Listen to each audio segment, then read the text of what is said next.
Yes?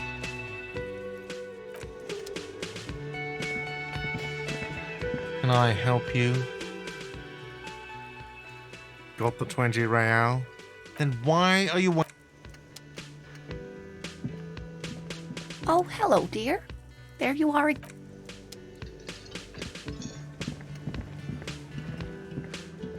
The man ponders his...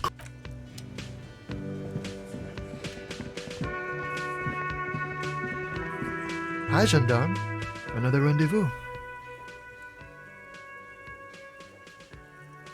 Hi. So what brings you here?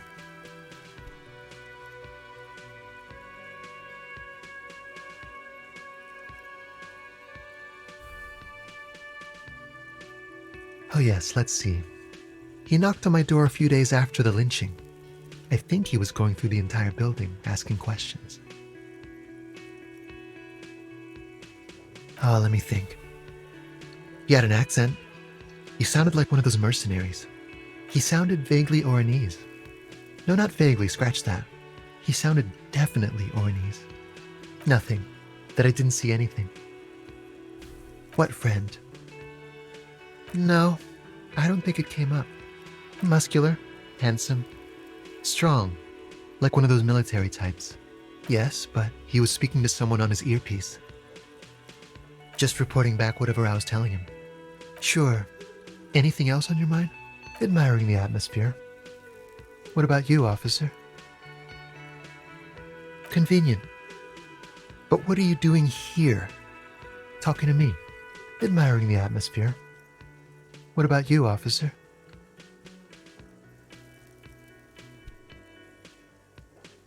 Really? Well, I look forward to that. You did? And how did you like him?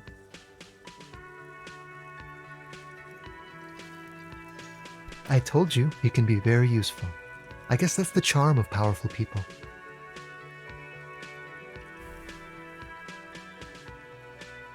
A visitor from the first world. He's not like you and me, gendarme. He can always return to his opportunities in Occident, sur la clé. Still, his coming and going brings some life to the village. Or is it just money? I don't know. Friends, I told you. Sunday friends. Friends who like to get together from time to time. That he won't be there when times get tough, I guess. It is. On Sundays. He has keys. And he likes the view. To the sea, I mean. What about me, gendarme?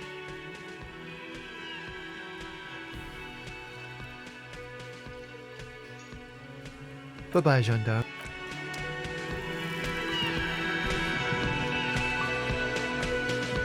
I've got nothing to say to you. It's you again. What is it?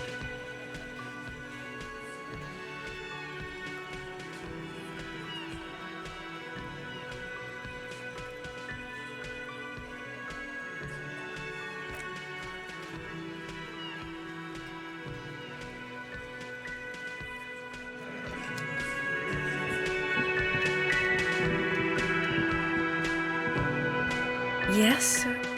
What is it? God damn it, you leave her alone. Keep your weird bullshit to yourself and be professional for once, for fuck's sake. Can I actually help you with something? Yes, of course. Preposterous. I mean, you would remember if they were, right? Of course I'm with him. Why do you ask?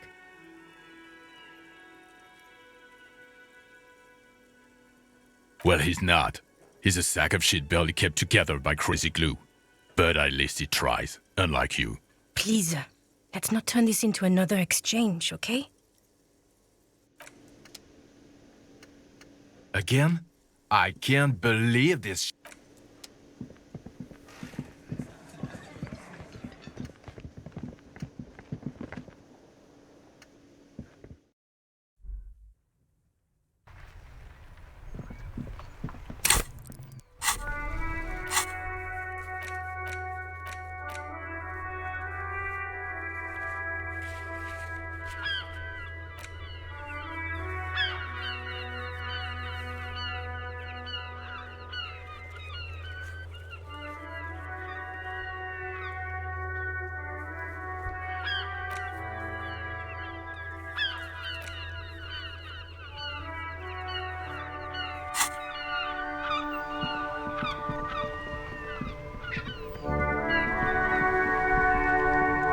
Inside, you see a set of steering levers, a radio microphone. This is Precinct 57. How may I assist you? Yes. The armor was produced by Fairweather in their facilities in Bétancourt, sur la Clé in 42. It was part of a special order for Corps de Pharmacie, a security firm contracted to protect the interests of Oranese pharmaceutical companies in the Seminine conflict. So, it seems the armor went to Seminine. That's where the paper trail ends, though. Even the firm has proven difficult to track. Corps de Pharmacie has been renamed several times over in the years since the armor was issued. Yes, that is the most recent name the ICP has been able to connect to the CDP. And the one before it was Downwell. I also have one called Sediment, but I think that might be a different contractor. No, they were called Sediment. And Somatosensor, it seems. All that during the last 9 years. A suit of armor like this would have been manufactured with a particular person's physique in mind. You should ask for whom this suit was fitted. Yes, but the ICP tends to be reluctant to share private sector records. I could try to talk them into it, though. Sure. Call back tomorrow. Hopefully I will have more information for you then. 57. In the cabin, you see a...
Its draw has not lessened since...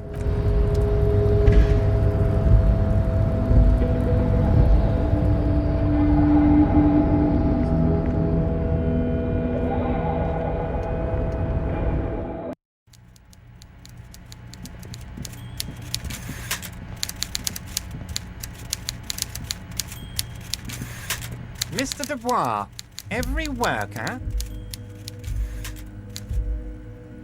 That's right, Mr. Dubois. I see the socialist democratic fervor now burns in your heart, too. How can I help you today?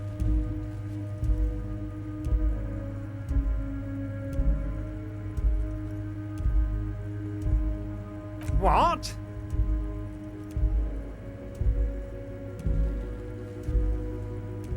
Did I? Well done then, Harry. I like not knowing about it, and I'm sure you made the right call. I spend the whole day delegating tasks, and it's a great relief to see people taking initiative. I don't even want to know what all of that means. Brew, shady, alcohol, turned off. I'm gonna let the world surprise me. You might have noticed there's one hanging on a tree behind the hostel cafeteria. Oh my. Don't take this question personally, but why would I get involved in this matter? Mr. Clare, the man was hanged with a cargo belt, a steel-reinforced cargo belt. It's safe to assume the Union had something to do with the murder. Besides, getting the body down would benefit all of us. It's a stain on the neighborhood. I can certainly see how having him up there might start affecting some real estate values. But of course, all joking aside, I am going to help you. Jean-Luc, my boy, I'm sending 2 police officers down. They have a dead body in a tree problem they need help with. Namely, they need it to be taken down. And, Jean, please take it easy with the race signs. He's had enough of that. You can find Jean-Luc down at the gates, but you already knew that. Anyway, he's going to help you. I'm very glad to hear that, Harry. One question. You didn't actually happen to stumble in and see what's inside the apartment, did you? He's trying to figure out if you're lying. There is no way to sway this man in any direction. He is unsuggestible and unswayable. Just tell the truth.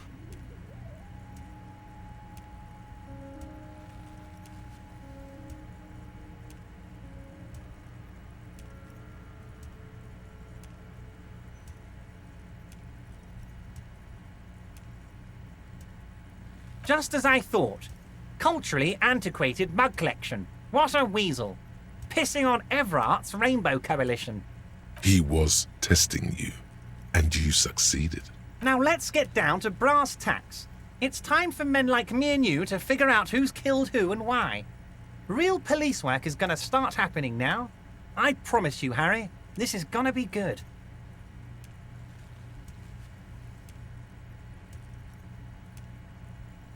Racist mugs in the trash and in the apartment? You guys are just light years ahead of me. I have so much confidence in the ability of your organization. I'm relieved you're doing this and leaving me to do what I do best. Helping people. With the power of politics. Yes, yes. Do you think this weasel is somehow connected to the murder? Oh, no, no, no, no. I don't cross paths like that. All I want is for you to succeed in your investigation. I would never complicate things for you. Oddly, it seems to be true. Believe me, Harry, he's a nobody. Just your basement variety nobody. Can't imagine him being connected to a high-caliber case like this. But he does live nearby. Maybe it's a pedantic weasel. Fascists are known to be neat freaks. I feel like a real detective right now, Harry. Am I getting this right?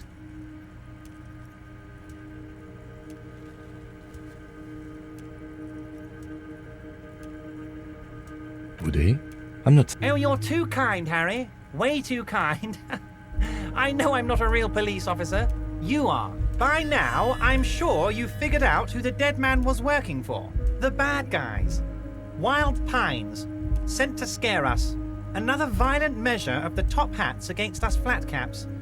Harry, this strike is the culmination of many, many mistakes made by the Wild Pines group. They tried to shut the strike down by sending in armed mercenaries. You mean our victim? A security contractor? Can you imagine that? Workers standing in peaceful protest, united in the spirit of fellowship, and they send hired killers to mow us down with machine gun fire? I'm talking beasts, hardened killers from proxy wars in Yisut, Semenine, Saramoritsa, you name it, they've done it. Raping, killing, burning villages, killing little children for the Senorita Pineapple Company, Harry. Everything they did there, they brought over here. They want to turn Revachol into a third world slum. Honestly, the only thing they didn't do is kill the village elephant. Now, I haven't personally witnessed the brutalities out there. I have the luxury of staying in my container, you see. If I need to go somewhere, they just move my container. Yes, I'm an old man, Harry. My legs aren't what they used to be. They lift my office with that big crane. It's actually very fun. You should try it. But enough about me and my fun container. The killers the company hired, I think there were 3 of them, all hardened commando types. One of them got downright suicidal, getting drunk, violent, a little rapey. Even their own negotiator couldn't control him. That's your boy, the one who likes hanging out and trees. By negotiator, you mean Joyce? Harry, what you need to realize is, we dock workers are not pushovers. We got grit, Harry. This whole neighborhood does. Push us hard enough and we push back. And when we do, we push to kill.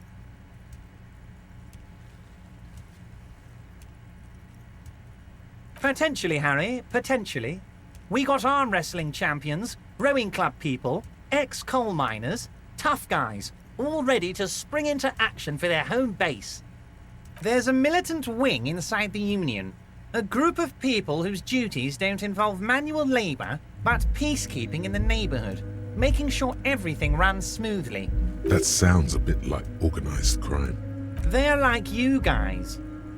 Idealistic people who want to make sure bad things don't happen.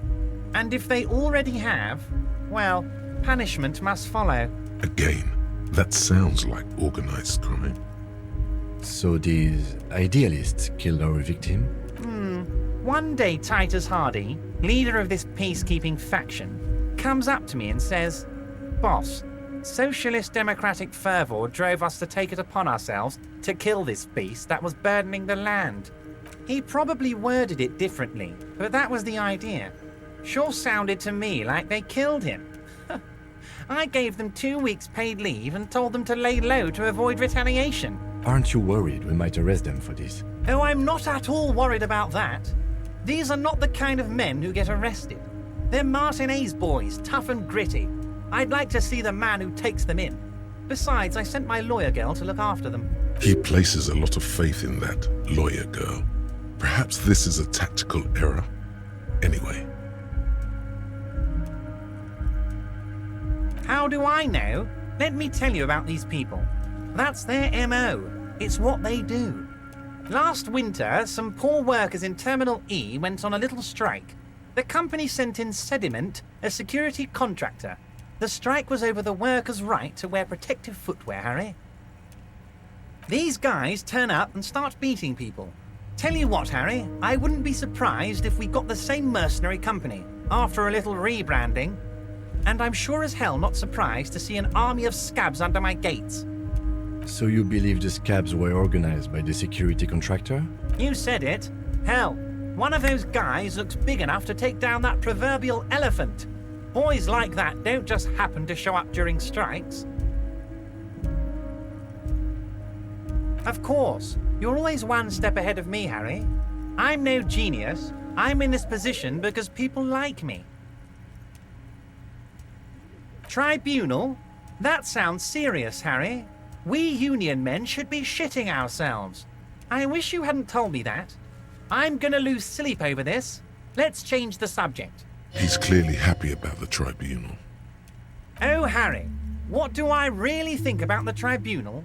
You're trying to climb to second base with old Everard before you've even courted him properly.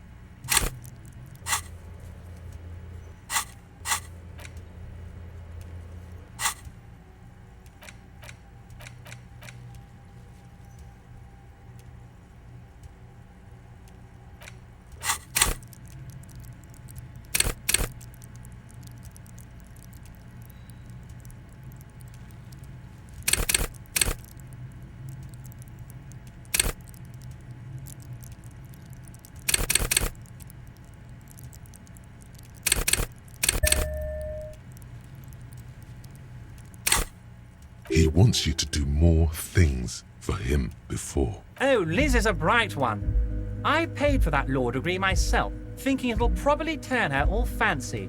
But hell, Harry, she came back a firebrand socialist. Sometimes she scares me with her zeal.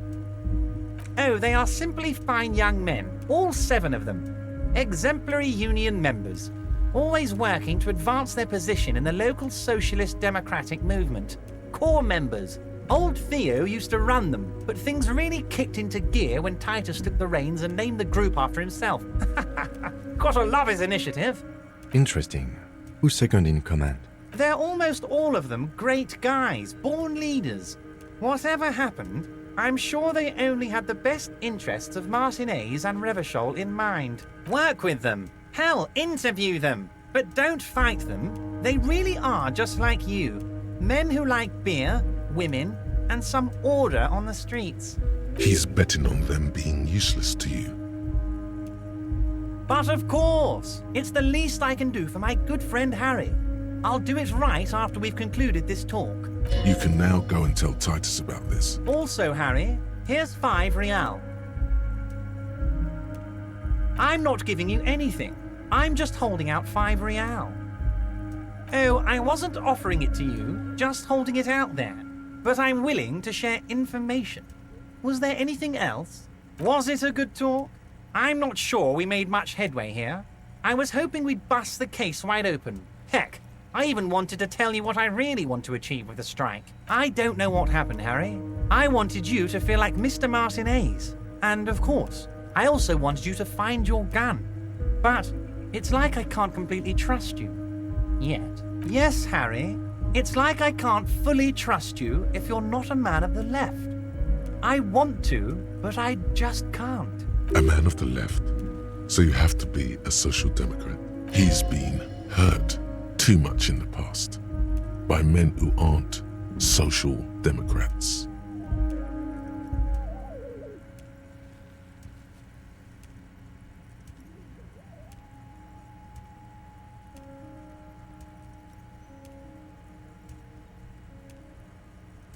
What does your heart tell you about your lost gun, Harry?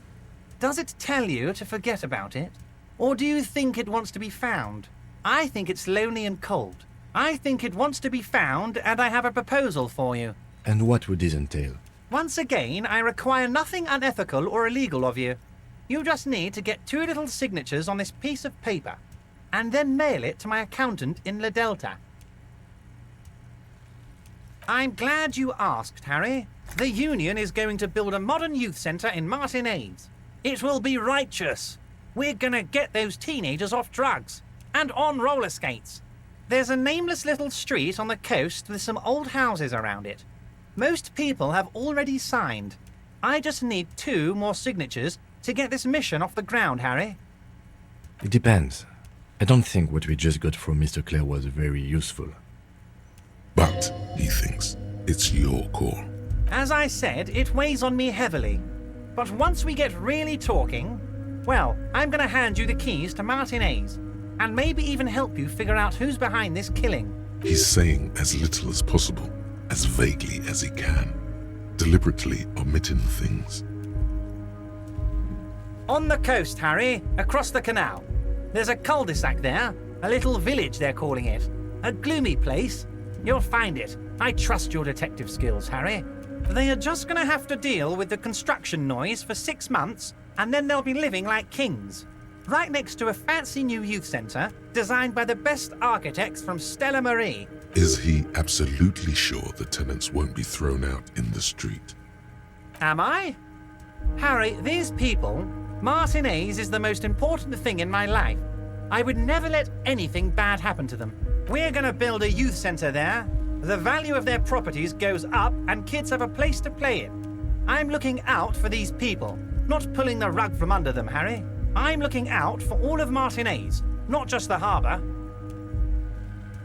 You bring joy to my heart, Harry. Such a pleasure to be working with you. You need to get signatures from Isabel Sadie and Lillian Carter.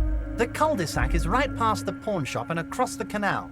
I heard there was some trouble with the water lock, but it should be fixed now. Once you have the signatures, mail this to 13022 La Rocca in La Delta. Then we can talk about your gun.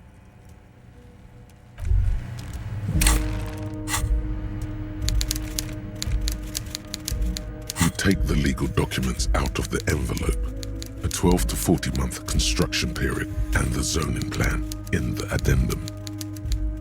The youth center cuts into the ocean like the bow of some great modern ship. Apparently, it's going to cover most, if not all, of the street and the square between the existing houses. It's 3 stories tall. It's going to be awfully close to the already existing buildings. almost wall to wall, practically integrating them into the youth center. This is either an ominous or cool architectural choice. Hard to say. My money is on cool. Looks like a cubic pyrite. I'm no property lawyer, but it looks fine. I like the print size. They're not selling or leasing anything. It's not a perfect solution, but... How else are you going to build something? It's always inconvenient to build things, and citizens inevitably have disagreements over such construction projects. But there's no other way.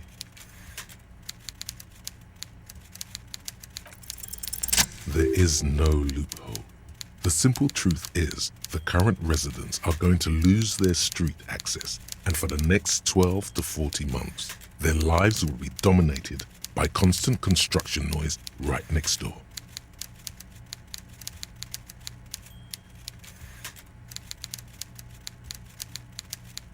I should have seen it.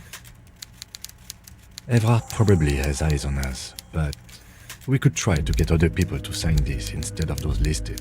Or you could forge their signatures yourself. By the time he finds out, we'll already be gone. However, we'll need access to the coast before we do anything. Evrard won't believe you got villager signatures if you can't even get to the village. You can try a forgery as soon as we can cross the waterlock. The youth center cuts into the Jamrock Shuffle. In a way, yes, you are treasure hunting. Most officers from Precinct 41 do what is called the Jamrock Shuffle, cracking open containers. Most of them are from Jamrock or Coal City, the poorest parts of Revachol, that also overlap with the network of royal catacombs called Le Royaume, just beneath the streets. As children, you would all go underground, hoping to find treasure, and come back with a rat's tail or a used needle. That playful curiosity must still be in you. Who knows, maybe one day the Orbe de Montagne, the Holy Scepter, and the Cocaine Skull will all be yours.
Unpromising race pupil returned. So it was.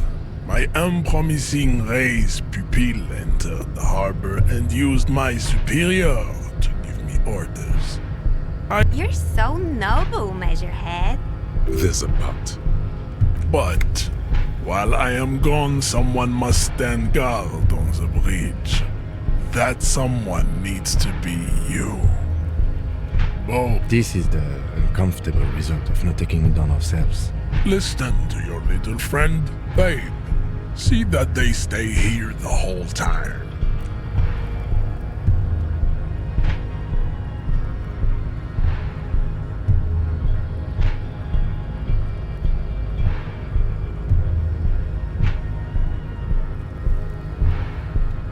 The woman's gaze follows Measurehead as he leaves. So, you guys are like cops or something? Cool, I like men with guns and power. I'm Katya, by the way. You hear that? That sound. He's breaking something. Yeah, Jean-Luc must be really tearing it up over there. I wish I could see it. Look at you! RCM rent-a-cops! Guarding that bridge like Evrod's lapdogs. Is this where it's at now?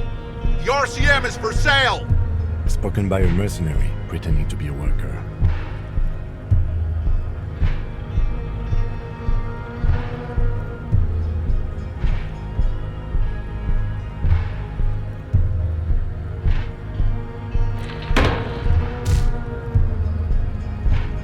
A shrill laughter interrupts you, echoing across Martinez. It's Kuno.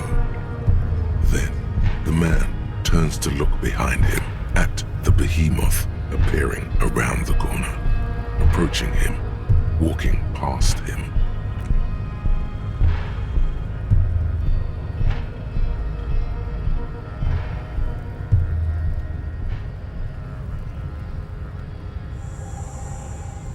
The corpse has been removed from the tree.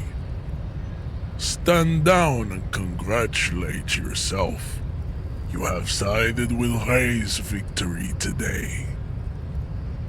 And what you had to do was to become a Union man for all to see.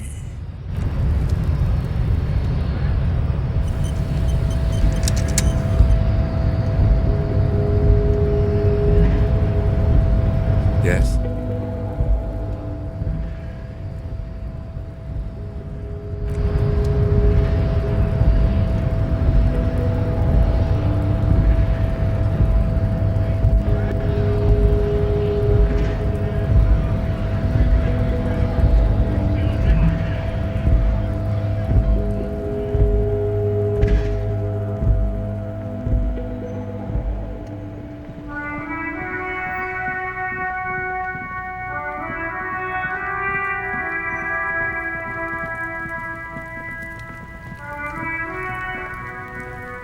You missed a good show before. A kid came by and completely fucked the tree to pieces. He fucked the tree up! Fucked it good! It was porno! You need to act decisively. It's Kuno. Use Kuno words.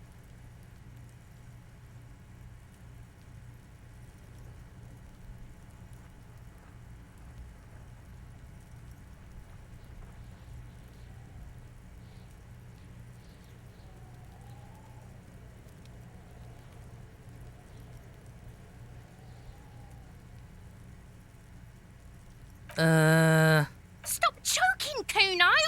The faggot has got you in a chokehold! Kuno's not fucking choking.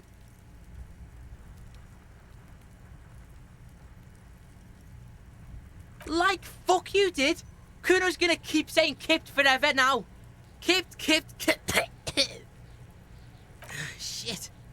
The fuck did you want anyway? You got your fuck bag down.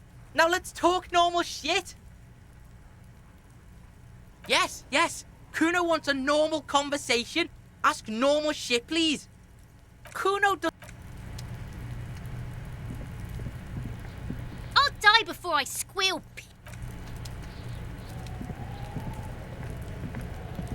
Kuno's like Kuno's dad. Kuno doesn't give a fuck about anything. Kuno does... The corpse lies on the ground among the remains of an absolutely demolished pinewood branch. It's gently laid on one side. Mr. Measurehead has done a good job. Nothing is too broken or compromised. The victim is ready for a field autopsy. Yes. 1. Investigation of the scene. 2. Initial examination of the victim. 3. Field autopsy.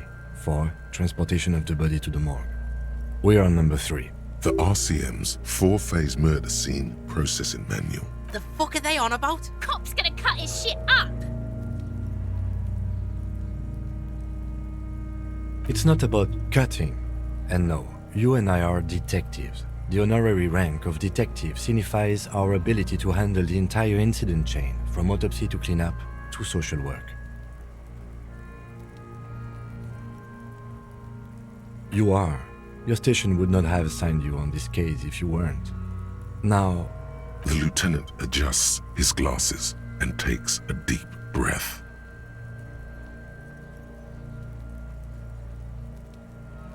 I thought we decided to leave it to processing. Let's not turn this into some kind of circus. Okay, so you can sneak out of your room maybe, after he's gone to sleep. Come on, officer. You know what a field autopsy is. You've done 100 of them. What you do know is, at 18.9 kilometers, the dormant shield volcano, Corpus Mundi, is the world's highest summit, and the failure of the 38 single, Et puis descend, to crack the top 20 was the death knell of disco. But what a field autopsy is, you have no idea.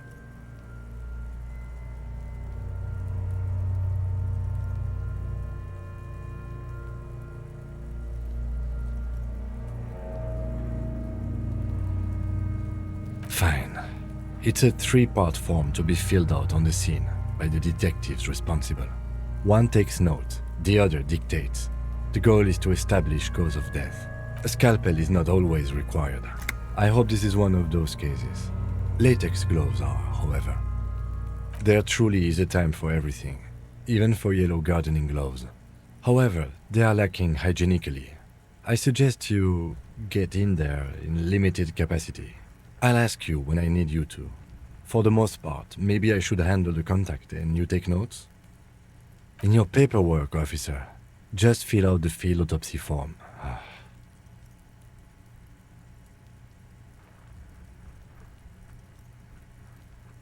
Now they only have one paperwork too. Officer, what haven't you lost? Yes, barely. I can give you my paperwork. There's an autopsy form there. Several, actually, but only if it helps move things along.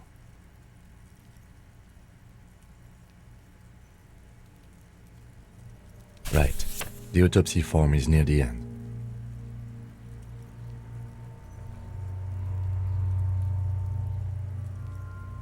The dead man stares in silence as you crack open the ledger. The bright red paper is covered in boxes and lists, describing the condition of his skin and organs in 3 parts. Above those, an 11-field info form needs filling out first. It begins with, "That's you." The corpse is indifferent to your scribblings, just lies there. The next box says, KK57-0803.0815. Next, we've heard the nom de guerre, Lely. It's better than nothing. Write it down. What's next? Date of birth? NA. Roughly 50. Dry 40. The damage is so extensive, it's better to err on the young side. He nods. Mondial. Fair to olive-skinned, from the Isola of Mundi. This is as vague as it gets. You might as well say whitish.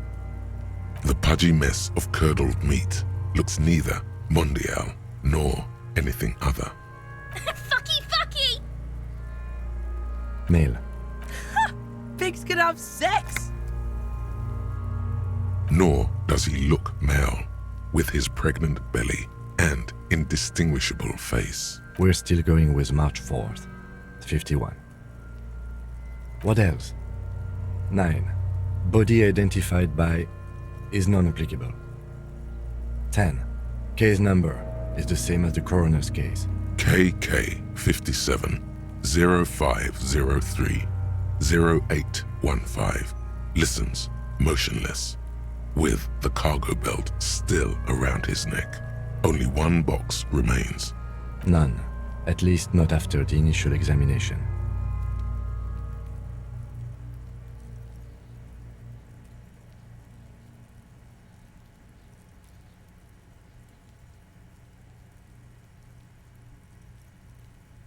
Interfering with the body's position or wounds post-mortem.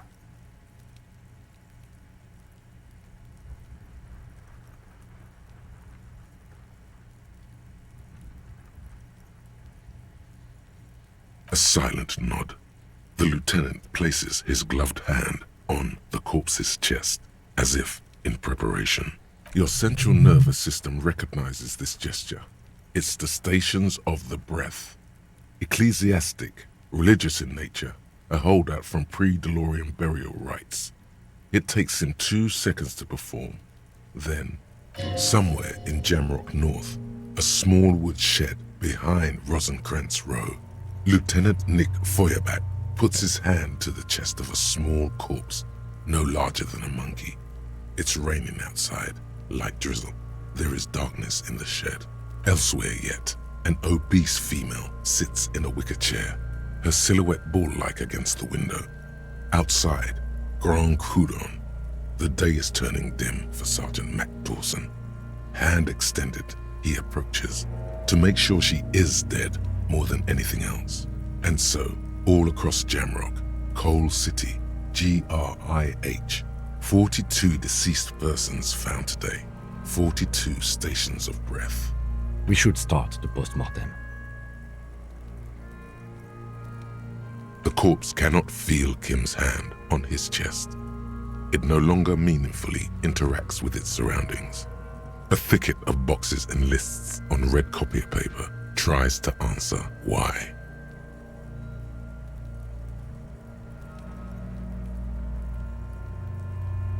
Clothes. The deceased wears armored boots and white briefs. The make of the briefs is Babrodin, I think. Let's see. See? It's happening? Babrodin, yes. Inexpensive. Size M. Color white. The disappointment is palpable. The red-haired thing was expecting something more lurid. The rest of the clothes have been removed post-mortem by scavengers in order to get to the victim's ceramic armor. Officers are in search of the missing pieces. Removal of the boots is left for processing.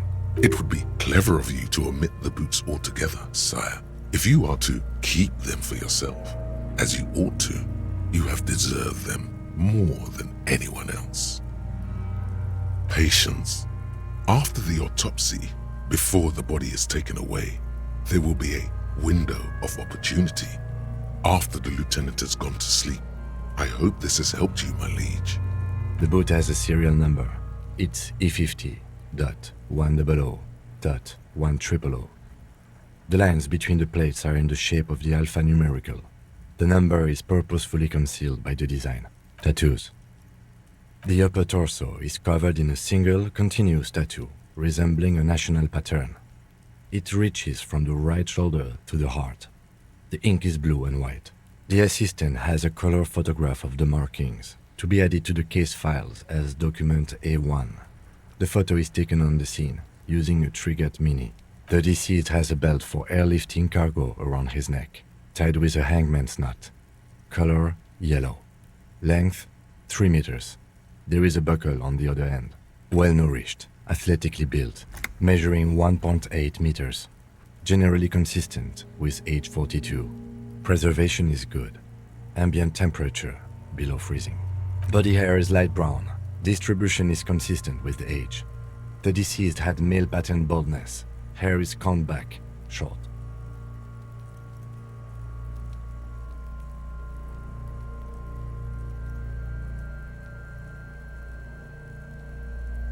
The hair under your latex fingers feels cold to touch, wet. The stench is suffocating. Strands of dark brown hair start sticking to the latex of the glove, like thread off a rag doll's head. Lividity is consistent with hanging. The head is congested. Contusions are present on the head, chest, and thighs. Consistent with stones thrown post-mortem. Low velocity. Fucking low velocity? You think Kuno doesn't know what you're talking about? Velocity was fucking max. Talking shit about Kuno's velocity. In addition, there are bite marks on the face, scalp, and chest. Consistent with predation.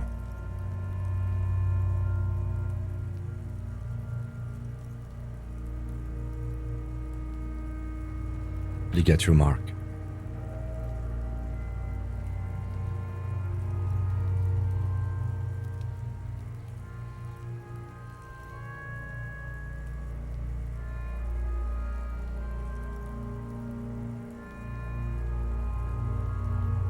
Steel wiring.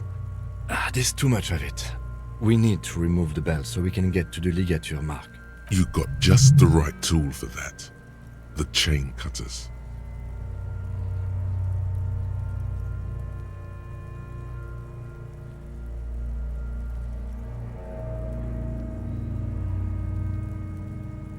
hanged man lets out a joyous little bubble of rot from his nose. Always good to think ahead. Now, we need to cut the belt to see the ligature mark below. Carefully, with as much precision as you can. See? My pig is gonna fuck his head off. No, he ain't. Your pig's a boring fuck.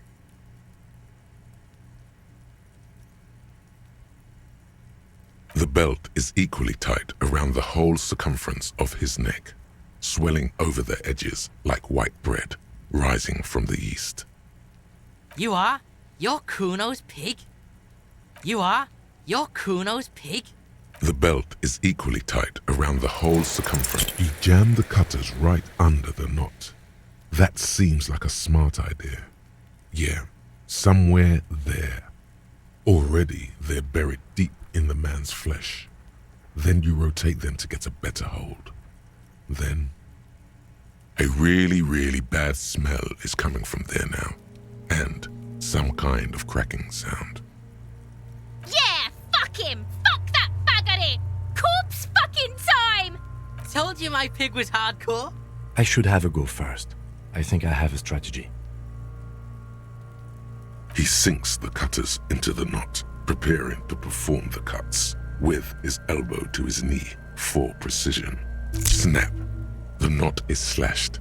Another cut and the belt falls apart like a flower bouquet, revealing the dead man's neck and the dark red ligature mark around it. Here.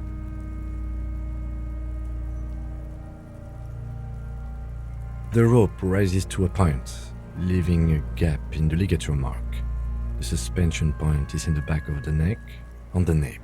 Hemorrhaging is observed on the skin, above and below the ligature mark. The mark is well pronounced, consistent with a drop from 1 or 1.5 meters. Chest is intact, normal contour. Abdomen is protuberant, pelvis intact, genitalia... No! It's gonna happen, see! I fucking knew it! Genitalia is male and unremarkable. No evidence of injury. Back is symmetrical and intact. Upper and lower extremities are intact, but asymmetrical. There are combat injuries on the right hand, thigh, and hip. In addition, I see smaller, residual scars, too numerous to count, covering about 30% of his skin. From wounds sustained over 2, maybe more decades, dispersal and accumulation indicates long and active combat duty. We have a real museum here. Last item, hands.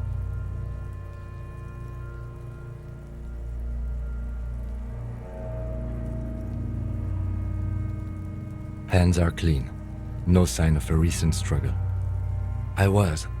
Maybe I'm just not seeing them. Honestly, this stench is making it hard for me to think at the moment. Ooh. That's all for the external. Well done. What next? Central nervous system. I have nothing. Do you have anything on this man's central nervous system? Of course, there is a moral to be drawn from it. A moral to this story. Musculoskeletal. Purge fluid is coming from the mouth. Not injury related. Eyes and tongue protuberant. Hyoid bone. Let's see. With his eyes almost closed, the lieutenant puts his hand on the dead man's throat and begins to massage it, gently. A rotting smell erupts from the mouth. Purge fluid runs down his lips, black and viscous. Yeah, jack that fucker off! The hyoid bone is fractured. The rest of the musculoskeletal system is intact. Unremarkable. Respiratory system.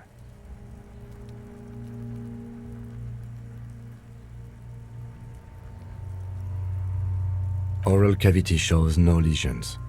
The victim has received dental implants, possibly after a combat wound. Mouth swollen. Hemorrhaging present in mucosa of the lips and mouth. No scream. No sigh of relief rises from the darkness inside. It's humid there. Sickly sweet air, unlike anything living. You feel like you're about to throw up again, straight in that mouth of his. It's hard. Once more, you taste stomach acid in the back of your throat. A contraction inside You see darkness. There are ancient mysteries down there, Kobo. Ask me later. Hemorrhaging present in mucus. Hepatobiliary. NA.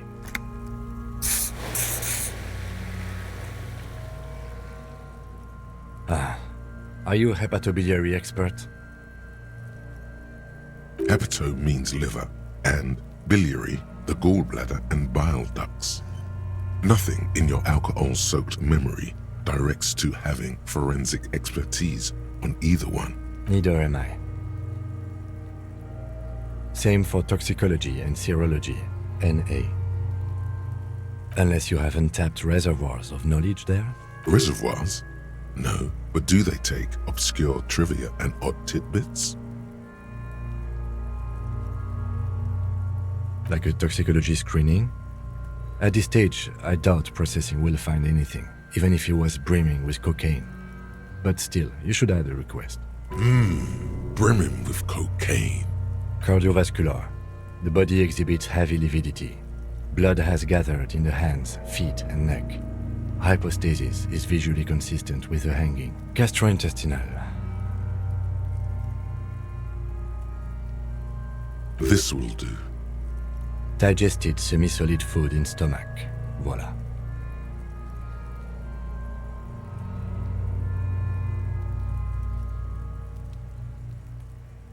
What's next on the list?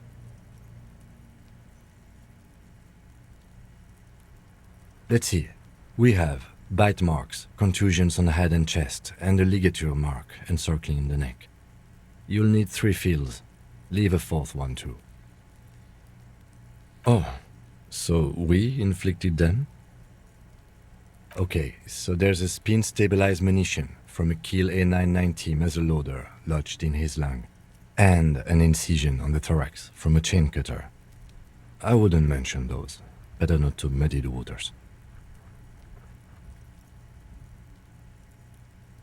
See? These pigs are fucking corrupt. Why don't you fuck him if you love him so much? Now, injuries. Head, chest, and scalp bite mark injuries. Predation by birds has caused damage to the body. Odontologist does not need to be consulted. And your opinion, officer?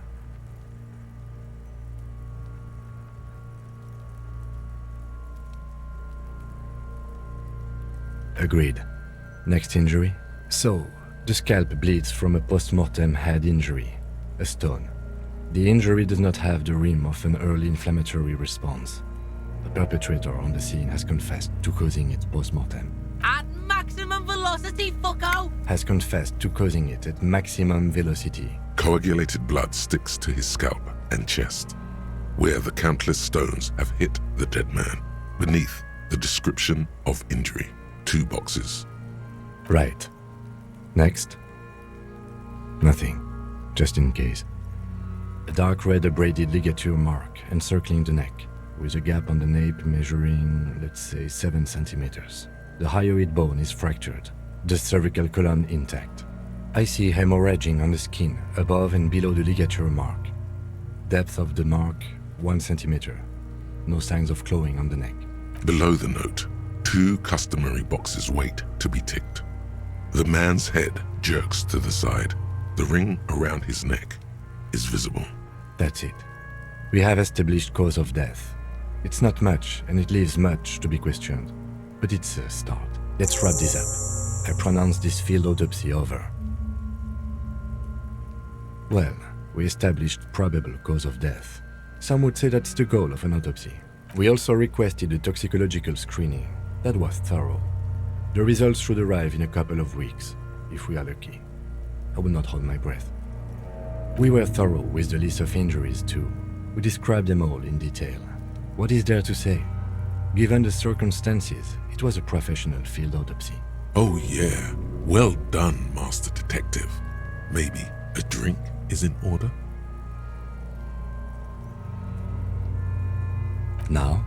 Now we put him in a body bag and I drive him to Forborg for processing. The lieutenant looks at the dead man one more time, then at his notebook, then at the corpse again. I'm sure we didn't get everything. There's always something.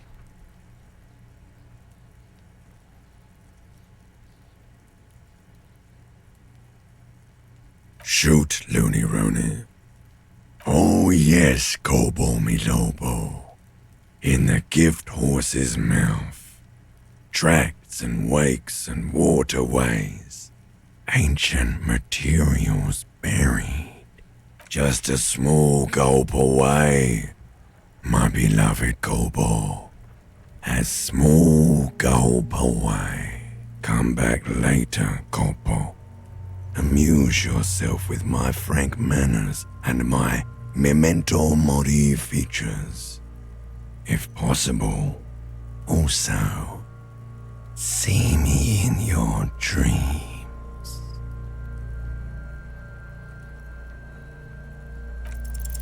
You run your hands over the victim's cold body, his limbs, his torso with its swollen organs. Maybe you should be more thorough. He pulled down his breeches. Marbling is present around the crotch. Do you think we missed something? You can't shake the feeling that there are more secrets concealed in the flesh before you.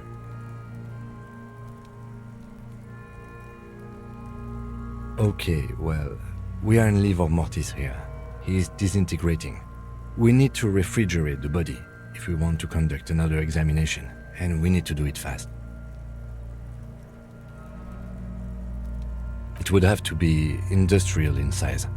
Let's start by asking Gart at the Whirling in Rags and the Fritz store down at the gates.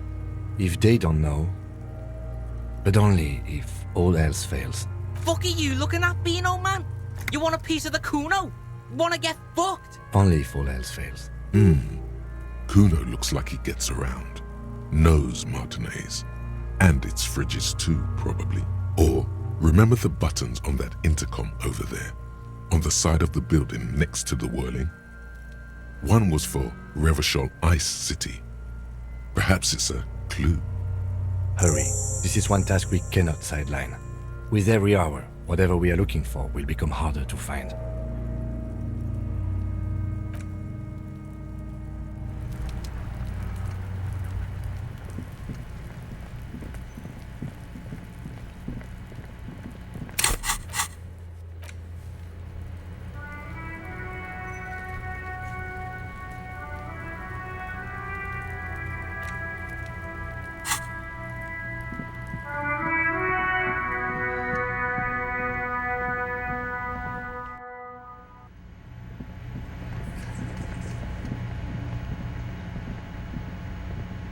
Can I help you? Yes, yes. For the dead body. You want to put a dead corpse into my fridge, right? Well, I have a fridge, and you're not putting it here. Because this is a culinary establishment. It would only be for... Lieutenant, you too? You're asking too? No. The answer is no. I will not turn this place... Let's go talk to the Frit clerk.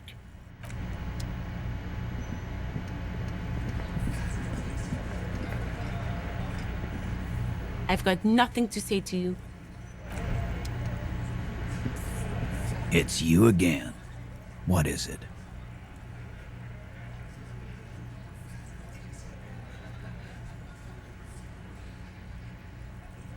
Oh, so you went and talked to my mommy, and now she's making me play with you.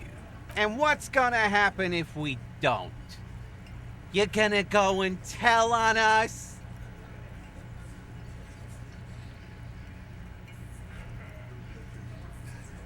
You gonna let him talk to me like that, Titus? Let's see. Yeah, I guess I am, you big pussy. The old man sent word you'd be around again. That's the reason I'm being so forthcoming with you. Don't wear it out. But having Everard back you up like that did seem to have some effect. As you look around this room full of sweaty men, swearing, drinking, spitting out tobacco, does this look familiar? Huh? You got a problem with beer now? Not quite there yet. Push on.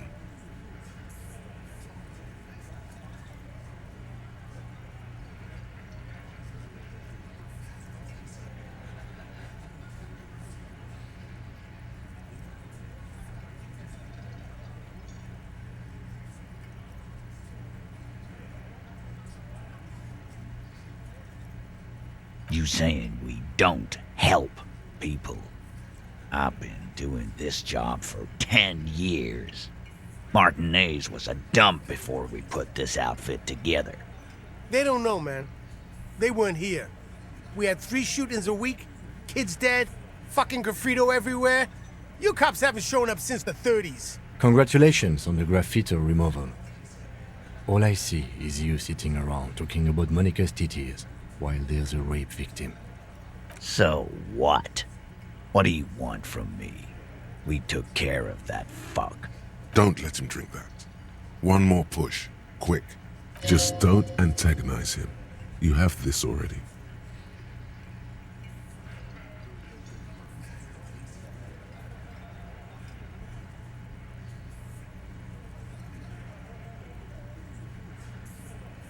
Titus?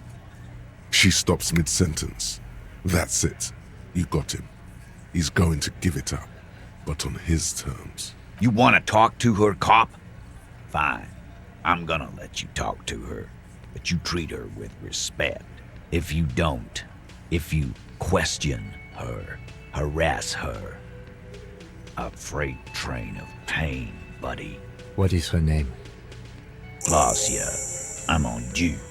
She's staying here at the Whirling in Rags, a real pretty one.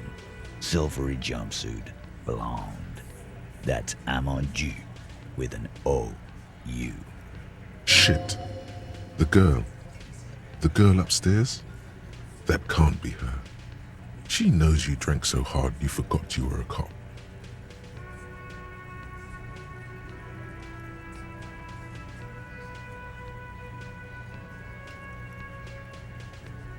Sure, why not? You've probably seen her around.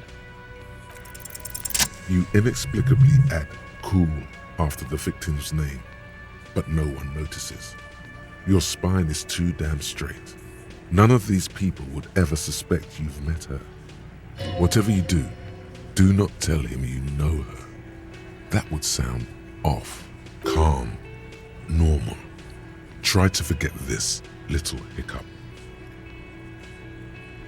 Relationship? There was no fucking relationship. He raped her. That's their relationship.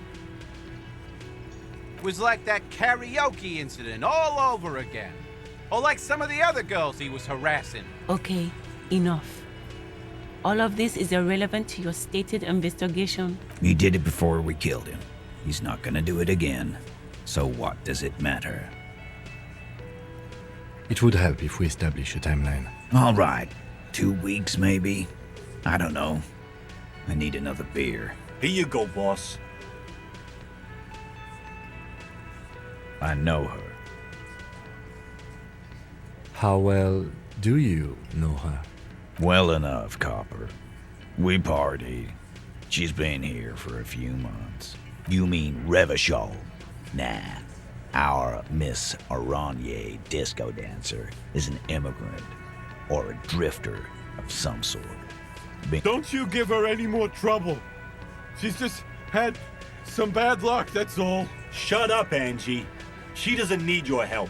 Titus gives them both a look. What's with all the silences? It's like these guys don't know how to feel about this. You should keep picking at it. And what was up with the partying she and Titus did? What do you think I meant? Yes, and no. Got something to say about it? No, we just fucked. That's all. I'm not gonna give you any details if that's what you're after. He really went out of his way to seem comfortable with this topic. That's all you're gonna get for now. He's doing a good job here. A commendable performance of I don't give a shit. Remember what I said. Freight train of pain.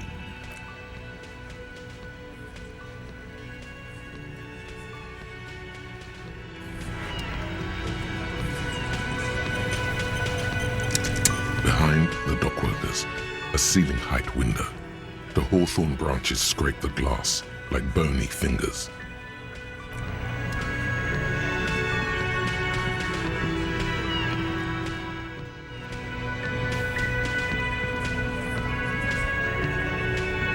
Behind the dockworkers, a ceiling height window.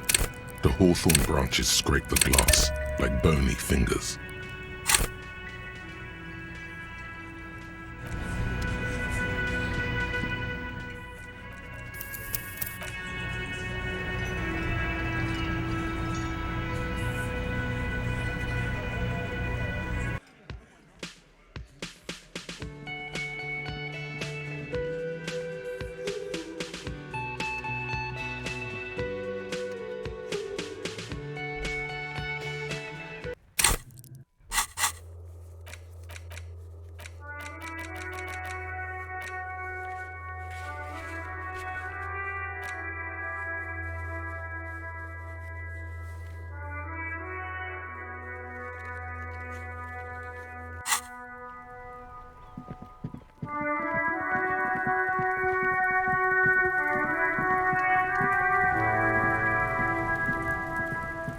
The trash container stand. The smell of rotten food rises to greet you.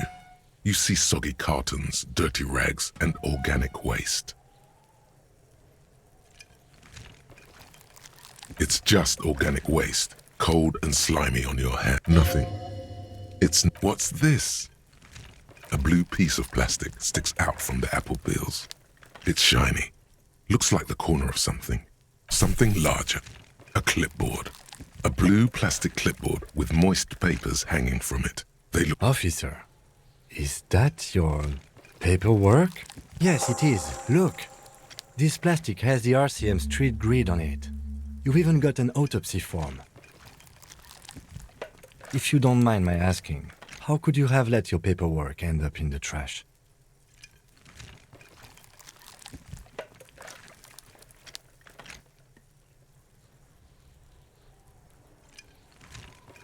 Well, lucky we found it.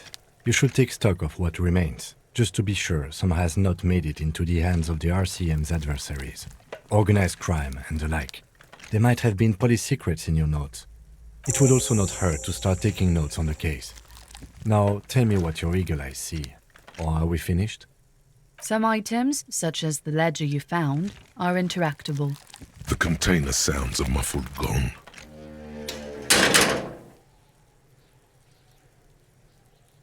The smell of rotten food rises to greet you. You see soggy cartons, dirty rags, and organic waste. Not much to see here anymore. Just a burnt apron. The container sounds a muffled gong.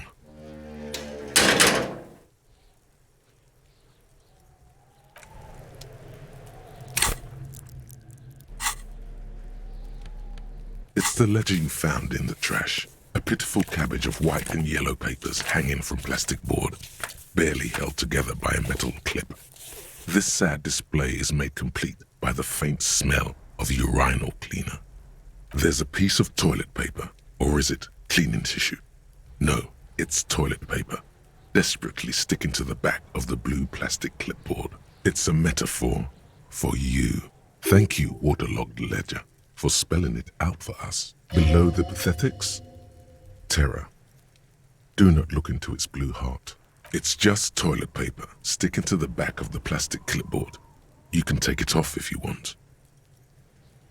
Still wet, the toilet paper peels off the plastic easily.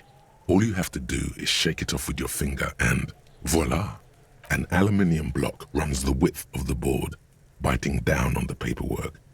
Its crocodile teeth are the only thing keeping the papers together. A regular pencil, the tip worn down to nothing, has been attached to the clip. The surface is interrupted by a silvery sticker. It's rectangular, sparkling with iridescence. You don't know how you didn't notice it before. What? That thing. It's a halogen watermark. We use it for adding information to RCM property. It depends. Aside from an anti-counterfeiting stamp, mine has my station number and address. Maybe yours will have how many cases you've solved. How many years you've been on the Force, he's thinking. It'll have that. Any capable light with the right wavelength will do. All RCM vehicles have had lights designed to reveal halogen watermarks. Mine too. This means you can read the watermarks. Okay. While a bunch of sodden papers, they're not exactly white. They're yellowed in patches by sunlight and alcohol, and covered in dense blue handwriting. Ink escapes into watercolor patterns, reaching its tendrils across entire pages. The paper itself is checkered, with faint red lines, forming short paragraphs. Once in a while, there's a red stamp that exclaims, "Case files commit to paper." The case files themselves are plenty. You count more than 100 sodden, crumpled up, earmarked pages falling apart in your hands. They appear to be sufficiently organized and extremely dense, if mostly illegible. Work, strife, poverty, the Jamrock Quarter. These are handwritten logs of investigations dating back to January 51, this year. The exact number is hard to estimate due to missing pages and an odd naming convention. But there are at least 20, maybe 30 cases undertaken, not completed, mind you. It's the middle of March. You have attempted 2 cases a week on average. Huh?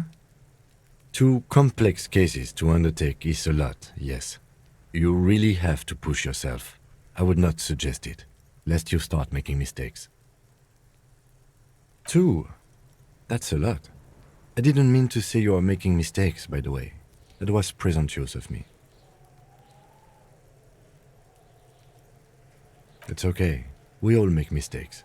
Like a fan of gills, the checkered papers dry in your hand. Yes, it appears you employ a, shall we say, robust yet literary system. Each investigation has its case number written on the margins. Yet, still more tellingly, most are accompanied by a name, a title, one might say even. One that draws inspiration from snoop fiction and vespertine cop show staples. Yes, all caps. One is called The Next World Mural. Another, The Square Bullet Hole Murders. Another yet, The Unsolvable Case. Others appear more light-hearted.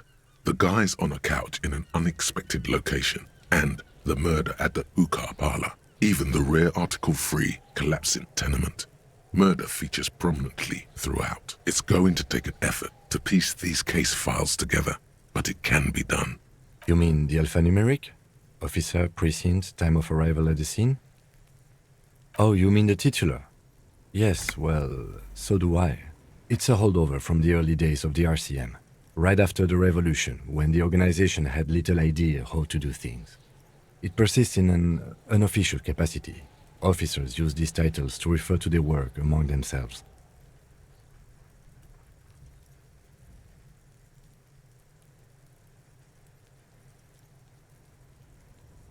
Again, in your defense, I seem to have named one the man with the hole in his head. That was a real person. His death was real. Still, I named it that, to amuse myself. I pray his loved ones never find out.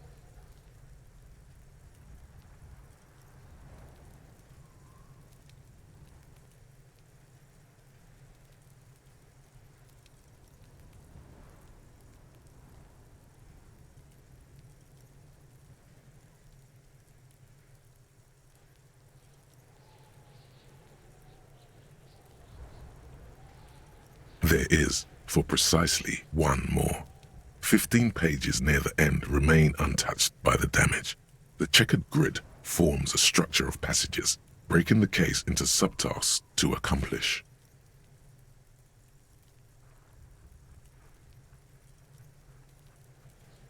Once all the tasks are accomplished, the case is complete.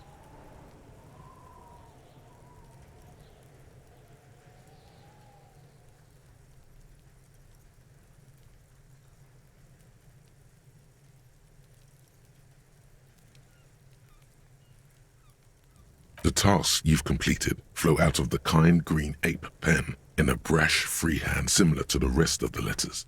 The wording comes easily. It's almost robotically simple, a language developed for mental rigor and simplicity. Inspect the victim's body. Get the body down. Interview the cafeteria manager.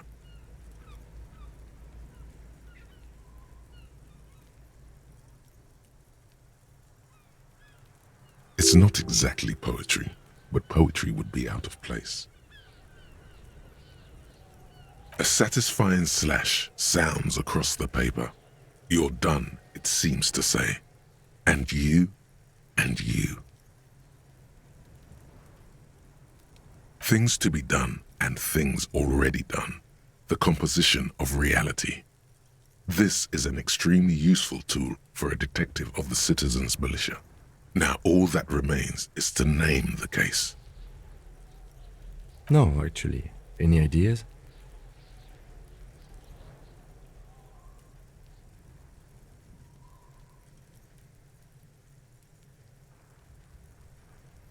Great. That's great. That's actually what I was thinking too. The Hanged Man. Good, strong name. We have a very good name for the case now. I'm going to start calling it the Hanged Man.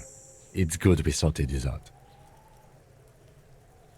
You don't exactly close them, so much as distance yourself from the smelly papers. They're a little further from your nose now. Arson, petty theft, you don't exactly close them, so much as distance. Yes, you can piece them together using the alphanumeric code on the margin. It always begins with HDB 41, then date of initialization and time of arrival on the scene, followed by the title. For example, HDB 41120111700, the Next World Mural.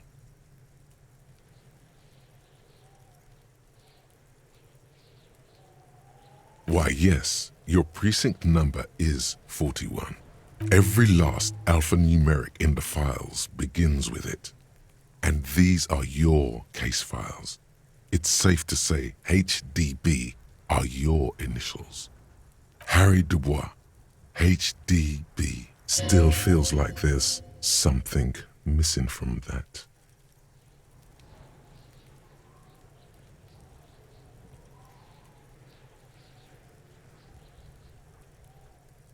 That's comforting to hear.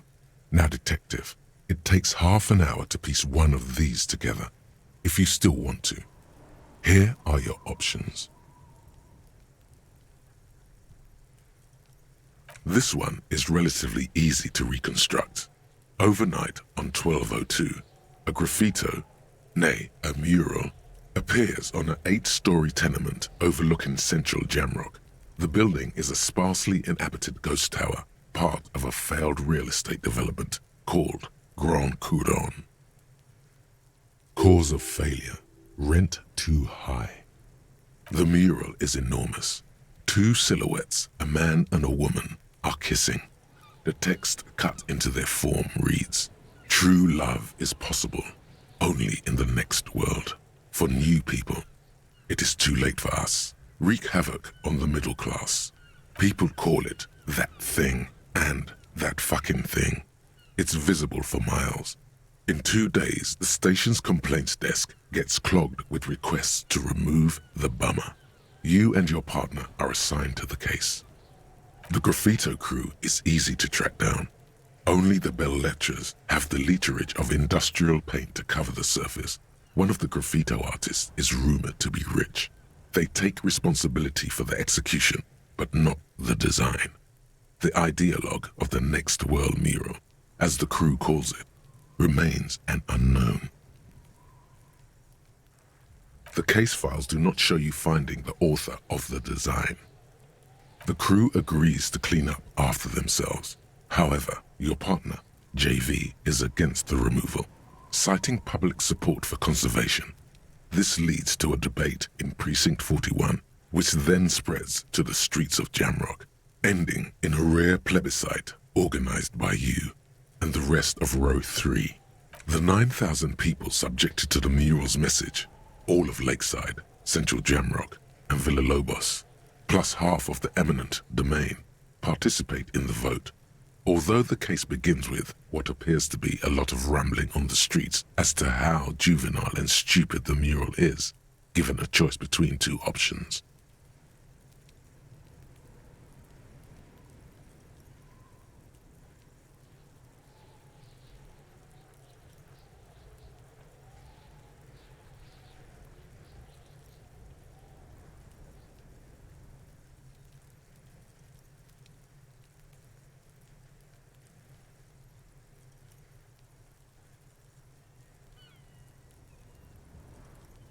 A staggering 78% of voters choose to keep it.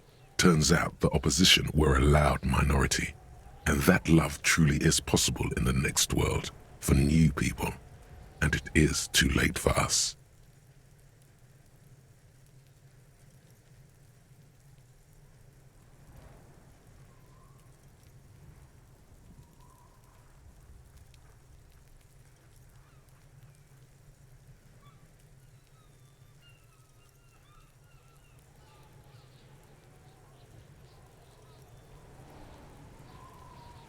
Did someone ask what you believe in, man with the smelly toilet ledger? What do you want to tackle next, or are we done? Not much has changed in the meanwhile. A bunch of sodden papers. In the back, you see thin, translucent copier paper. Some neon yellow, some bright red, all covered in boxes, like marching armies. These look like official forms, waiting to be filled out. Then rip them from the binder and hand them out.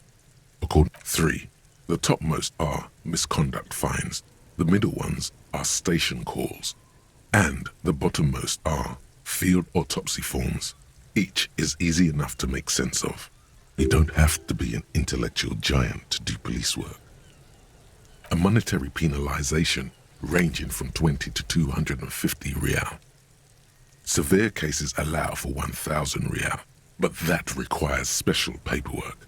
The details of issuing these fines are spread out over the rest of the fields, but they appear pleasantly vague. These are quite sinister in tone. They give a date and time for the person to appear at the specified precinct police station. Below the call are the criminal charges you risk by not appearing. A dozen pages of thin copy paper, bright red in color. You see the parameters of a deceased human form waiting to be filled in. Age, sex, condition of internal organs. Yes, all that remains now is to fill those forms and hand them to people. Fines for wrongdoers, interview requests for bad guys, and field autopsies to dead guys. The rest of the stinking cellulose is much worse for wear. Being sandwiched between the board and the rest of the paperwork must have spared the fragile copier paper. It's made of dark blue plastic, hard enough to beat someone to submission with. The edges are rounded, however. The U4 size board feels thick and heavy in your hand. Light shimmers on its wet surface. On the back you see the embossed letters, RCM.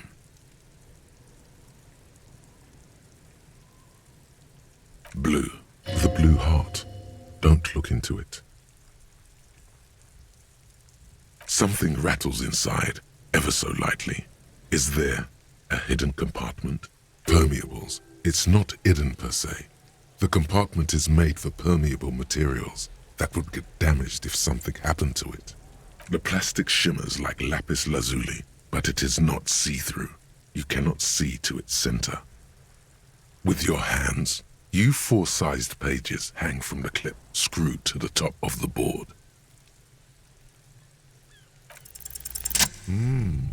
The two sides of the board appear slightly misaligned, like a drawer that's come off its slides.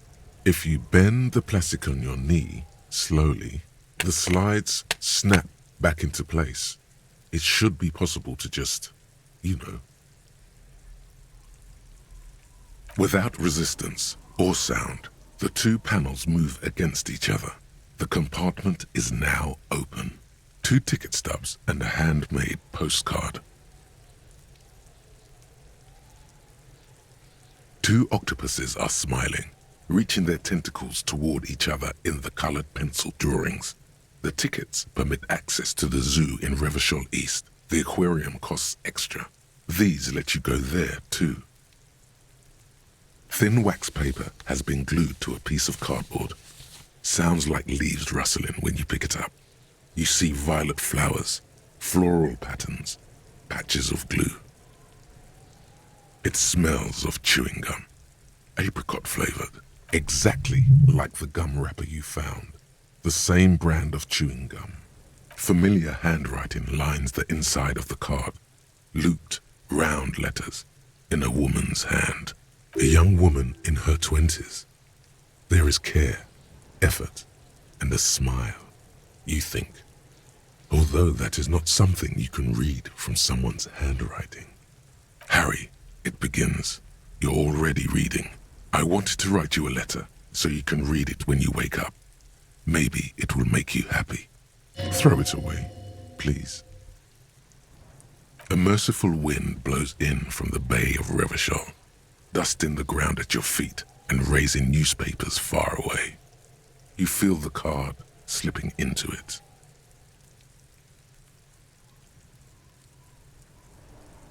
Frisson covers your entire body, a feeling of cold, a persistent chill. Your hands shake, holding onto it. Every morning when I step out and you're asleep behind me, it says, I find a little piece of sadness in me. I carry it in my chest, down Voyager Road. Every step I take, it grows. By the time I reach the fuel station, it has filled me entirely. I step onto the light rail and look back. Sparks fall from the bow collector. I know it will be like this until late afternoon, when I get off the 42 and walk back to you. You. Every step I take will get lighter. It almost makes me run. Sometimes I do. I can't believe I met you. I can't believe the happiness I feel with you. You have a vast, vast soul, and I will always, always, always come back to it. Kisses, kisses, kisses. You feel the air sucked out of your lungs and the blood sucked out of your head. Everything around you gets dark. Small white dots appear. Sparks fall like snow from the bow collector. A streetcar distancing. You feel the ledger slip from your hand. No, hold on. To what? There's nothing. Detective, is everything all right?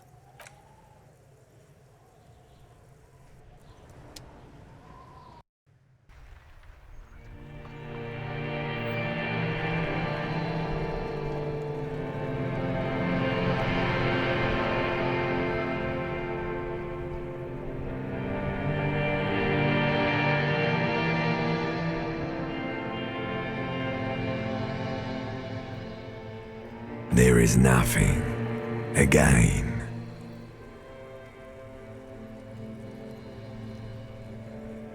Nothing sad, brother. No treachery, just blackout. Well, almost nothing. There is the ground below you, that's still there. And the small light that's on, fluttering, somewhere in the basal ganglia. That's me. Blue eyes, that's me. Who was what? He speaks of the sickening longing, the unwell emotion.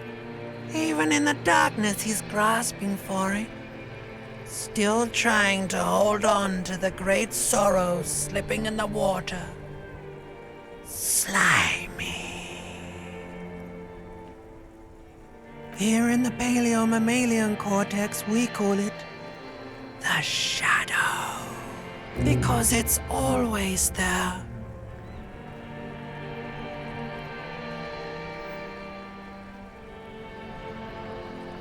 Bloated corpse of the past resurfacing. Beautiful.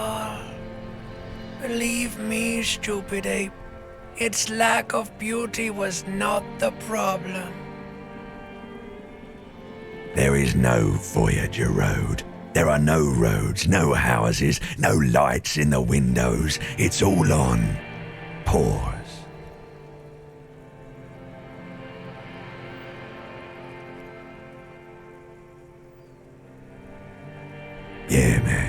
What was that about? Your name is fuck all.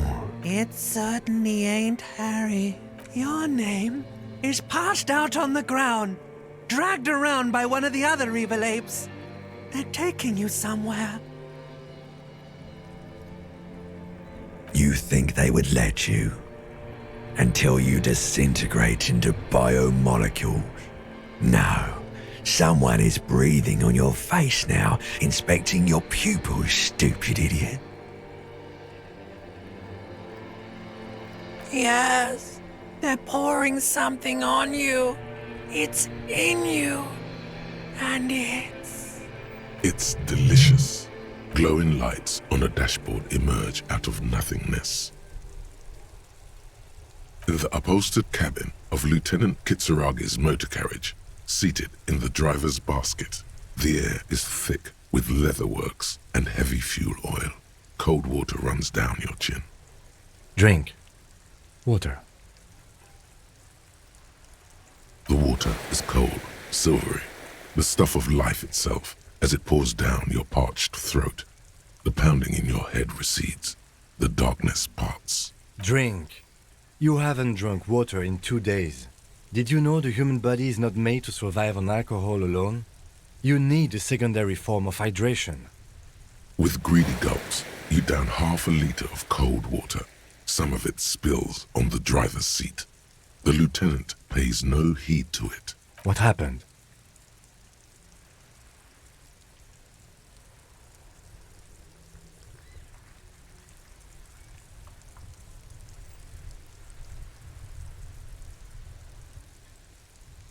You were reading your paperwork. Then you passed out. I carried you to my kinema to take you to a hospital. Then you came to. 10 minutes, maybe.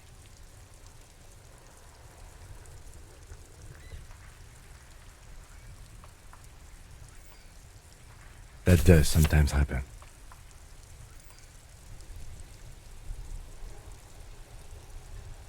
He replies with such understanding. It's as if the burnt-out ruins of the past were an occupational hazard. Athlete's foot for cops. You dropped these. Are you okay to proceed? Good. The Ledger of Failure and Hatred is a special item that can be used both as an interactable and a tool equipped in your held slot for skill bonuses. Find it under the Tools tab in your inventory.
Inside, you see a set of steering levers, a radio microphone, a pull-out tool. All right.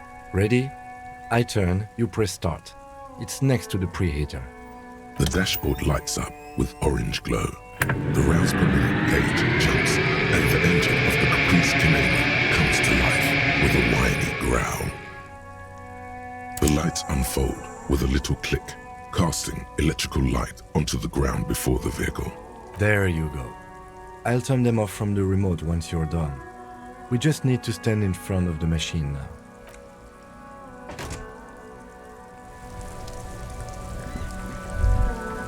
As you hold your ledger's clip under the headlamp, an iridescent hologram appears.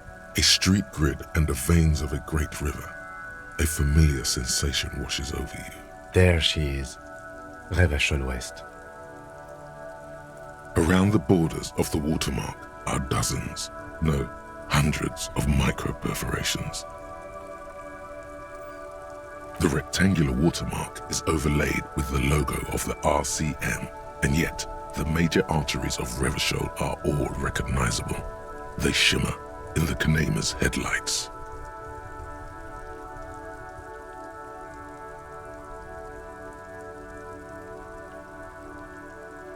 A rat brazenly darts past you and disappears amongst the stopped lorries. In the distance, a child somewhere shrieks. A woman reprimands her in a voice no quieter than the child's cry. Ah, Martinez. Let me see. Right here.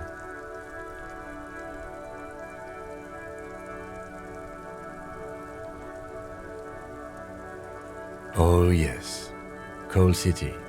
Le Royaume. The burnt-out quarter.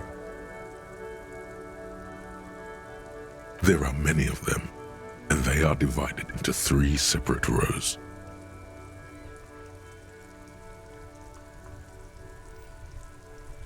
The first row has 18 dots.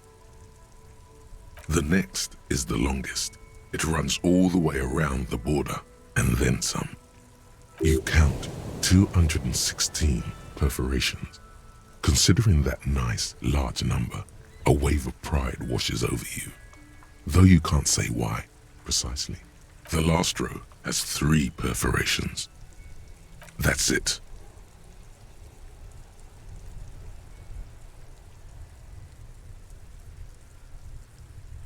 Those are perforations. They represent your record as an officer of the RCM. They are your statistics, as it were. I should have guessed you'd keep a record. Officers often do. Let's take a look. Alpha male officers who are proud of their numbers often do. It's meant. The first row represents your years of service. 18 years. Okay, not bad at all. What did you do before you volunteered? That's what it says. I might have guessed even longer based on your age. What did you do all those blissful years of your youth?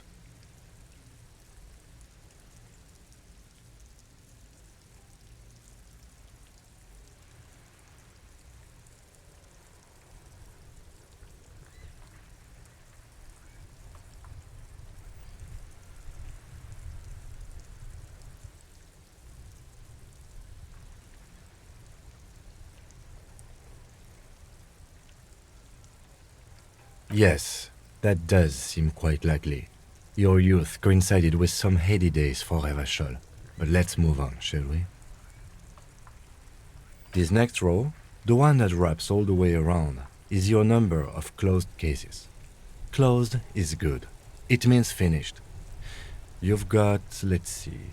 Wow, more than 200!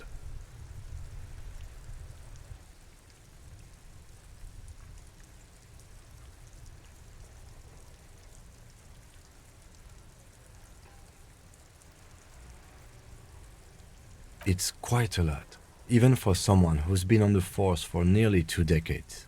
Usually, clearing more than 10 cases a year puts you in the 90th percentile of all RCM officers.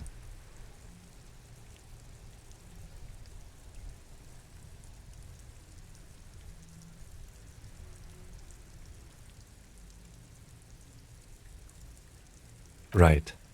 Those are your confirmed kills. You've got precisely 3 perforations there.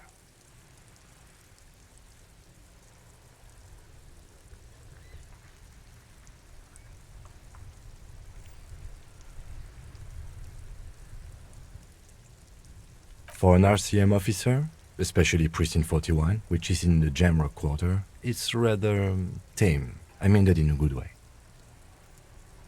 There are certain officers who treat their kills like some kind of ghoulish game. If they do happen to solve a case, it's usually by accident.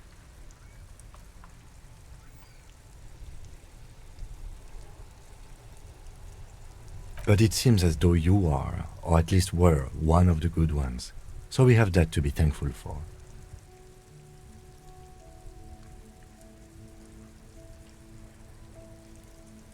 Everyone has their own method of coping, some more effective or self-destructive than others.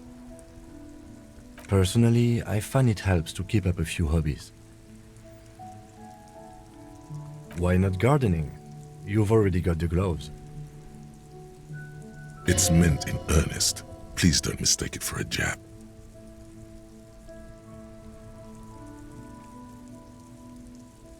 The lieutenant nods. Right. I'll go turn off the lights. You can now see your statistics on your journal page, to the right of the task description.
Is this about the questions again? Mm-hmm.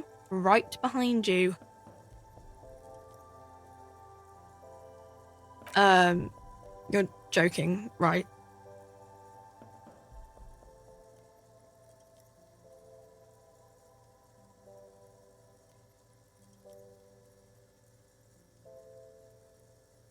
Yeah, super funny. Is this right behind you? Yeah.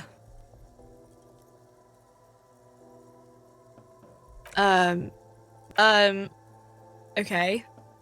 It wouldn't even fit, you know. Now that I'm looking at it, maybe a glass-doored fridge in a public grocery store isn't the best option for storing a corpse.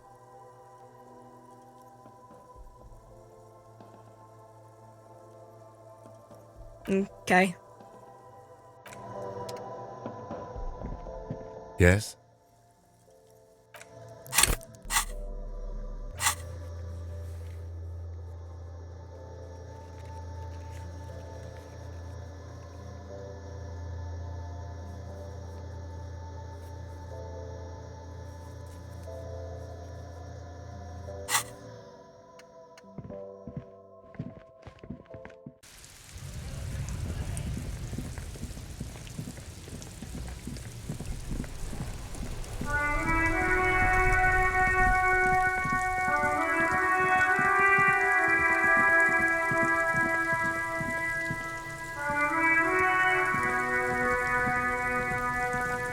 Kuno's like Kuno's dad. Kuno doesn't give a fuck about anything. For the fuck imp. Good thing you asked the Kunmeister.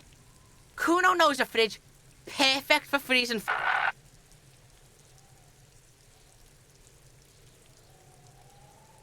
Kuno knows all kinds of shit. Kuno gets around. Bacon Man's in a rush. But what's in it for the Kuno? What's the return on Kuno's investment?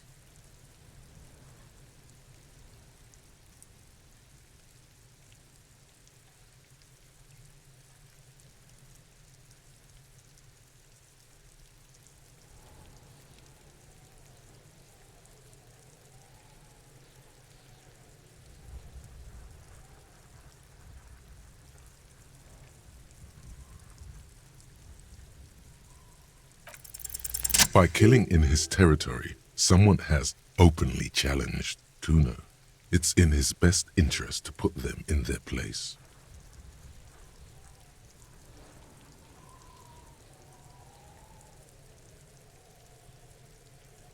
A dark flame smolders in Kuno's eyes as he ponders your argument, wordless, like kings do.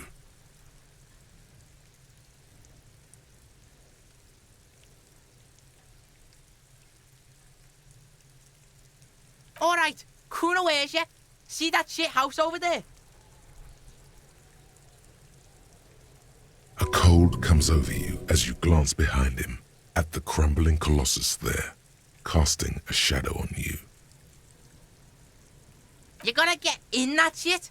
In there, deep. Through the bookstore, you gotta beg the book bitch. Used to be you could get in there through the doorbell, jam that shit. Book bitch changed that. Kuno doesn't beg, so Kuno doesn't go there anymore. Yeah, book bitch, beggar. You stupid or something? He means the bookstore. We have to ask. Plaisance is the mother of the little girl peddling books on the plaza. We have to ask Plaisance in the store. Impressive note-keeping, Lieutenant. See, the cloud gets it. Listen to your four-eyed friend. Check the fucking basement, pig. Don't you know anything? Always check the fucking basement, recon style. There's a giant fridge down there. Fucking will fit, no problem. It looks like a white bear or some shit. Try not to piss yourself when you see it. A white bear? A polar bear? You didn't hear it from Kuno, pig. But don't forget where you heard it from. Kuno owns you now, pig. You're Kuno's property. Kuno doesn't fucking care.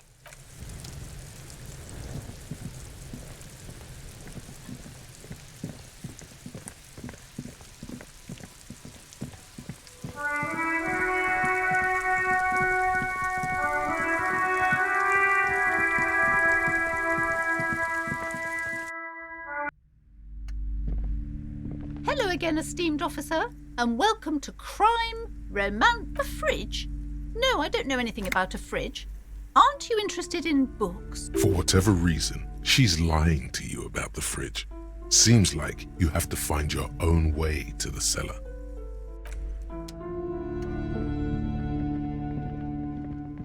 The curtains, tattered with age and covered in dust.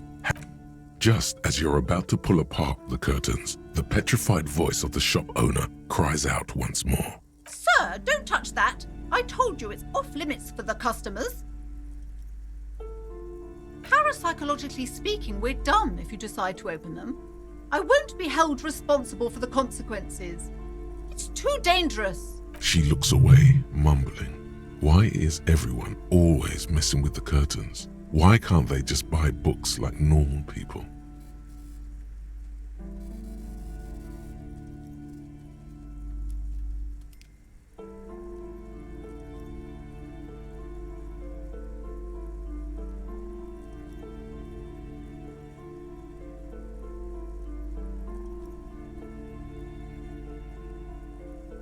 Why? It's not like anyone was killed there. I am sorry, I don't mean to be so impolite. Just please don't go there. I can't allow that. You'll only make things worse and unleash the powers. The curtains do seem frail suddenly, not robust enough to contain a slippery darkness. No, it's just a storeroom for the employees, I told you. Everybody suddenly needs something from there. Leave the curtains be. It's what it wants. No! Please just talk to me, officer. Come here and let's talk this through before you decide to do anything extreme. Talking is always good. Go see what she has to say. There is something mysterious about the curtains. The curtains, tattered with age and covered in dust, hang before you.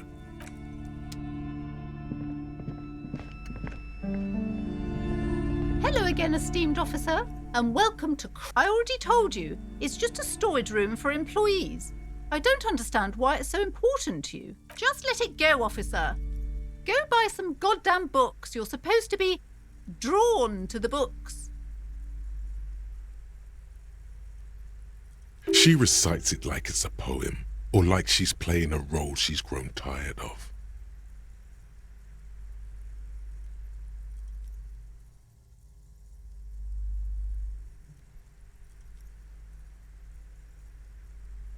It's just for decoration. Okay, fine. It's just because this place is cursed, just like everyone said. They don't call it the doomed commercial area for nothing. Are you happy now, officer? Happy that you've ruined everything? Take it easy. You've broken her resistance. Pushing her further will gain nothing.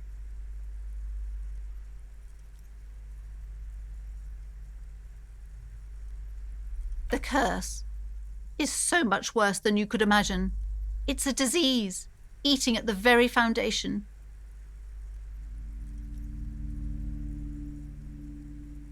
It's the curse of financial distress, of ruin and bankruptcy.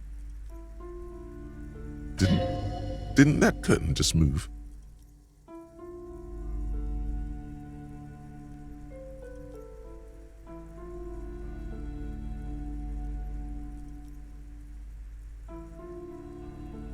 It's not just that, officer. We're dealing with something supernatural here. It's the cacodemons feeding off bad business practices and disappointing income statements. There's something wrong with this building, I can tell you. Ever since I arrived, I've sensed an eerie, lingering presence, as if I was unwanted here. Most certainly not.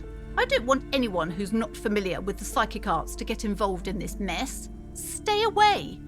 Leave the spirits be, so they can return to their slumber. My liege, you know what this case calls for? A para-detective.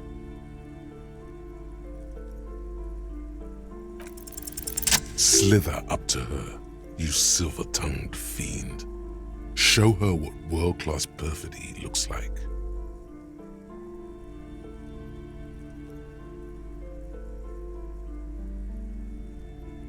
Are you sure? Don't think I haven't seen charlatans before.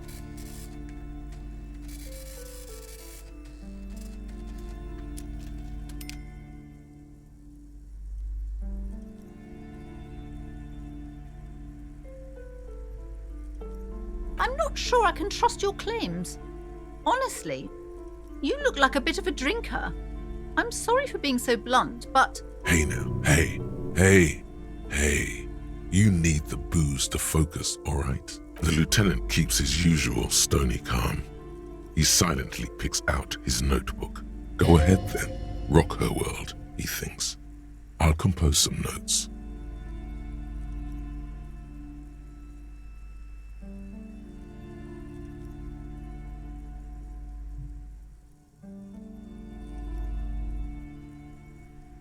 How do you know all this? Here we go.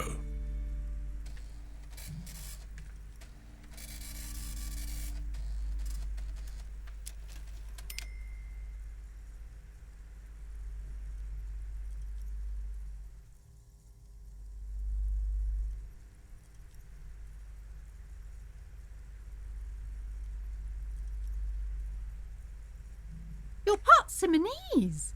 Oh, it means our meeting couldn't have been mere chance. The hand of fate guides us. But I am not the only one at risk. I have to think of my daughter. You are certain you can help us? Keep us safe? I can't allow any collateral damage to hit us.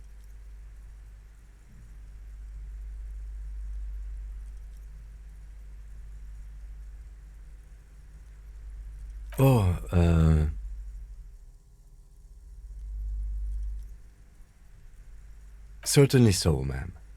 I can assure you my partner is eminent in this particular field. If you promise, good officer, then you might be our last hope. Do you swear it? Thank you, sir. There's one more thing I haven't told you about yet. The entity. Do not act surprised. You know of these things, sire.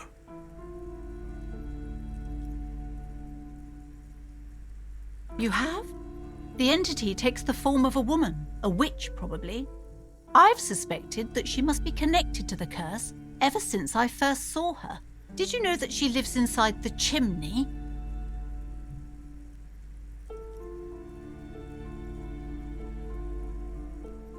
Yes, that chimney is part of the building's central furnace, and it's enormous.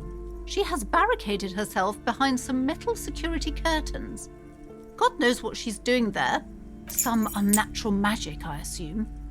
You should go find the entity and ask what happened to all the companies in the building. What is the source of this curse? Here's the key to the warded door behind the curtains. Take it. Oh, and please do return to me after you've looked round. I'm quite anxious to know what she has to say about the curse. What you discover in there. Unbelievable darkness and ruin. What you discover? Probably just office space. And the damn fridge. Don't be scared. Okay, but please, only a few questions. You wouldn't want to disturb the spirits. The woman looks up.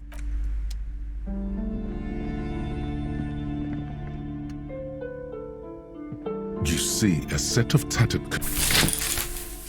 You see a dimly lit room full of dusty furniture and trash. A doorway stands in the back, covered in dozens of scary little Seminese wards, your shadow looming over it like an omen. Oh!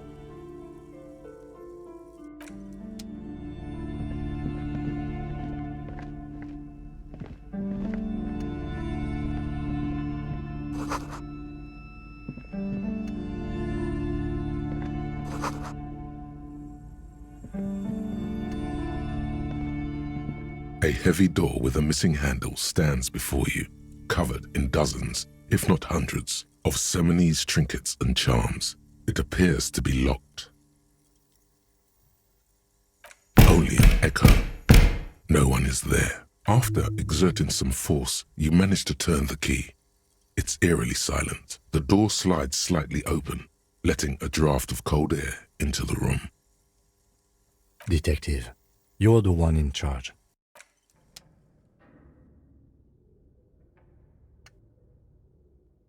What is this place?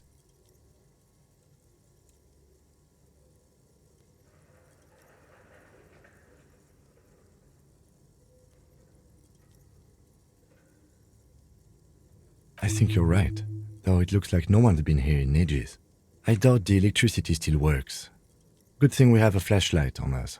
Don't forget to take it out of your bag before we move on. An eerie feeling rises in your chest. Sounds good.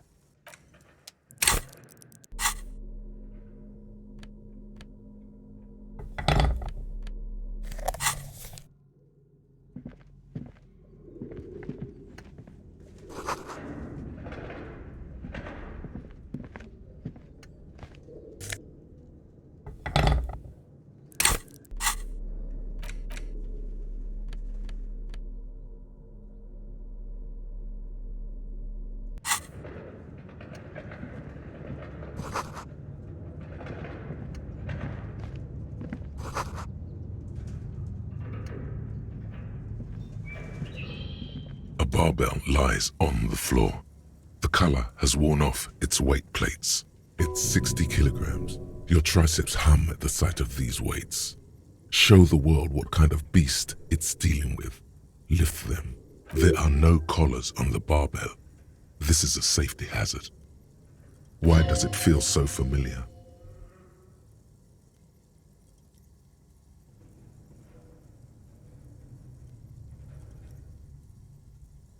No, it's not that. It's the stale smell of rubber, the squeaky sound of sneakers, your bruised knee against the mat. and a whistle. Then the feeling is gone. It's just a memory from another life. When you were young and fit. You're right. The weight may fall off. Better not touch it then.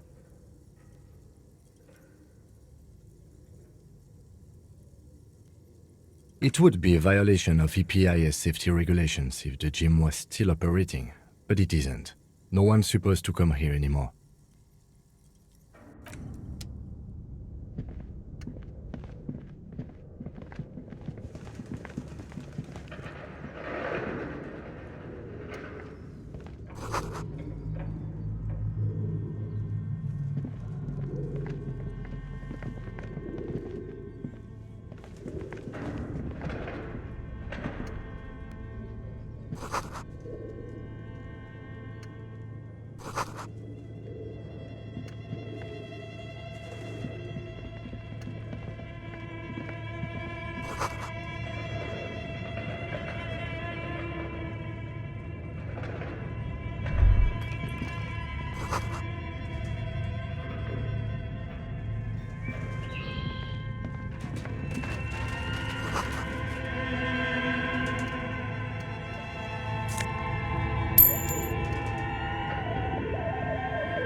This appears to be some kind of machine with a cube-shaped heart and a wired framework.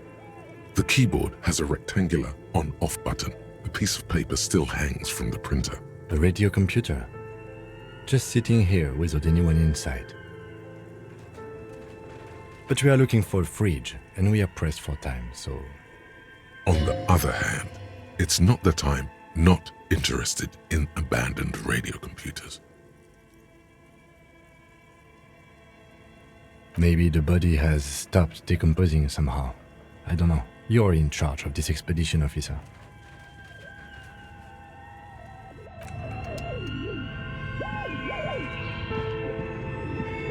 Your flashlight slides over an old green chalkboard covered in scribbles, sketches, and schemes, like some ancient cave mural. Some of the writing has faded with age, but you can still make out sections here and there. Photos and drawings have been pinned to the board. These lithe, pointy-eared creatures appear to be different types of welkins. You make out autumnal candle welkins, casting wax-based magic. Translucent welkins, with organs shining under their skin, and even ether welkins, hailing from the vast emptiness of sidereal space. Who are all those creatures? Fantasies of a tortured, feverish mind? You should adopt one of those welkins as your persona. No longer a mere man, but a welkin. One of the welkins, towering among the rest, appears to be different, however. It's Vara Hamira, a high welkin, his face white and scarred like cracked marble. This is clearly a welkin supremacist.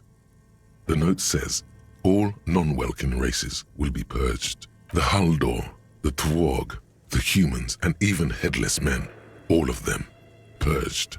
Imagine a world filled only with welkin, green welkin, dread welkin, and the high welkin to rule them all. An inordinate amount of time has gone into drawing these little welkin creatures.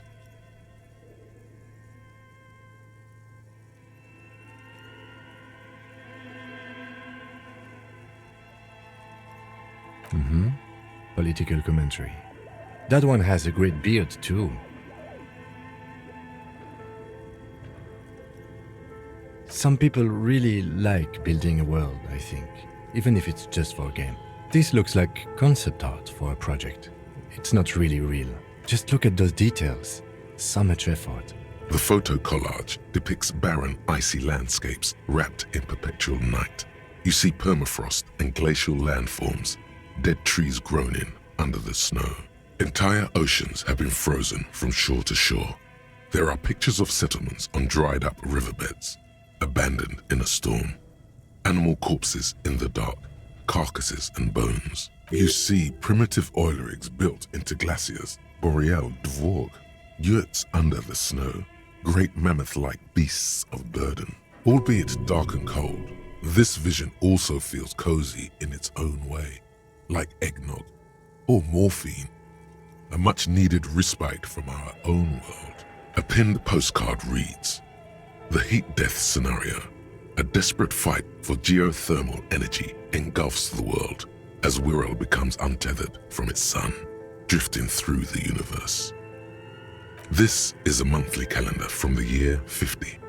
Cryptic words like sprint, daily minimi, and GPI span the marker-drawn grid, the grand scheme of production and money. Minimi stands for a mini meeting. It's part of a bigger framework for managing work called RUN. Station 41 tried to implement it a few years ago, but failed. As time goes on, the numbers in the boxes grow rarer and rarer. The board becomes an empty snowfield in the final days. Only failure and regret dwell in this region. Looks like they didn't make it. A note in the bottom left corner of the chalkboard says, "See the prod schedule filament for details." The handwriting is only partly legible, but you can still make out 3 slogans: "Call in, tune out," "Wirral untethered," and "Heat death of the universe."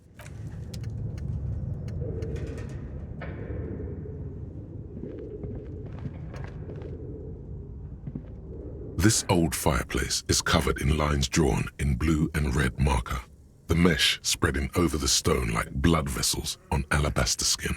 It looks ghostly and strangely ancient. The whole thing resembles Kadran mosaic tiles. Very pedantic. History classes, students with their textbooks open, studying the roots of our civilization. Those aquarelle blue tiles looked beautiful in the sun. Radio frequencies, it seems. UKV 123.6, UKV 123.7, UKV 123.9. Some written notes, too. Sparse and cryptic, unclear. It looks like a cardiovascular system split into veins and capillaries. Very advanced.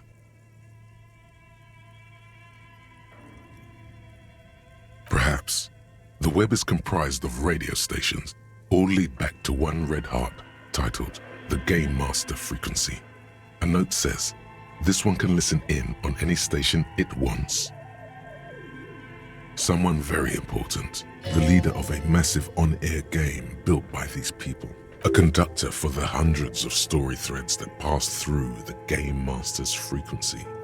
Whoever decides to call in to a call-in station, it looks like. There's no way a little basement studio working here could pull anything like this off. My God. It's as if the less money they had, the more ambitious their project became. The schedule. I know doom when I see it. The company was running out of funding. Nothing. It's just lines on marble. An echo from times long gone. No one has used the fireplace in ages.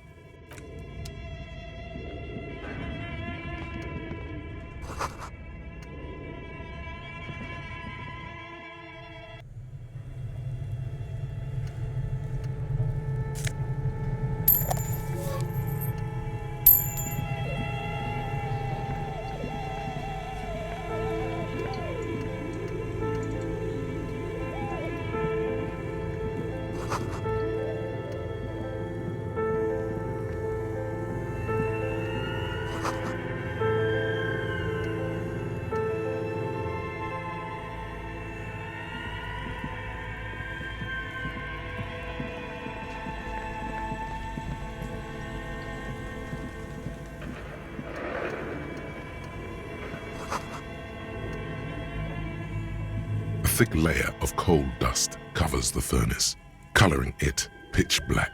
Looks like this furnace has a face, and it's a face of agony.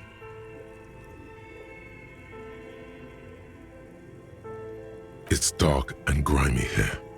In the darkness you can hear chatter. It's coming from above. A voice or several voices talking to each other. Near the smoke chamber, upstairs. What are you doing?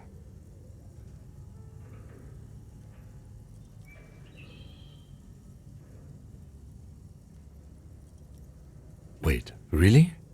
We should investigate, see if someone's upstairs.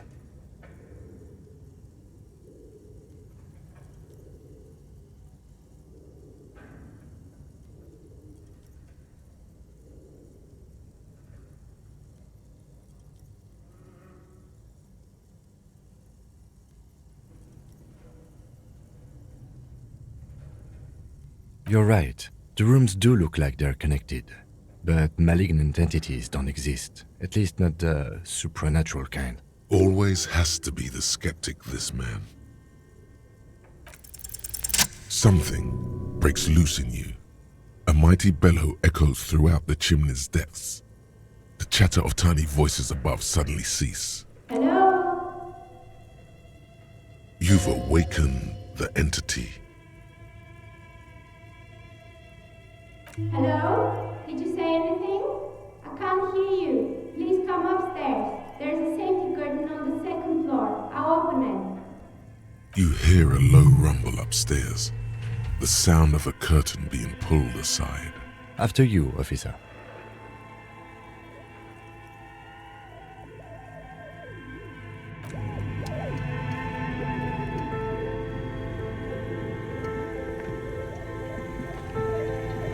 You see a terrifying ice bear with a strange compartment in its belly. The door is covered in frost and the bear's eyes are glowing. The bear looks oddly realistic. Is it taxidermy?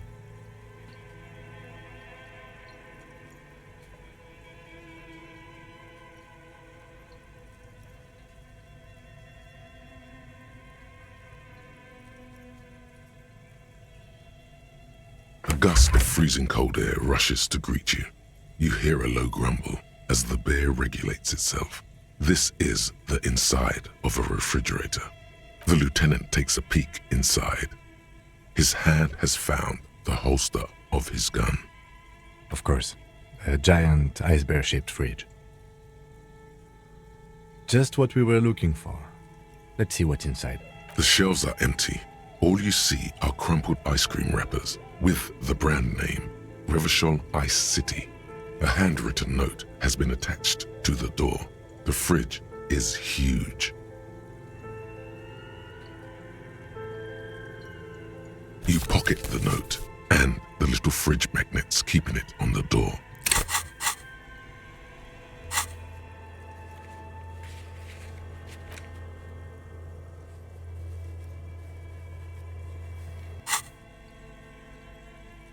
It's certainly an eccentric choice, but it is capacious and cold enough, too.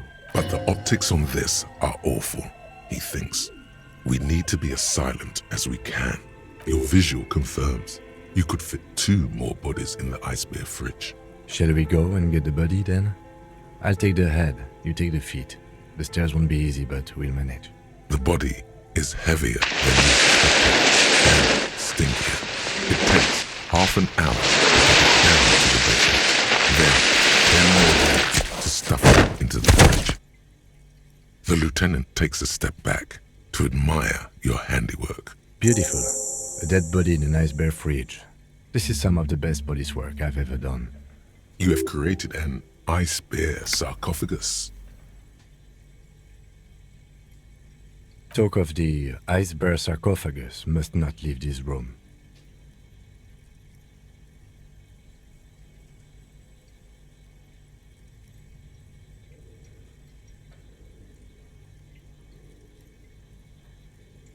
Did we though? Okay, maybe we did. At least we've stopped the body from decomposing further. Now you can conduct another inspection under controlled circumstances. Inside the icy realm of the ice bear fridge, The corpse stands slumped, waiting.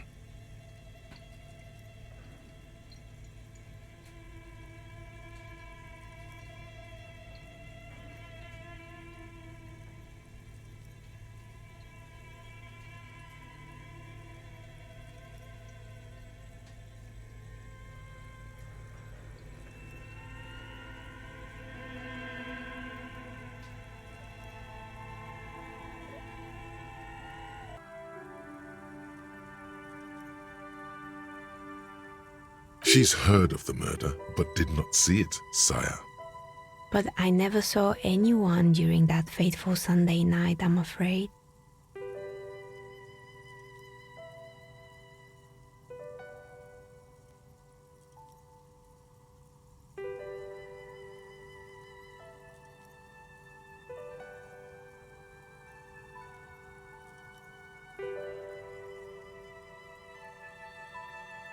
I might have, but in this case, all I would have seen is my own reflection staring back from the darkness. It's light here, but dark in the yard at night. It's really hard to make anything out in the yard when it's dark outside. Besides, I rarely get up to look out the window when I'm in the zone. It's an odd profession, making dice for people, but I like it, and I prefer doing this to sitting at home. She nods. Anything else, officer? We're inside the chimney of an old central furnace. It's strange, I know. But when I arrived here, all the other rooms were taken, so I had to build myself a makeshift home. Besides, I don't really have to pay any rent here, so that's a plus. Plaisance was right. There's an entity living in the chimney. You should ask her about the curse. Creative.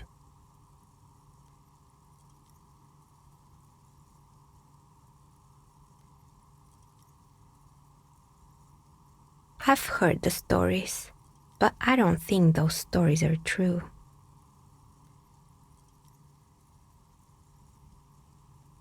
It's just capitalism. We only hear about tales of success, so it's often surprising to realize how many ventures actually fail. Plaisance, the bookshop lady? I've heard that her business is doing rather well. Have the energies spared her somehow?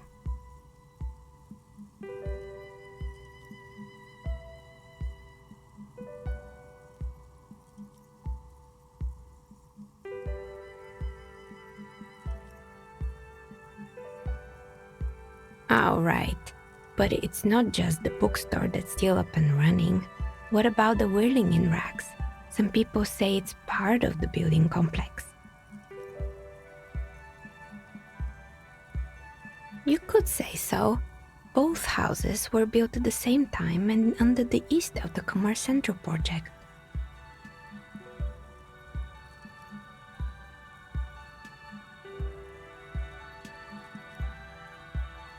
And then there is me.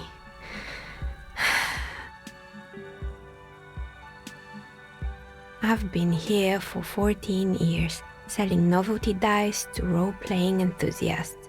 Not exactly a million-real business idea, yet somehow I've survived despite the talk of malicious energies. Strange, isn't it? Maybe it's just because she's so talented that she's been able to woo the curse.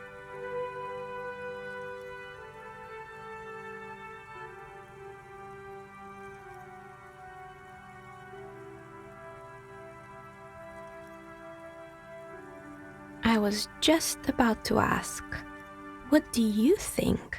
Do you think the curse is real? Time has come to face the source. Fear not, for the forces of the universe are supporting you in this psychic quest.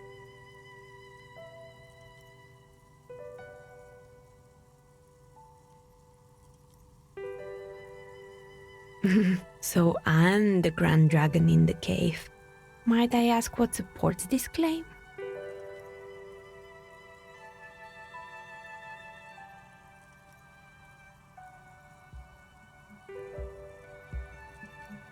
Oh my, I've revealed myself. You better call the exorcists. Of course, How convenient.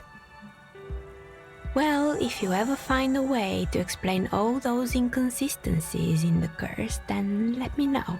That's all she has to say on the subject. She has been thorough and truthful, as far as we can see. Plaisance needs to hear about this. Perhaps if you combine your psychic energies, you will make sense of the situation. Of course. Tell me what you have in mind.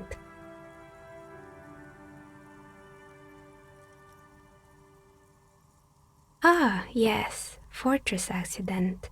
It's too bad they never finished their game. The Wiro Untethered die is a variation of a standard role-playing die, only instead of plants it uses motives of ice and death, and loss of course. Ice, death, loss.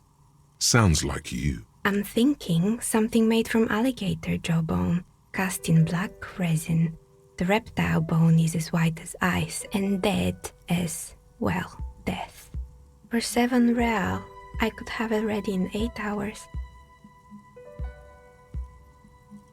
It's a icositetrahedron, a 24-sided die that can produce results for 2-sided, 3-sided, 4-sided, 6-sided, and 12-sided die with a single roll.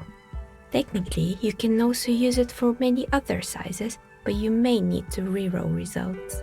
Loving it. So nifty.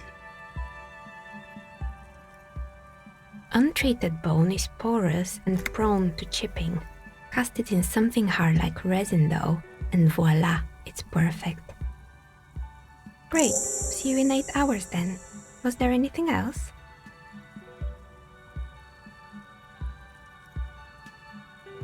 I'm sorry. I'm a bit overloaded just now, so I can only produce 1 die per customer. More or less. Are you interested in anyone specific? Oh, quite a lot of them spring to mind. Yes, I think it was called Androgynous Orlando or something similar. They weren't a big hit around here. Turns out that working class men don't like genderless haircuts. They're scared of that. A bit of experimenting every now and then isn't bad.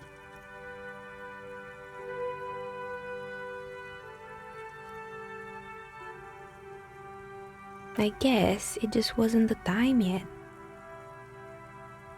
It wasn't merely a gym, it was Artemiteps Boxing Club, a community project created to steer at-risk youth away from drugs and crime.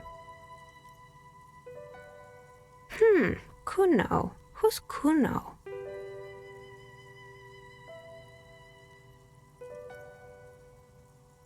Oh yes, you mean the kid with the sailor's mouth. Yes, I've heard him yelling profanities in the backyard. I think it would take more than a gym to help that kid. A kind man, from Zemsk. I heard he had some trouble with the law when he was younger, and that's why he wanted to start the gym, as his way of giving back. It didn't. If anything, it made the youth situation in Martinez even worse. At some point, someone started a rumor that the punching bag downstairs was full of amphetamines. You should have known it. It's not really full of that. No one would store their drugs like that. Eventually, the coalition took away the funding and the club went bankrupt. This was a few years ago. It's gotten much more peaceful around the plaza ever since. Oh, this one's a mess. There used to be a company that promised to repair windows 24 hours a day. What could go wrong with this one, right? Turns out, the business was actually set up as a front for an illicit group that was producing snuff milieu. Who would have guessed? What's the snuff milieu? And they never cleaned up the debris either. Now it's just littering the hallway and I have no idea how to get rid of it on my own.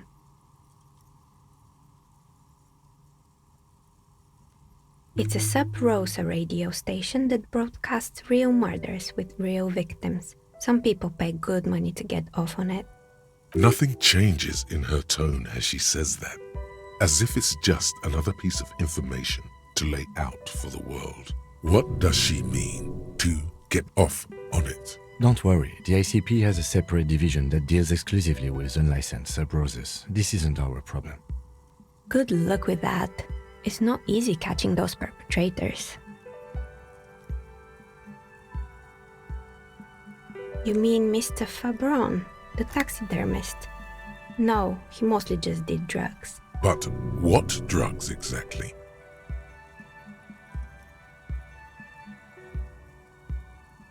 Anything else? There used to be a fashion atelier here, but I have forgotten the head designer's name. They were doing well for a couple of years, until the insect rights activists came.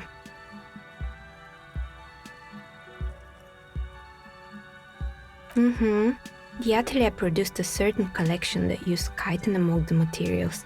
Apparently chitin is made in the Occident, where it's extracted from beetle wings. And you know how all kinds of political movements are big in the Occident. The activists shut down the biggest chitin supplier, which of course caused the price to skyrocket. And, naturally, all the most fashionable tastemakers refused to be seen in chitin from then on. The atelier went bankrupt before they could finish the collection.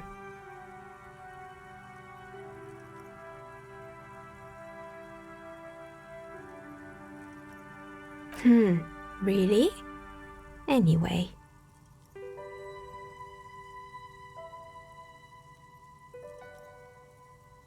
They were made by a company called Slipstream. After they pivoted from making rotor blades to skis, their chief executive took off on a vacation with all their money. Honestly, I think it's quite funny. I think he's still sending out holiday transmissions from Tulula or Tiumotiri or Hashtkor or wherever he is.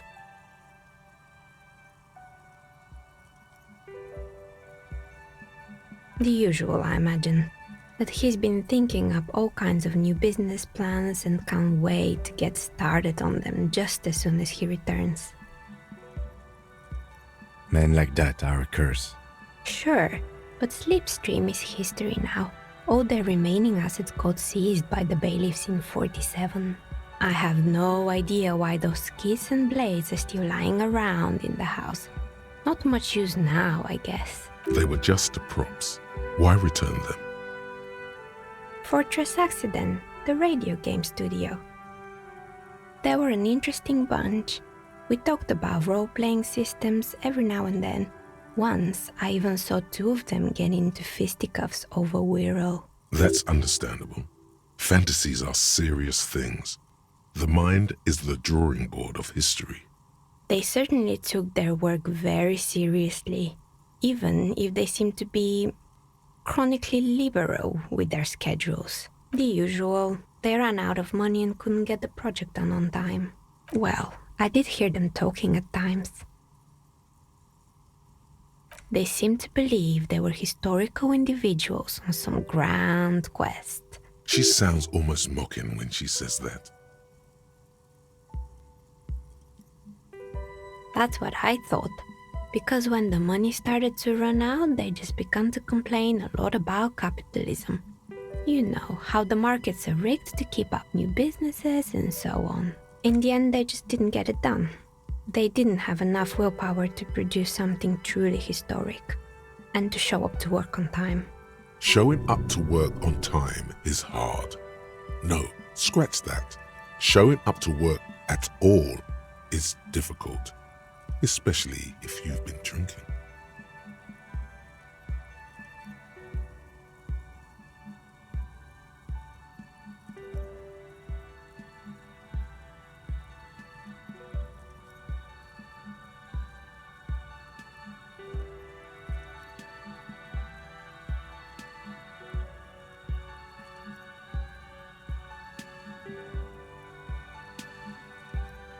Not the wisest decision.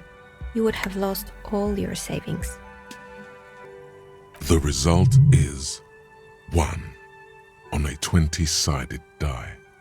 The dice is black and filled with little silvery flakes, like snowfall. Anything else? Oh boy, the fabled Revachol ICT. You're in for a treat here. The place was owned by two guys who had some rather innovative ideas about marketing. The bear was one of them. Now ask me about their other ideas. Indeed. What were the other ideas? There was really just one, and it involved picking out the prettiest girls in the neighborhood and paying them 20 cents per hour to man the booth. And by man the booth, I mean slump behind the counter with a face that could maim you if you ever dared to disturb their bored magazine browsing. Sounds like she really didn't like those girls. Fritta does the same thing.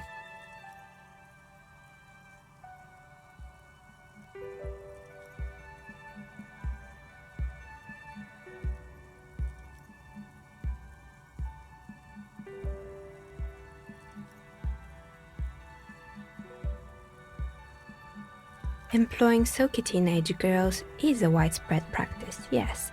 Unfortunately, they always come in packs. I'm talking about acne-ridden girlfriends and gorilla-like boyfriends loitering near the shop. At least that's what happened with Ravenshaw ICT. And they already had the bear. The bear. Of course not. The bear was terrifying.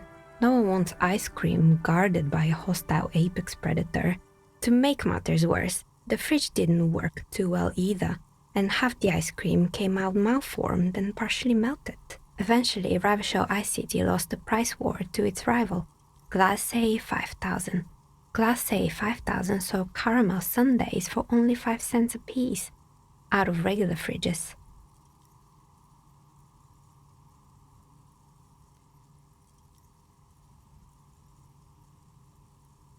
The taxidermist who made it said it was his vision beast. He said he met his vision beast while high on desiccants. He called it Megatherion. Sounds cool. Megatherion, a mega wild beast. It's an imaginary beast that guides you through life by telling you to do more drugs, mostly. A wise and noble beast, guiding you toward the land where the streets are paved with drugs. Understandable. You shouldn't do them. You're a police officer after all. Anyway, now you know the story of the fallen ice cream empire. Anything else? Another failed business, perhaps? I've been here for a long time. Oh, right. I hope you didn't try to ring me. I think none of those doorbells work, including mine. I'm still in the middle of connecting the wires. Sorry about the confusion. The doorbell with the empty name card must belong to her then. That's right. I haven't even written my name there. As I said, it's quite useless right now. It doesn't work yet.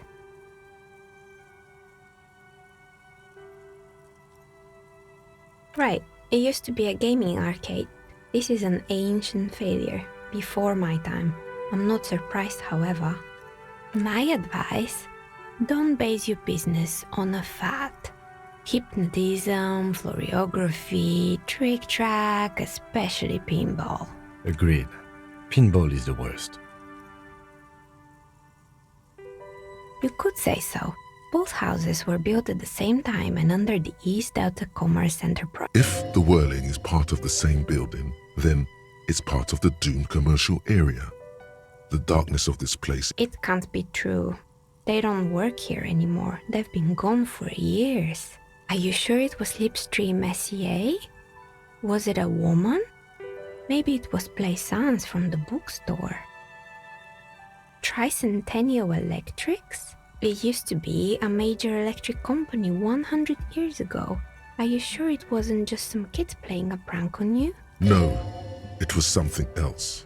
It was eerie. It was too real to be just a prank. Either we're dealing with a professional actress, or... Pranks can be eerie. Oh, the kids these days. We were just one of them, and now they're terrorizing us. No solidarity. Why would Slipstream SEA have a 100-year-old recording as their doorbell message? doesn't make any sense. I'm still convinced it was nothing more than some elaborate prank. My money is on electrical anomaly. I've heard of these, especially in an old building like this. Sure, I'm listening. I'm pretty sure it still doesn't work. Sure, I'm listening. Good. I hope it clarified things a bit. I'm listening. Good. I hope it clarified things a bit. What else? You feel nothing. If anything, it's uncomfortably warm in here. She has begun to idly clean one of her carving tools with a dirty kerchief. The tool's sharp edge shining in the light.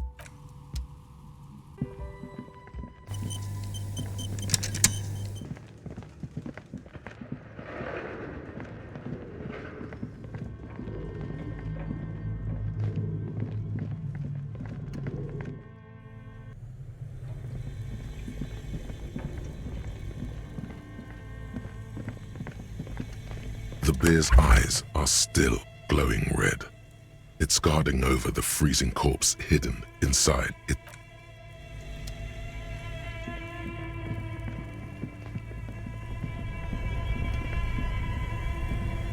This orange machine is buzzing like an old submarine.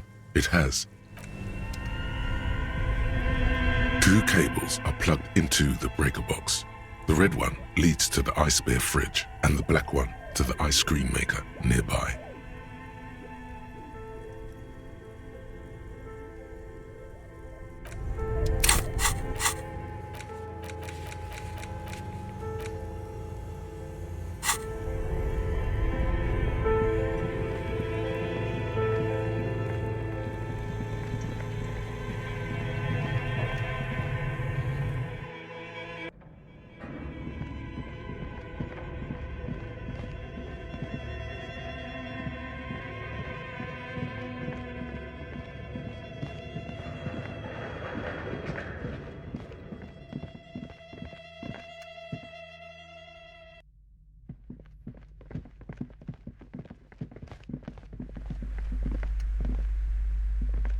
You're alive and well. Don't keep me waiting now. What's in there? In that dark sarcophagus? Yes, yes. How was it? Tell her how ghastly it was. You know it's what she wants to hear.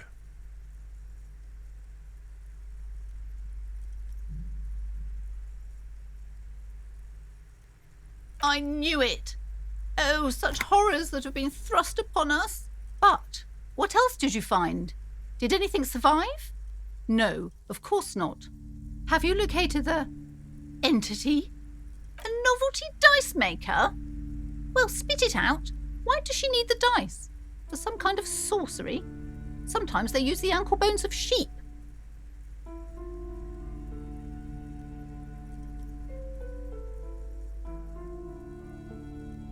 I don't understand. If it's not her, then where is the source of the doom? How did she explain the curse? The narrative she's built herself, it does need tearing down. Just don't say you don't have any answer yet. The uncertainty is killing her. To hell with it. Perchance you ought to just lie, sire.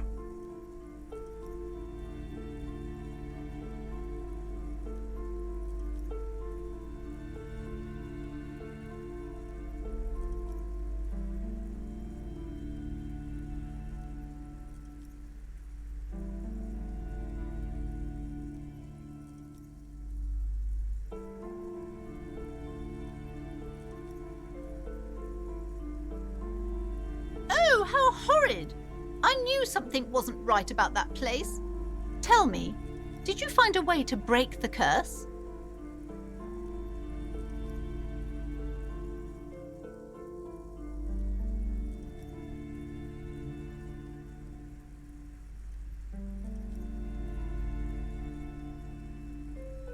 Of course.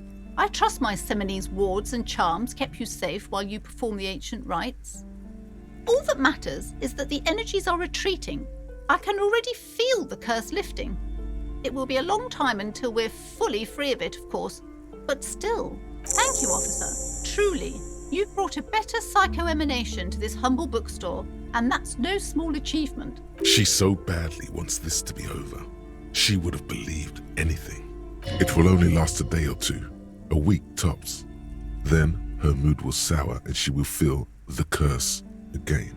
All right then. All's well that ends well. Should we return to...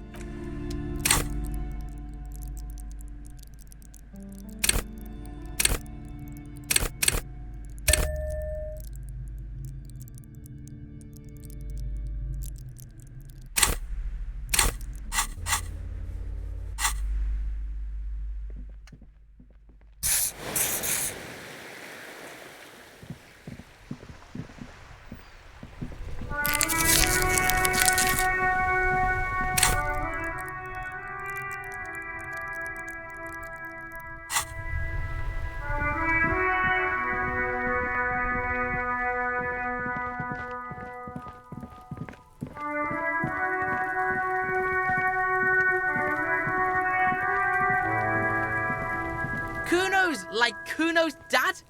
Kuno.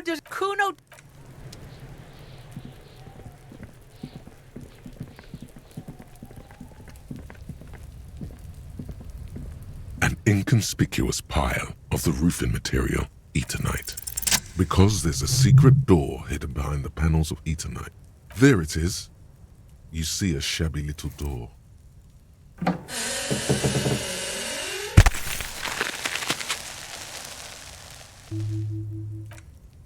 What is this then? A tool shed?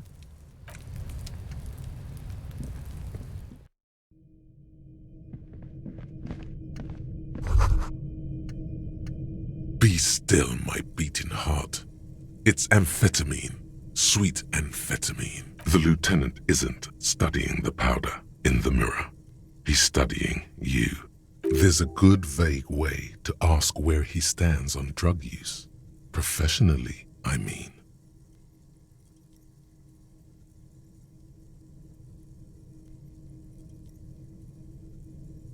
Perhaps not.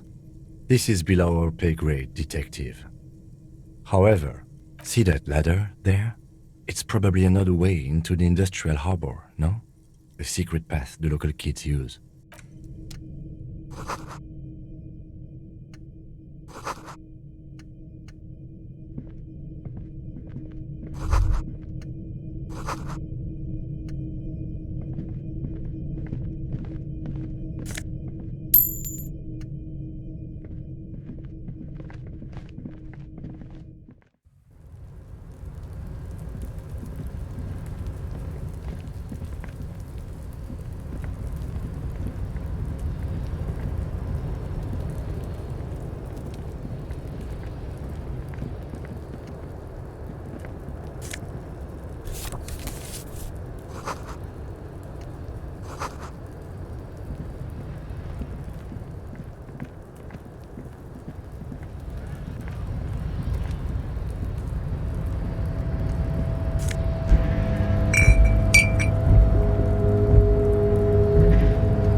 see a set of tire tracks in the brown slush that covers the plaza mosaic.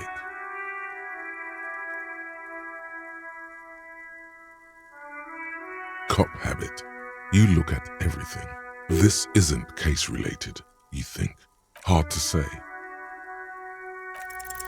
The tire tracks were left here by an unknown event that took place some days ago. It's a message, written in the language of burnt rubber. Some of that rubber stuck to the tiles right in front of the whirling-in rags. This is point A. The driver started there and then accelerated straight into the fence, left a hole big enough for the Franco-Nigerian cavalry, according to the cafeteria manager. The driver proceeded to back out of the yard, barely stopping before hitting the adjacent building, before heading south. Must have been in a hurry. You are correct. This is a rather motor carriage-friendly city. Somehow that makes you feel scared. You don't know why. I'm not sure. There are plenty of traffic accidents waiting to happen in Martinez. With a jam right here on the roundabout, I would keep them separate. You could follow the track south. There seems to be a canal there. See where they went.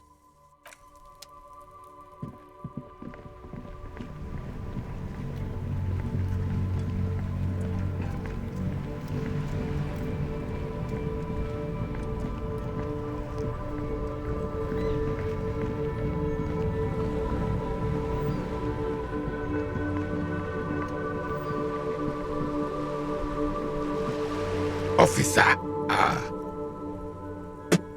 God damn it. Pull your... What is this? Are you mocking us? This isn't for pétanque. Now. No need to get angry again, René. I'm sure the officer tried his best. It's not like there's a bull kiosk here in Martinez. Trying is worth as much as is accomplished. In this case, almost nothing. Fine. You try to right a wrong. It's still a gram better than actual nothing. It's a Bell McGrave, 4.46 caliber, breech loading, Revachol made. Good weapon, accurate and reliable. This one's inoperable.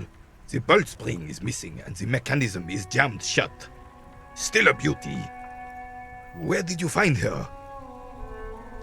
I'm not surprised. There are probably lots of forgotten wartime weapons lying around here. Back in the day, everyone had something stashed away. As for the rifle, I don't know what else to tell you. These BM-446s are an antique. No one uses them anymore. The ammunition is impossible to find.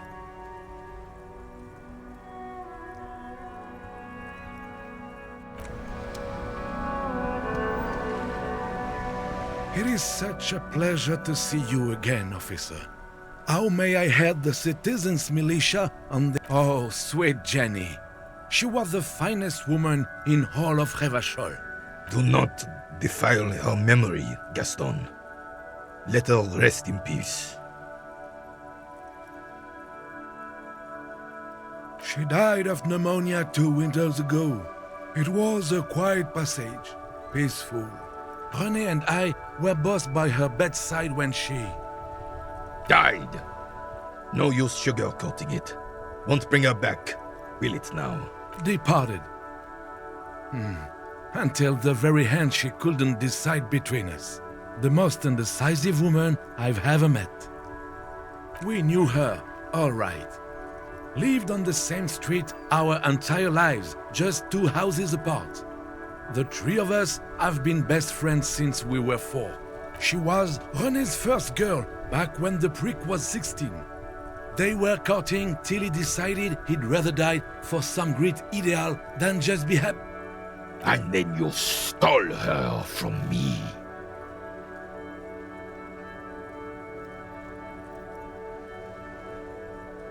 Oh, officer.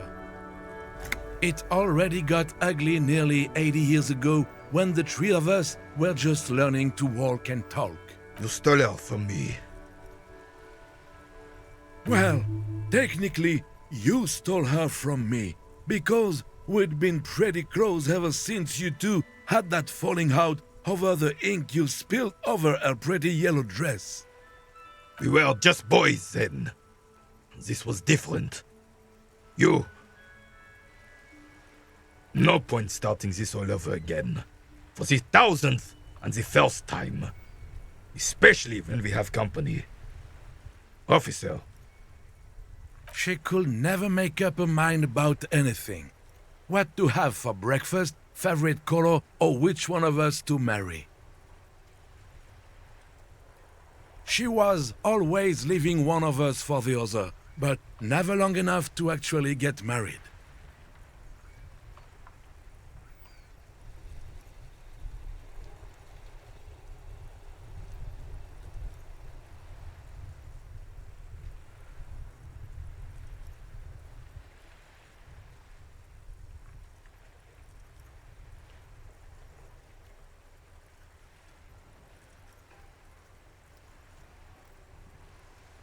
Heck, technically, we're both still engaged to her.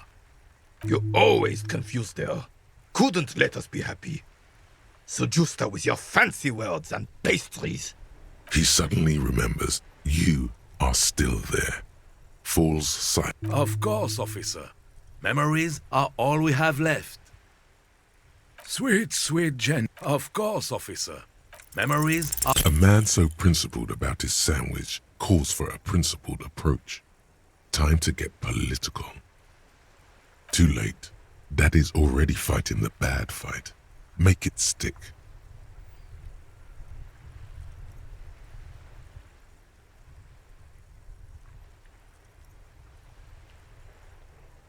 Say one of these fascist or communist things or fuck off.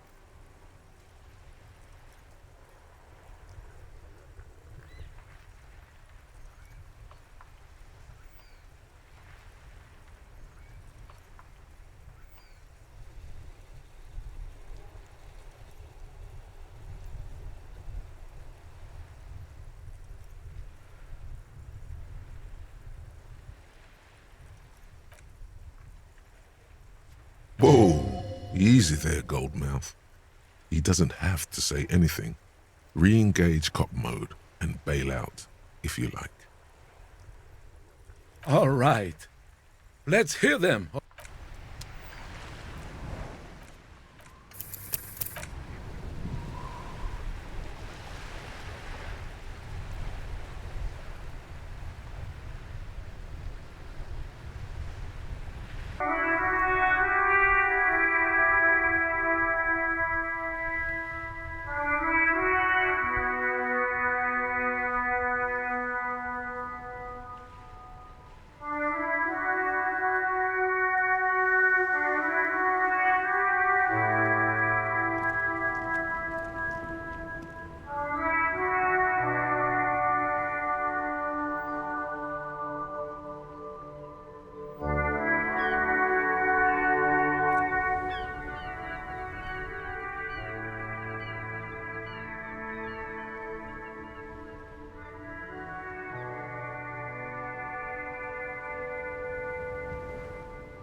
Yes? What is it?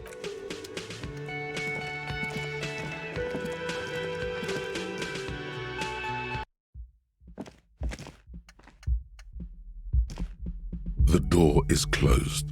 Who is it? Tired. controlled. This is the police. Can we come in? Come on up. The door is open. I'm drying my hair.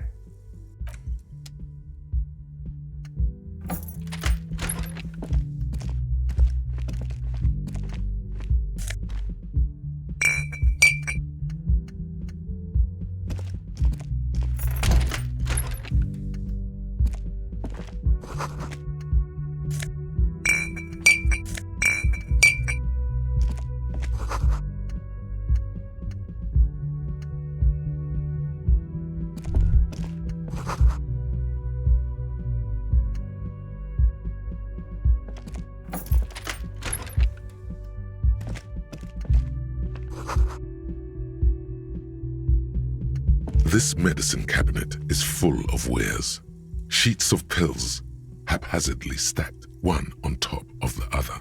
There's also a toothbrush somewhere in there. It's been used quite a lot. Pharmaceuticals line the shelves, sheet upon sheet of pill bottle next to pill bottle. Acetylic acid, APAP, eye drops, blood thinners. Anything of note? Pill bottles rattle like bones as you search the cabinet. Paracetamol, histoperidol, something in a foreign language you can't read. Behind them, an unusually shaped nasal spray. Its label reads, Nacra. Nacra, this is used to treat opioid overdoses. Always handy to have around. Interesting. That's used for diamorphine overdoses. Among some foreign, probably Messinian or Gotwaldian, marked red blister packs you find. What do you find? This is going to take a little know-how. A bright orange bottle with peptide stamped on it, in sunny, happy letters. Jackpot, baby. That's the stuff you're looking for. Your palms begin to sweat just holding that little plastic container. It's speed, man. Just what you were looking for. They call it dextroamphetamine and talk about psychological disorders. But what we're seeing here is some scientifically advanced trucker speed. Peptide, a euphemism for pharmaceutical amphetamine. Prescription speed. The fuck are you waiting for? Let's get super fucking preppy.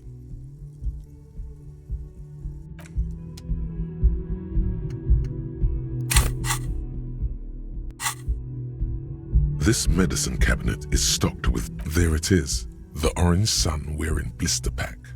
You feel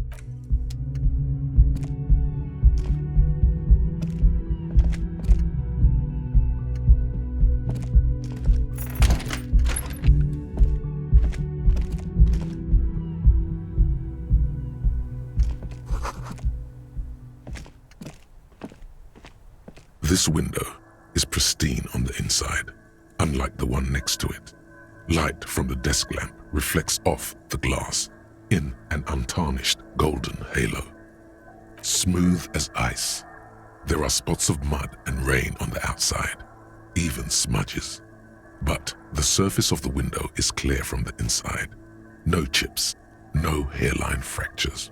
Following your lead, the lieutenant leans in closer to inspect the surface. Smooth as ice. There are spots of mud and rain following your lead. Looks like it, yes.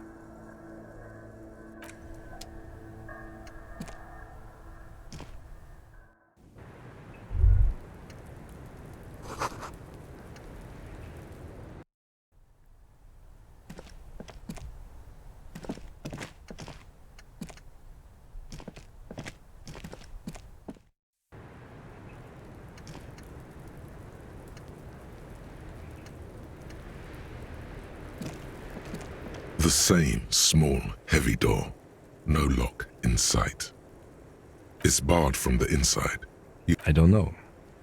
It is not the first closed door we found in this building.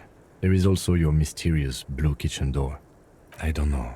The further we get, the more this building seems to be tied to the case. The vigilantes, the cadaver, and a number of people connected to the case are in or around this building. This door is part of it. It's not unimportant.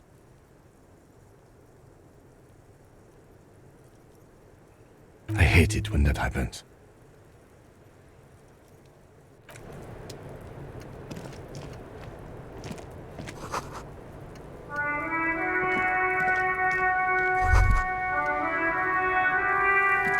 Just as you look at the flowers, a gust of wind raises them from the roof, picking them up in the air.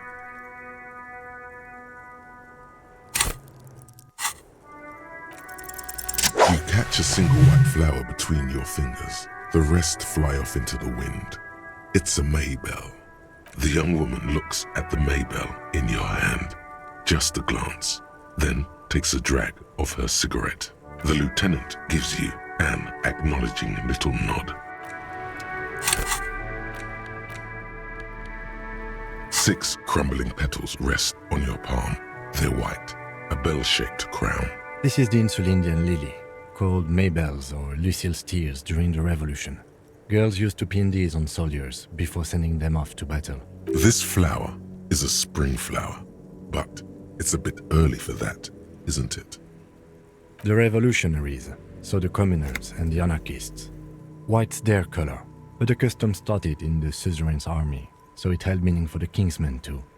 It's about girls and boys more than sight.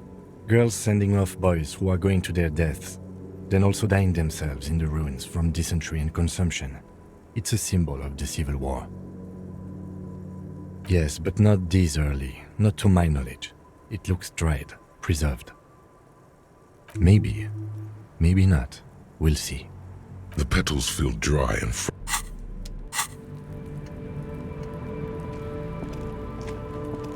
Welcome to the roof. below her silvery jumpsuit, an athletic young body, built long and lean. I'm sorry for the mess down there. The cleaning lady hasn't come by in days. I'm beginning to wonder if she ever will. It's much nicer now. Where the dead body used to hang, clearly visible from the roof, but no longer. Thank you for that, officers. Truly. Oh yes, legends of room number 1 have made their way around the building.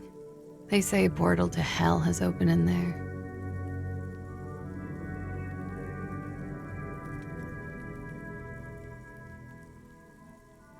They also say that's why the cleaning lady quit. Because of the infernum. I am Kim Kitsuragi. I am a detective from Precinct 57. I see you've already met my colleague. Have I ever? Have you grown accustomed to your role as a police officer? Like riding a coppercycle. Miss, we are investigating the murder of the man down there. The people who put him there have asked us to talk to you. Huh. I see. Be careful. Ask something else first. When you go there, use words like, I hear you have been through something difficult. Clausier Amandu. Same name that Titus gave you. It sounds Oranese, as does her accent. Right, sir. Vredefort, Republic of Oranje. I guess you could say I am an Oranese expatriate.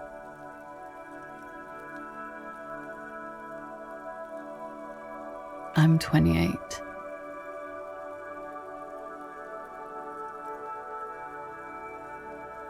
Something stupid. Oranese lit. Oranese literature. It's what I studied at the university. Fear of failure, fear of death, how it sucks to be Oranese. All national literatures are. Only the name of the nation changes. What about Revacholian literature? People sometimes reveal things about themselves when they discuss such matters. No. Revacholian lit is about how magnificent and serious Revachol is. It's about how you have to save the world.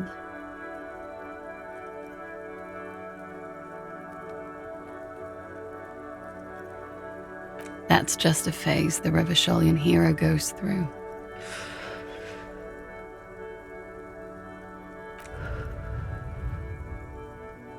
before they plunge into full-core humanity and world-saving. She seems quite relaxed for a victim of assault. But, of course, what seems should not be your priority. A bad memory, officer. The Republic of Oranje is a democratic nation on the Muindi Isola, north of here, over the sea and across the Pale. It is one of the 6 major Occidental nations to hold stake in the continued occupation of Revachol, the coalition. People consider it a reasonable superpower. They will make you into a fiscal colony, divert your natural resources, hold patents and shares, but they won't threaten to wipe you out any time, like Revachol did in its prime. Of lilacs and lightning, parks, glass, duraluminium. Vredefort is a conference city. It's always autumn there. And night. At least it was for me. What's so bad about that? Nothing. If you're no longer there. Nothing. I do nothing with it.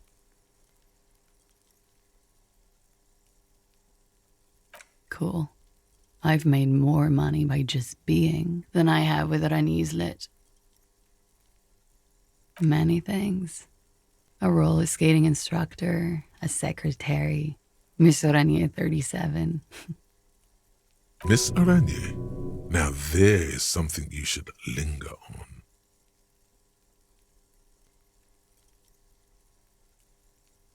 All things considered, very. Now linger. It's a beauty pageant, held in the year of our century 37, in Oranje. She was 14 at the time.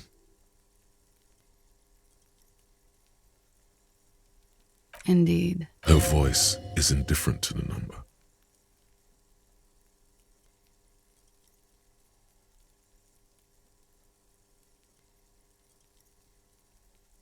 I don't think I've ever heard anything less relevant to any investigation. It's okay. He's just getting his bearings. The world of beauty pageants is bewildering. I'm afraid you can't, officer. Why is that?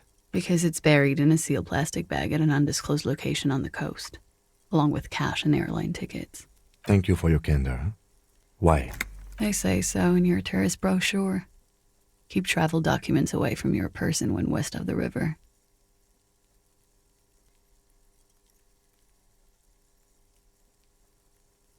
If I were to lie to you, I would come up with a more mainstream name than Clausia Mondu. It's a weird name. She seems to be telling the truth, sir. Okie dokie. The record. So official.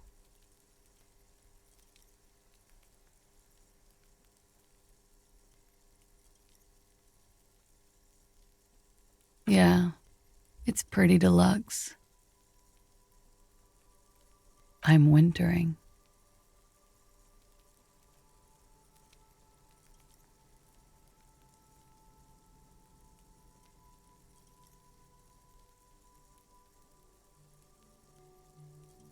How long have you been staying here? About 4 months. I came in November. The bills downstairs concur. Here in the Whirling, here in Martinez, or here in Revachol? Because it's the funkiest building in Martinez, and because all the other buildings are bombed to hell.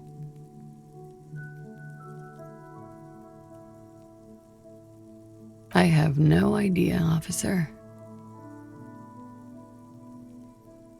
It is.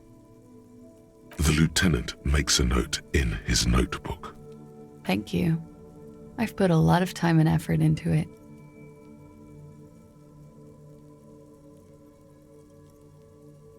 With money, sir. It's not exactly the anti-star-sized caboodle I intend for it to be one day, but it's getting there. The anti-star is, or was, a Vespertine rock and roll star who liked to do drugs. He did so many drugs, he eventually mutated into a corpse.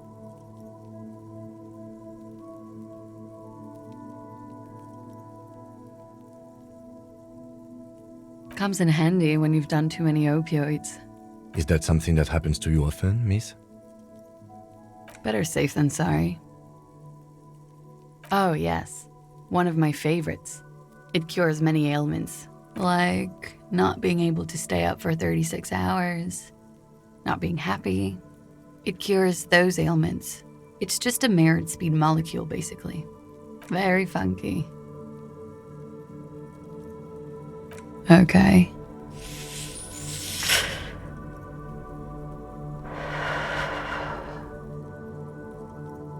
She looks at the dried petals in your palm, then lightly touches one with her fingernail. Pretty.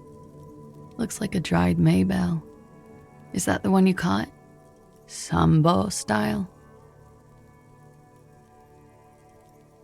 Why was there a flower on the roof? I don't know, officer. Because of the wind? Or an admirer? Admirers? I'm too old to be a debutante. And this place is no fashionable society. Question avoided. Let's conclude that she has admirers. Plenty of them. Something difficult? I've been through at least half a dozen difficult things. Which one do you mean?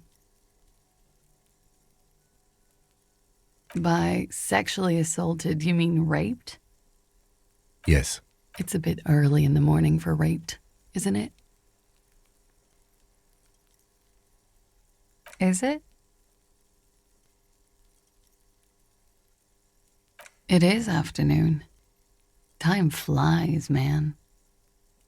Yeah, I'm gonna go with not raped. I don't want to say that shit about him.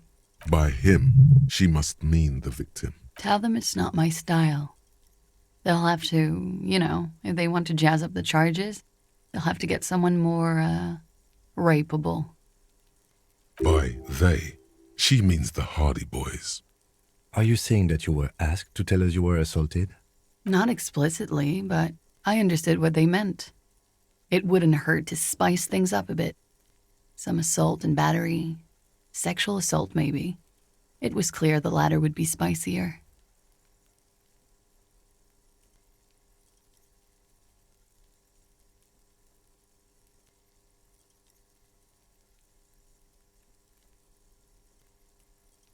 He had something to do with the strike. One has been roiling since I got here. Rotten timing. But you probably know all about it. And his role in this strike was... I think he was in a security detail. He was ex-military, worked for Wild Pines, and against the Union. We didn't discuss work much, if you know what I mean. But I understood it was dangerous. And they lynched him for it? She nods. Pretty much. Warming them. I'm 89% sure. You know how it is. Do you? Maybe you don't. In conclusion, officer, I'm gonna go with a mild to medium not raped here.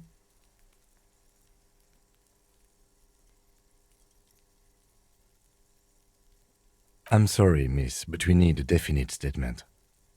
Let me make this 100% clear then, officers. I was not sexually assaulted. Would I be this flippant if I had been? We partied.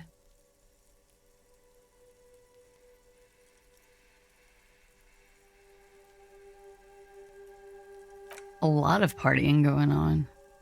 From Titus. About her and Titus's relationship. That's where you heard it. With all due respect, sir, I think we partied a little harder than that.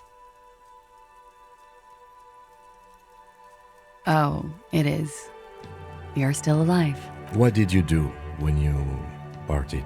We drank, sir. A lot. For weeks, basically. We had that effect on each other. We made each other drink harder. That's why I liked him. What else? Stimulants. Speed also has that effect, making you drink harder. And then drinking harder makes you do more speed. It's quite the combination. We also had sex. A little. The drugs were good enough, and we did enough of them. How did you two meet? Downstairs, at the bar. He was on some sort of assignment, a military man, as you probably know. Had a cool, scary scar. She appears aloof, but that scar part, the scary, is stressed and drawn out. What's that about? Apprehension? When was this? A month ago? Something like that. Oh yes. I've had a great view. From the roof, out of the bathroom window, in my dreams. A bitter cringe. It hurts. You look to the lieutenant. You called us, the RCM. Yes. Jackpot. I made it. And I would appreciate it if you didn't tell everyone. In Martinez, they call it snitching. Reporting crimes is confidential in Revachol, miss.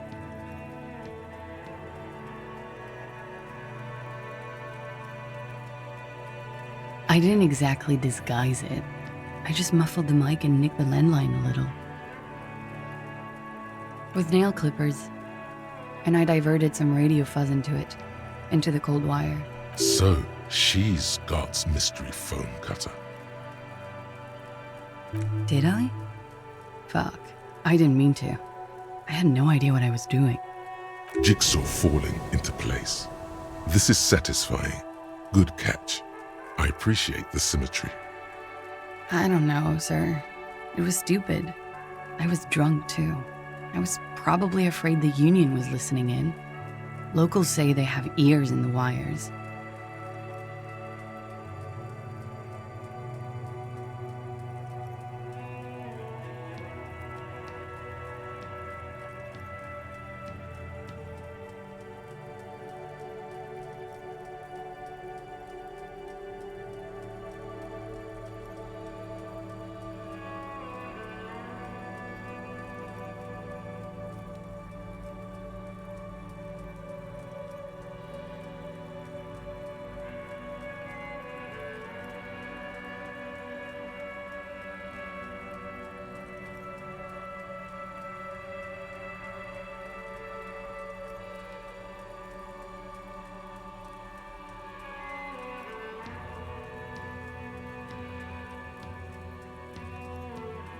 Thank you for making the call, miss.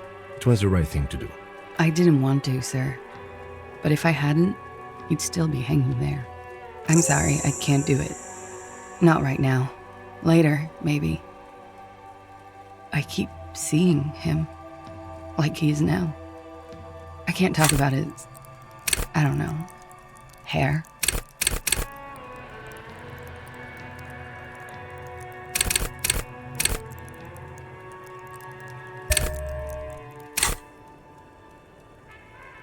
I know it's difficult, miss. We can return to it later. She meant she sees him in her dreams. You have? Not like I do, I imagine. She sees them in each other's arms. She fishes a cigarette out of her pack and lights it, then looks at you with her lungs full of smoke. I can see the similarity, yes. Funny. Funny how? Nothing. I also saw him. We had a long inspection and that sort of thing sticks with you. Let's move on. They're frequent guests. Downstairs? They have a booth for union members. They're probably down there now. Over drinks. It's been a long, boring winter. A little, yeah. Like you partied with the deceased? No, not as hard. I'm sorry to have to ask this, but have you had a physical relationship with any of the Hardy Boys? I have. Which ones, sir? I don't remember precisely. Titus, obviously. But as I said, it's been a long winter. Could that have been part of the reason they hanged him? I hope not. Actually, I know that's not the reason. I'm careful about that kind of thing. Not crossing the wires, you know? But that's probably where they got the rape idea. Men like that? I don't know. It's the way their imaginations work. I suspect it's what they'd like to do to me. She changes balance from one foot to another, crossing her legs. She breathes a silvery sigh of relief and weariness. Should we head by downstairs, officer? We may have things to discuss there. She nods. Silvery cigarette fumes disappear into her mouth. Not my favorite topic. How about we, change the subject to something more lighthearted now? Yes, you're just one room away. Very personal. Good. Yes. This means she could have heard something, like what you were doing before you blacked out. You do not need to know that. What you need is to ask normal police questions, like... Get a grip, he thinks. At least do your personal stuff when I'm not here.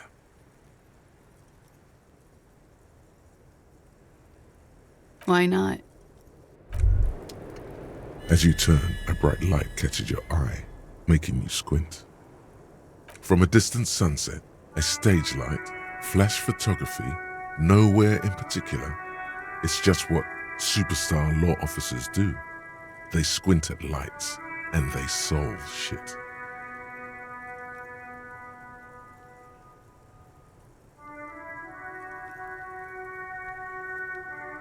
Yeah, you have. You're a big dick cop, Dick Mullen, Salam Rocky Bai, badass on-the-edge disco cop.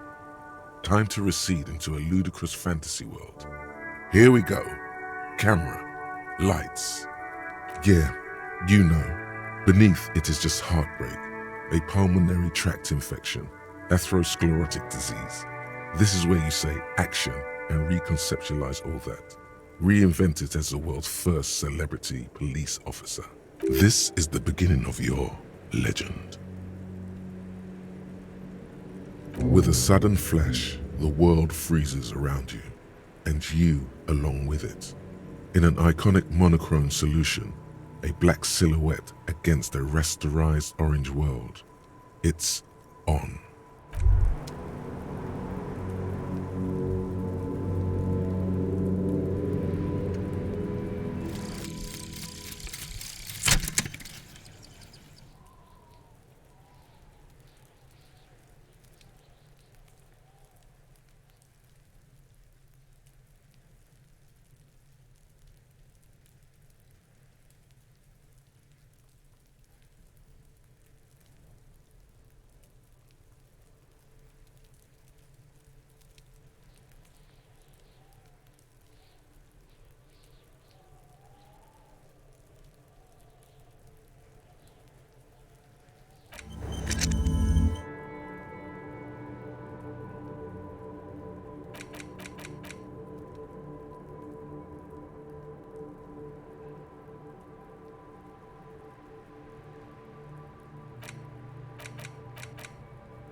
Looks like we have more to discuss with those so-called Hardy Boys.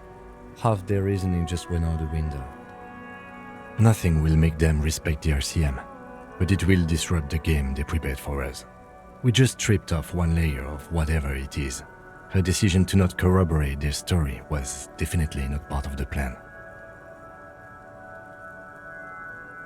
What else could she have done? Lie? She saw there was no way to lie and get away with it. If not you, then me. It was a smart move from her.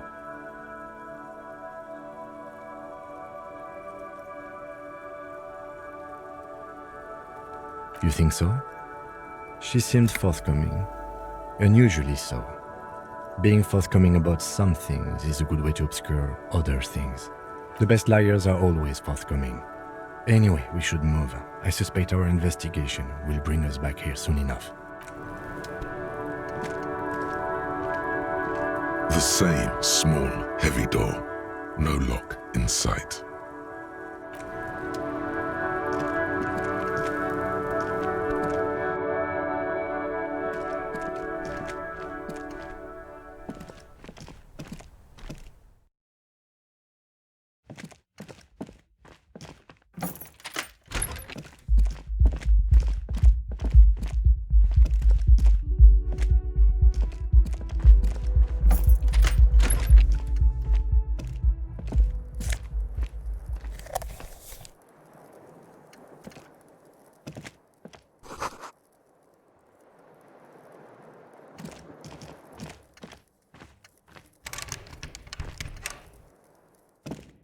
A mirror hangs.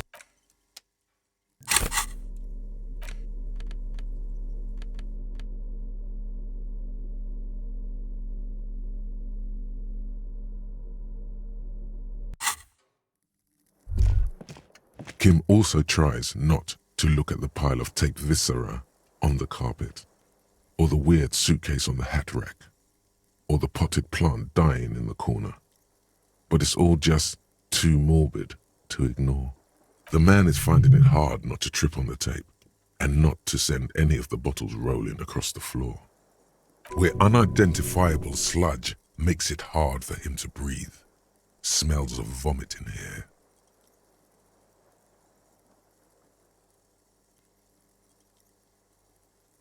No problem, officer.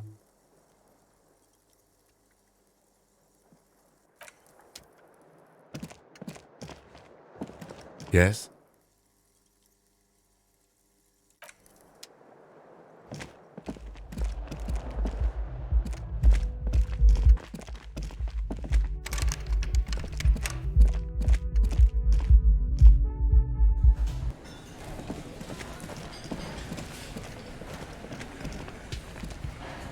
It's you again. What is it?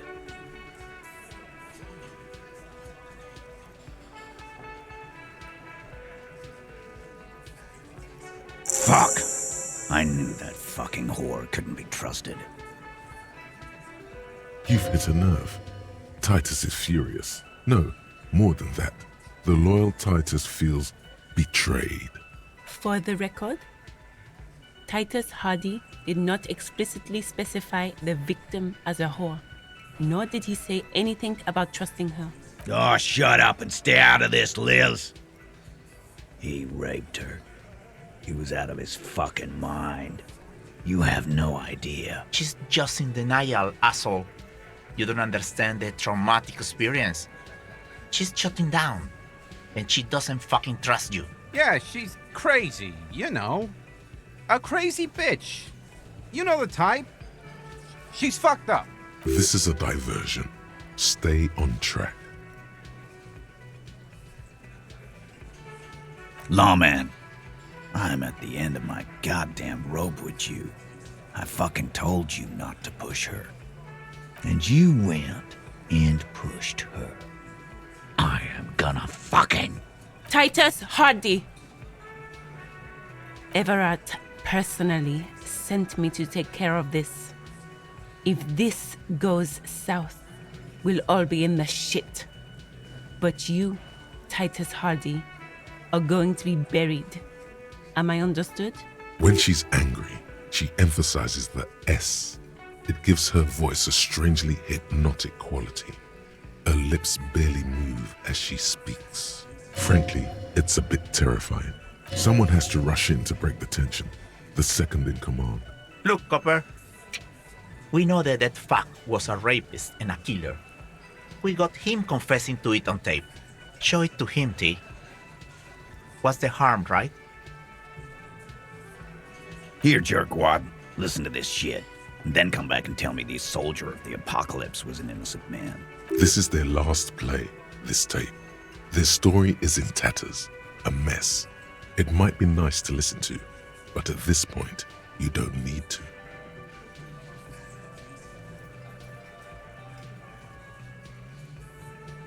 You don't care about evidence. The fuck are you a cop for, then? Pigs, T. They don't care about getting the truth. They care about getting convictions. They are fucking keeping a score on their bulletin boards. I won't be on your bulletin board. If you don't listen to the tape, we got nothing to talk about. There's a lot of questions. If you ask them now, they'll just keep bringing up the tape. Listen to it, and they'll have nothing to hide behind. I'm sure we can find a tape player. Where can I listen to this? Why don't you try shoving it up your ass, genius? Yeah, play it with your ass, cocksucker. I'm sure we can find a tape player. It's not a problem. Your room had one. Or maybe it's too broken. What's on it? We call it the Door Gunner Mega Mix. You'll know why. Now that is intriguing. You had me at Door Gunner. You think we go into this shit deaf and dumb? You RCM aren't the only ones who know how to bug people. There's no university degree for that. Actually, there are a few. Crypto analyst, radio officer. Yeah, like you have one. Smart ass. Bear. We have machines. We're in logistics. How do you think a harbor works? It's advanced stuff. Understood?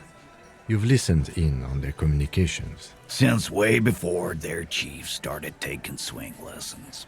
Things got nice and quiet after that.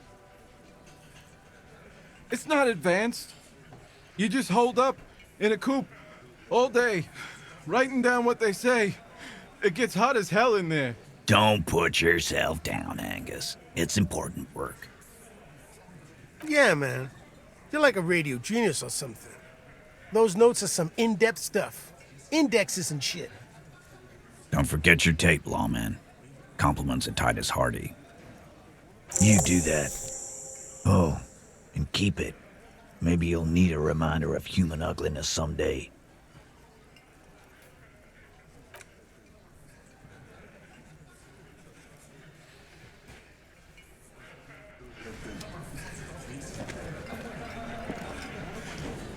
Behind the dockworkers, a ceiling-height window. The hawthorn branches scrape the glass like bony fingers.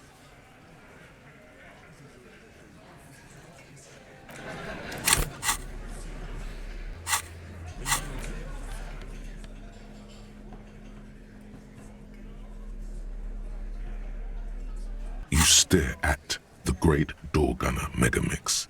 If only you had a boombox. The tape feels ominous. Upon it, the dead speak. Respect the tape.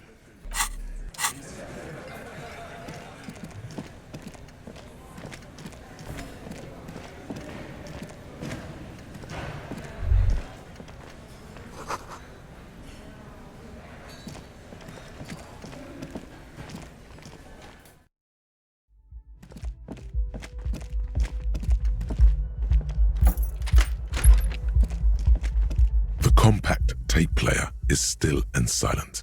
Seems it has completely broken down now. The machine was made in Revachol by a company called Le Mercier. Their logo depicts the triple-towered Delta skyline. It was supposedly built to last. This would have been very helpful with the Megamix, but it isn't anymore. My kinema only comes with radio. Let's try to find a new tape player. Perhaps we should talk to Roy at the pawn shop.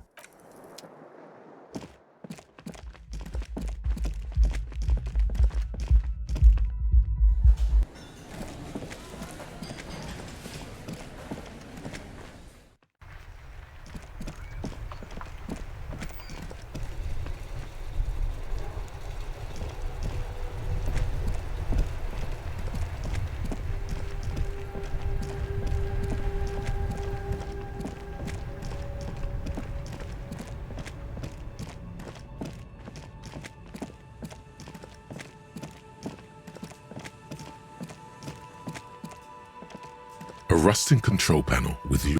You grab the handle and pull the lever up. The water lock starts moving.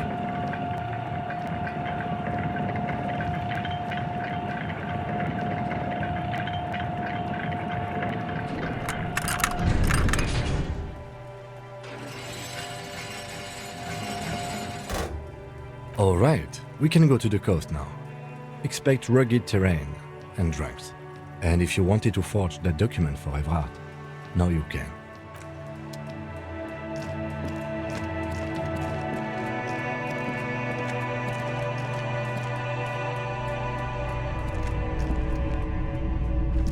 Hello again. How can I help you?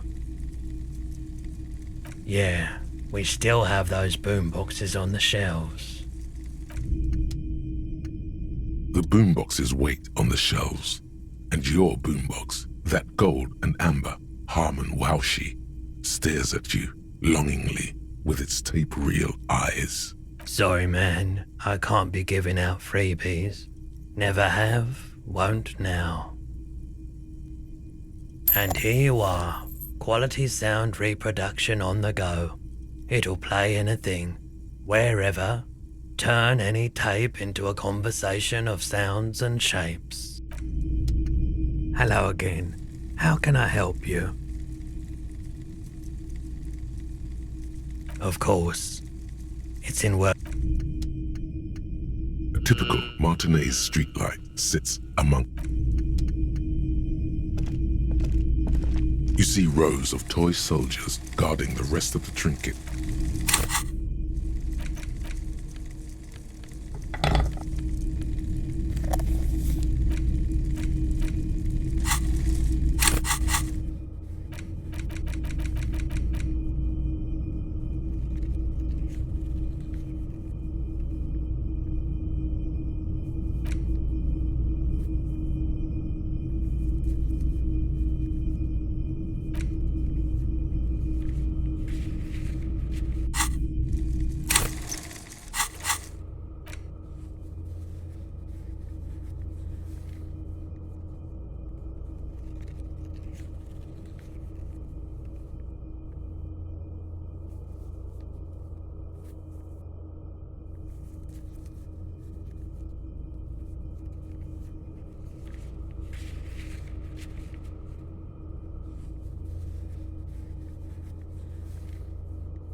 Porter reel is just what you needed. The reels attach to the apparatus with you push, command set, and the tape starts spinning. Violent static and machine sounds fill the air. This isn't Revachol. This is a fucking village. I can almost see the elephants. The harbor. That's the son of a Kvalson crane.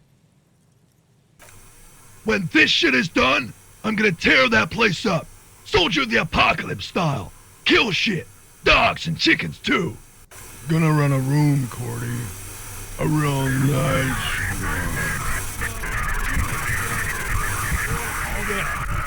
I don't give a shit. I'm fucking done. I'm done mentally. I'll fucking do them all in. Rape that disco cunt on the counter. You know, the dance a whore upstairs. Do it Kohoi style. Never did get that taste out of my mouth.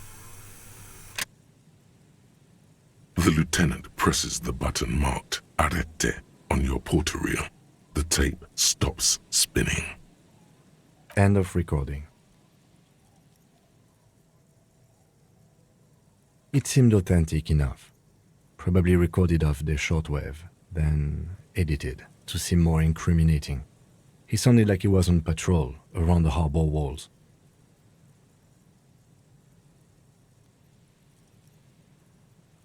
Still,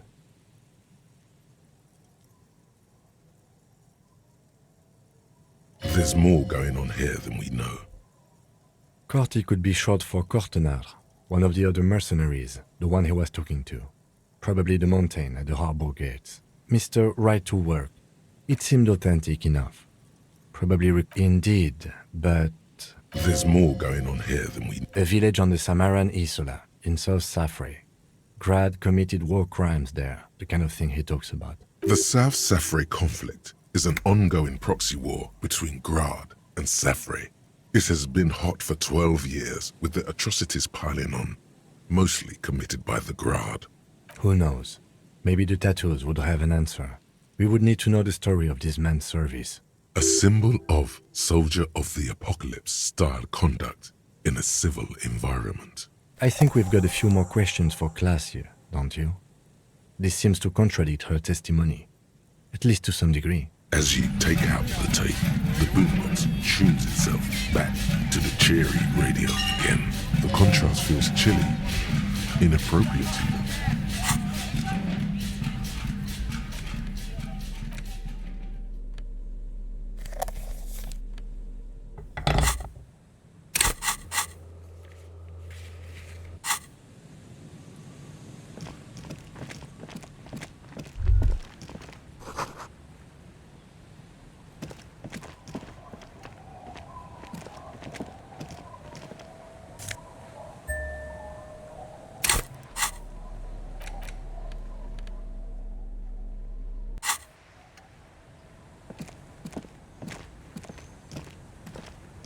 Banged-up motor carriage lies half submerged in the icy water, slowly sinking into the Insulindian Ocean. Only the cabin top, rear wheels, and the engine remain visible.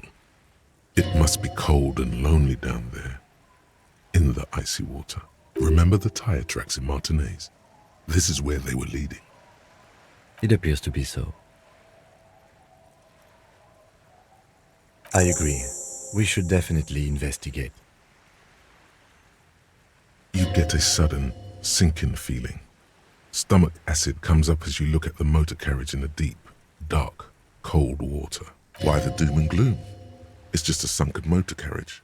Some motor carriages are bound to end up in the sea. The motor carriage is properly stuck in the ice. Getting it out would require a team of specialists. The logo is too deep in the murky water. You can't make it out. But you do see a monkfish float by. The ice hasn't closed around the vehicle yet. My guess is it's been here since last Saturday or Sunday. The estimate is correct. The incident probably occurred on Sunday evening. Your mocking tone finds no response, but the motion of the waves.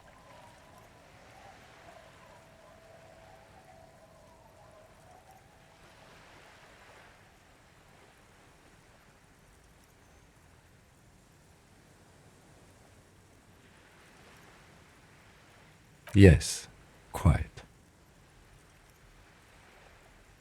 Let's wait for the low tide and see what's inside. Great idea. Then we can get the things inside. The joyrider must have left something good inside.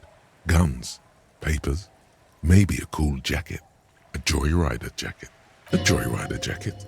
You feel a strange connection to this joyrider. Maybe he's from some kind of joyriders district and likes blue and white racing livery. Like a cop would? I don't know. An hour or two, tops?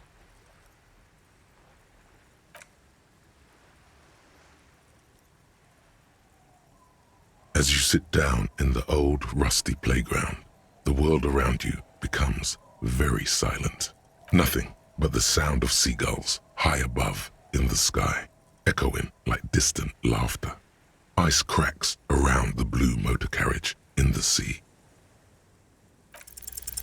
The tune on your lips forms a strange yet undeniably beautiful contrast with the surrounding bleakness. The lieutenant gives you a quick glance. Then, still looking straight ahead, he joins you with a higher pitched and slightly more melodic trill. Two birds on a wire, whistling by the seaside, looking at the water and a sunken car.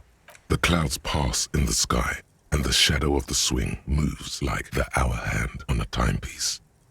30 minutes have passed. Looks like this might take a while. Time to present a good topic for discussion.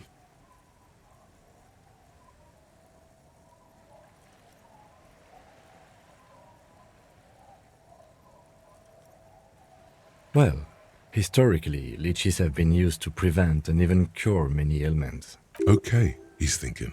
I can do this. Let's do this. Who'd want to sit on an anthill? There are no therapeutic benefits to, well, napalm ants, for example, are used in some rites of passage rituals. Clouds on the horizon grow darker, and the shadow of the swing set keeps climbing. You hear the distant rumble of the city. 30 minutes pass.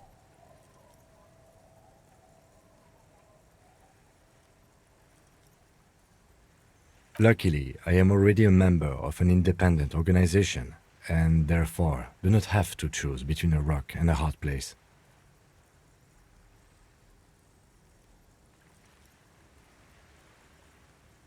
Your voice echoes on the water, strange and out of place in the environment. 30 more minutes pass.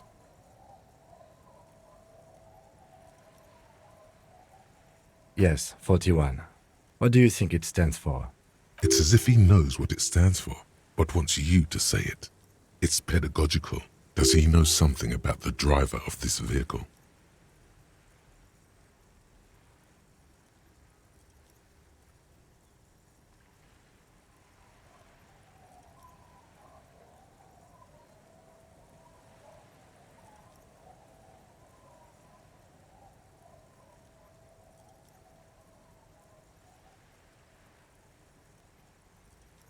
A precinct, yes. A police precinct. Precinct 41, your precinct. A massive pit opens up in your stomach, and the most terrible feeling comes over you. No. Just nope. Say no to this, Harry. Yes, your car is in the sea. Face it, so we can start dealing with this. I'm afraid so, yes. It looks like you started in front of the whirling, jumped over the canal, and then drove your vehicle in the sea right here. Of whom? I don't think so. If anything, you were probably drunk. Probably. Try definitely. Detective, we don't. A rescue operation really isn't viable at this point. People are more valuable than machines. Training a police officer is even more costly.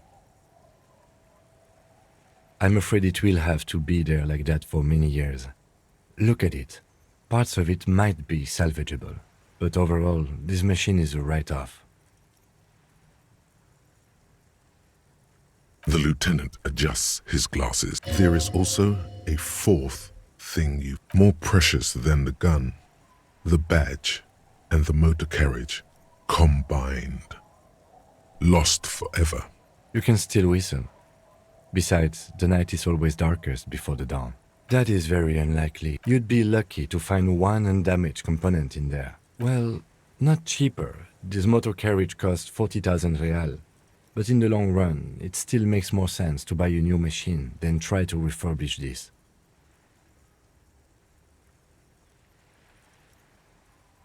Let's face it, this is a substantial loss to your district's budget. I mean, my station only has 4 other vehicles in addition to my kinema. This was 20% of the station's vehicular budget.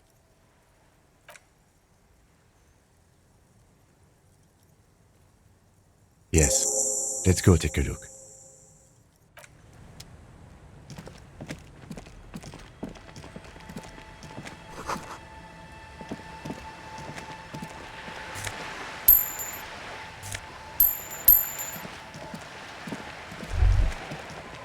This is it, the scene of the party. The fire pit, cigarettes, and empty bottles all evidence it. Not as such. I'm talking about what came after the party scene. Looks like they were here a while, judging from all the bottles. The sunken motor carriage provided them a focal point, like a goose ice sculpture or a chocolate fountain. Looks like it.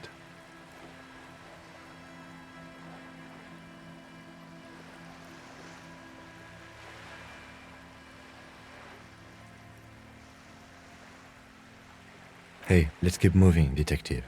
Somehow, he doesn't want to dwell on it.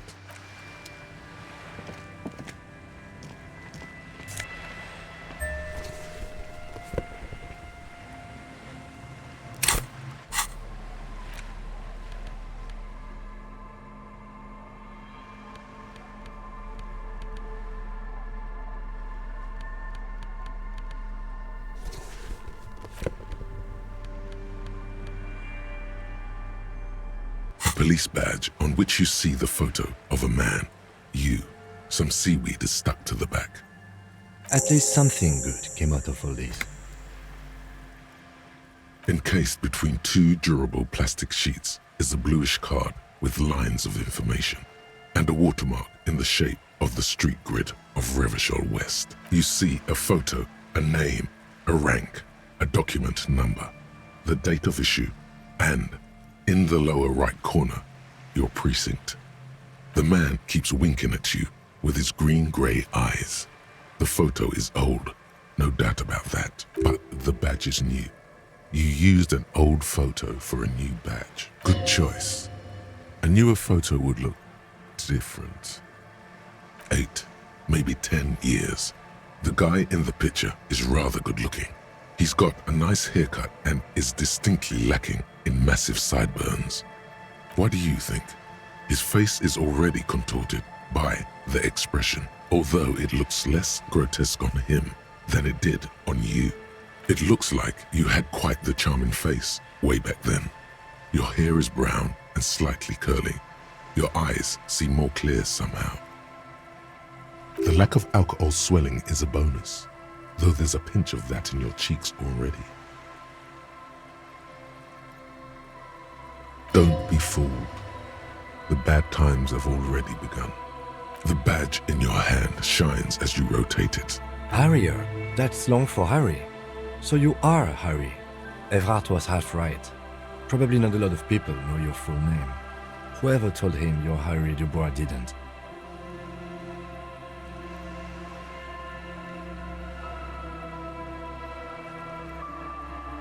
It's a wartime name, revolutionary. The kind mothers give their sons during troubled times, like Undying or Boxer or Ironhide. A name like armor. Pleased to make your acquaintance, Harrier Dubois. He's not going to call you Harrier. He'll keep calling you officer when he's angry with you, and detective when he's not. The badge in your hands shines as you rotate it. Lieutenant W. Freighter. The lieutenant is a rank above sergeant and below captain. It's the highest rank in the RCN that still does field work. I am a lieutenant. The title of Freighter is added to your rank when you decline a promotion to a higher rank. In your case, captain. You have declined twice, thus you're W. Freighter. There are many reasons one would do this. The rank above you in your precinct's decomptage might be taken, or sometimes promoted officers do not want to replace their superiors out of respect. And sometimes they just prefer the type of police work available to their current rank. In your case, lieutenant. Heavy-duty case-solving machine. Décomptage is the hierarchical system employed by the Revachol citizens militia. It means counting down to twos. The countdown is modeled after the dual leadership system employed by the left during the revolution, which in turn was developed by last century experimental psychologists in the University of Königstein. The lowest rank is junior officer, usually teenagers. Then there are the patrol officers, then sergeants, lieutenants, and then a captain. That's basically it, except for a few kings. Kings like satellite officers and the additionally a freighter rank I already explained. The long and short of it is, you're his superior.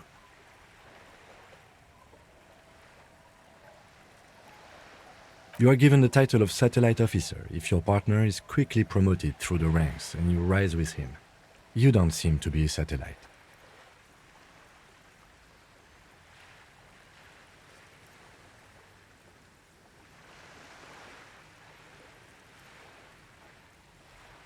No, I've been putting up with you because despite an unconventional approach, you are doing good police work.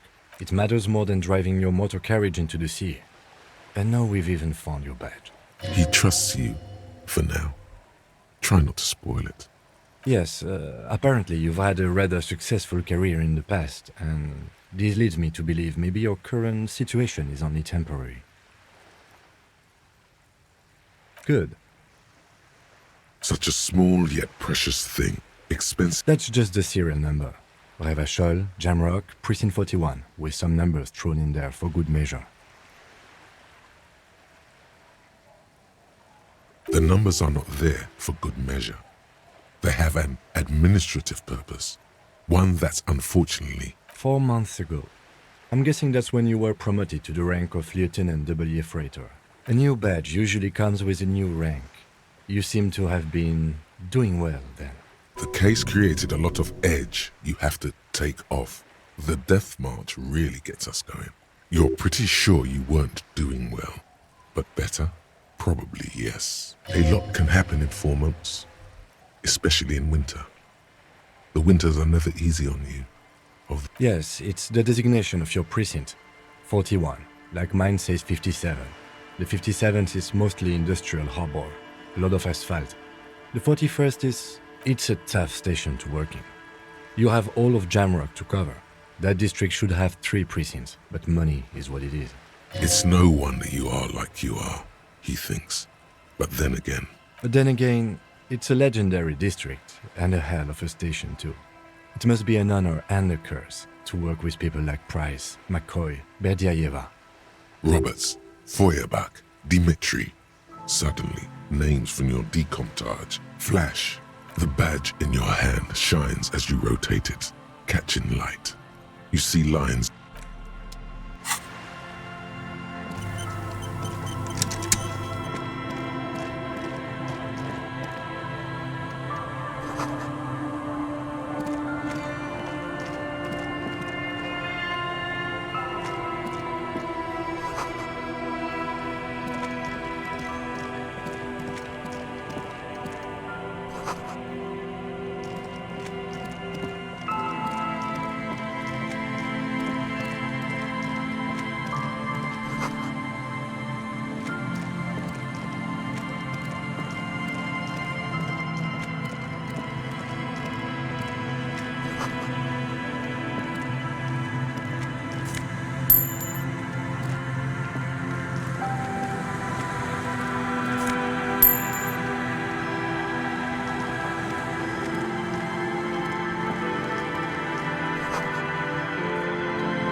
The porter reel is you press the large button marked Commencer and the tape starts spinning. There's a small delay before the song starts playing. Then the organ starts playing a simple, melancholic tune echoing in the hallway.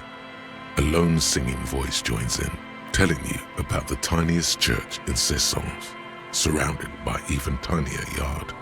You almost feel the seaside mist on your skin. It's mega sad. Within seconds you know this is the one. The real shit you've been looking for. The one you trust your room to. This one tells it like it is. This is your tune. A click, then silence for a bit. Then the tape stops spinning.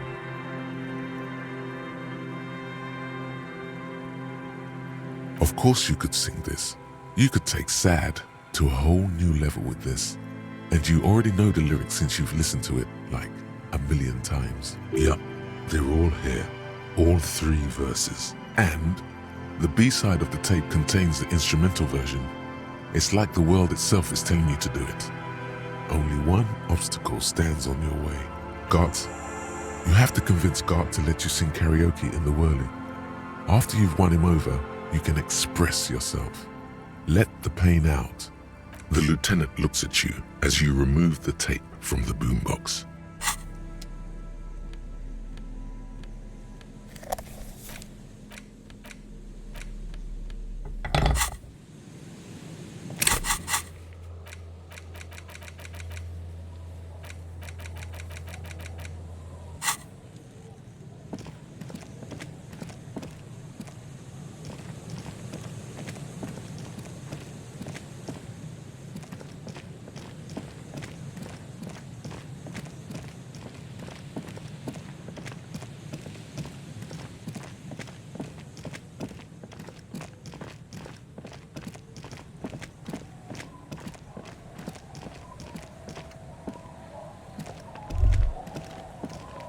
Great news. The boat is big enough for a grown man like you to fit underneath it in a supine position.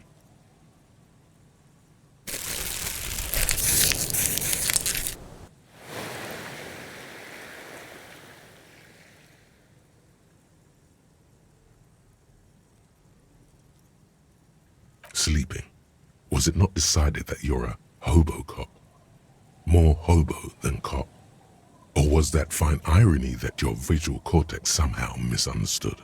Oh no, he's pretty much a bum now. Huh?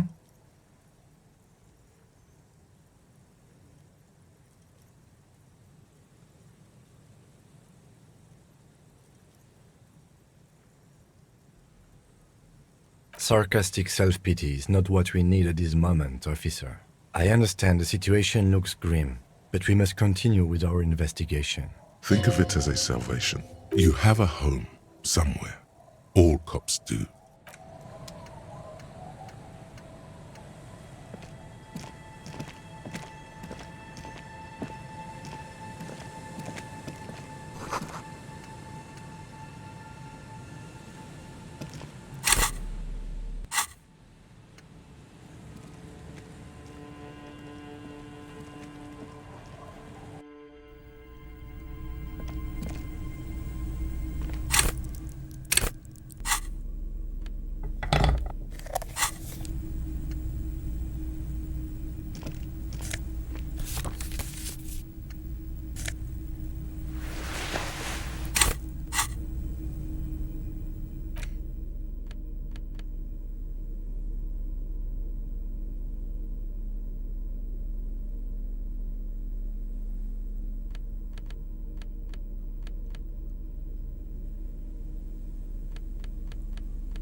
The worn and beaten wooden planks of the bench do not look overly comforting. We can sit on benches after we... You can revisit the bench if you...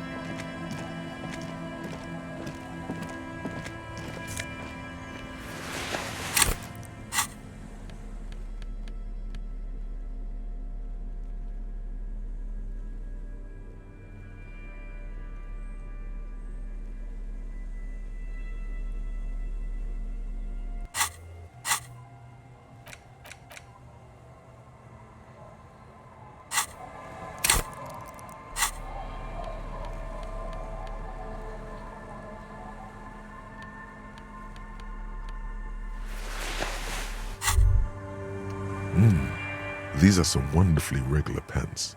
Not too tight, not too loose, moderate in every sense. You'll blend right in at some pleasant dinner party. I know you do. These Inter-Isolari pants are like wearing a perfect compromise in your nether regions. No one will call the moral intern on you like this, that's for sure. You're a little more moralist now, buddy. A little more normal, even if you didn't want to be.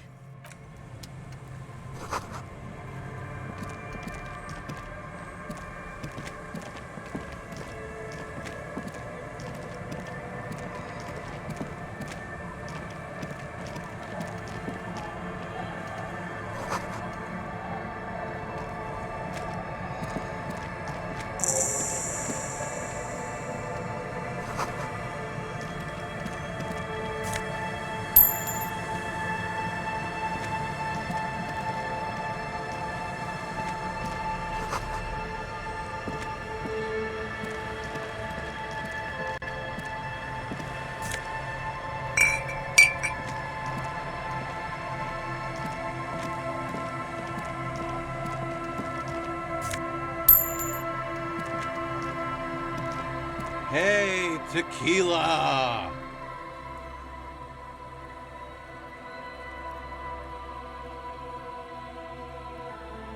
Good to see you. How's business? How's the whole reality situation? So what's happening? Yeah, Tequila Sunset. How are the, high-concept, reality-based adventures proceeding? He says it like it's obviously your name. Like you call someone Billy Brunel or leader of the 4th Street gang. Good. These people know your true name. Looks like it has preceded you, Mr. Sunset. More on that later.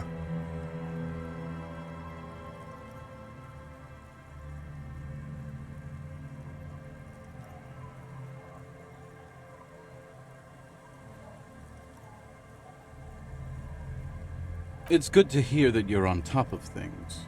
Talking about used to, did you know that I used to be a real mover and shaker? Sadly, things aren't going that well in Idiot Doom Spiral Land. Haven't found those keys yet, haven't won that great piece of ass back. No word from my business buddies. This guy's your buddy. You feel it immediately. You belong to an organization, a fraternity of drunks. Idiot Doom Spiral, huh? This is bound to be a good, high-concept conversation.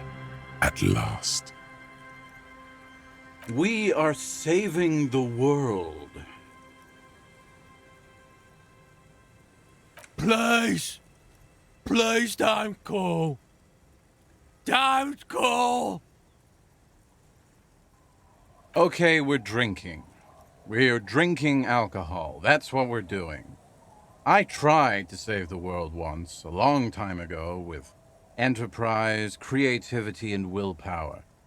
But that didn't work out.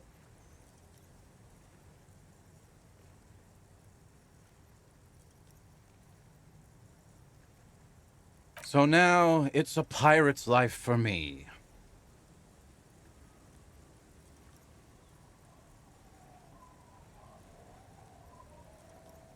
It's you. Your Tequila Sunset.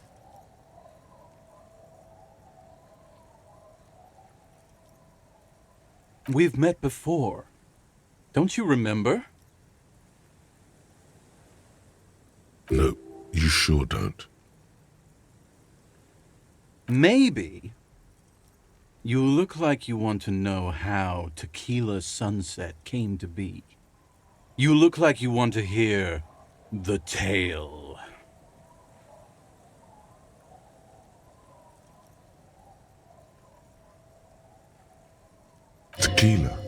Tequila Sunset.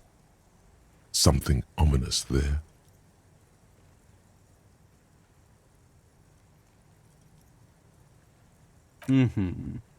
Let me take a sip to moisten up my chords. Tequila Sunset rolled into Martinez last Friday, and by Tequila Sunset, I mean you. The man, the myth. Hey, let's not jump ahead of ourselves. This is your story. Stop interrupting. You got here on Friday to solve a case, hoping to be the early bird who gets the worm. And by the worm, I mean the buzz. Because as far as I know, all you did was get piss drunk. Word on the street is you went around the local hostel telling people that you're a police officer, and that it would be really fucked up if you shot yourself in the head right in front of them. That's pretty high concept, if you ask me. It is. The lieutenant's brow is furrowed. He's listening as casually as he can.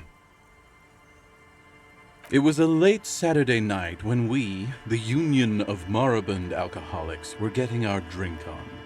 Nothing remarkable about this. We get our drink on 24/7. Makes everything warm and glowy. I trust you know the feeling. One moment we hear the sound of a motor carriage revving up somewhere on the plaza, followed by a series of dings and bangs. Naturally, loud noises pique the interest of anybody owning a pair of ears. That's just the reality we're in. Anyway, there was a brief silence, a gasp of silence, if you will, followed by a real commotion. We heard the carriage careening towards the coast at top speed. Sounded like someone jumped the canal. We grabbed our brewskis and rushed to the jetty. Never underestimate the speed of an alcoholic. What we saw was a sight to behold. A beat-up police carriage containing you. Right there on the beach, you revved the engine and screamed at the top of your lungs, "The time hath come!" So, naturally, being the curious cat I am, I asked what time hath come. To which you replied, "The time hath come for tequila sunset, the end of all things!"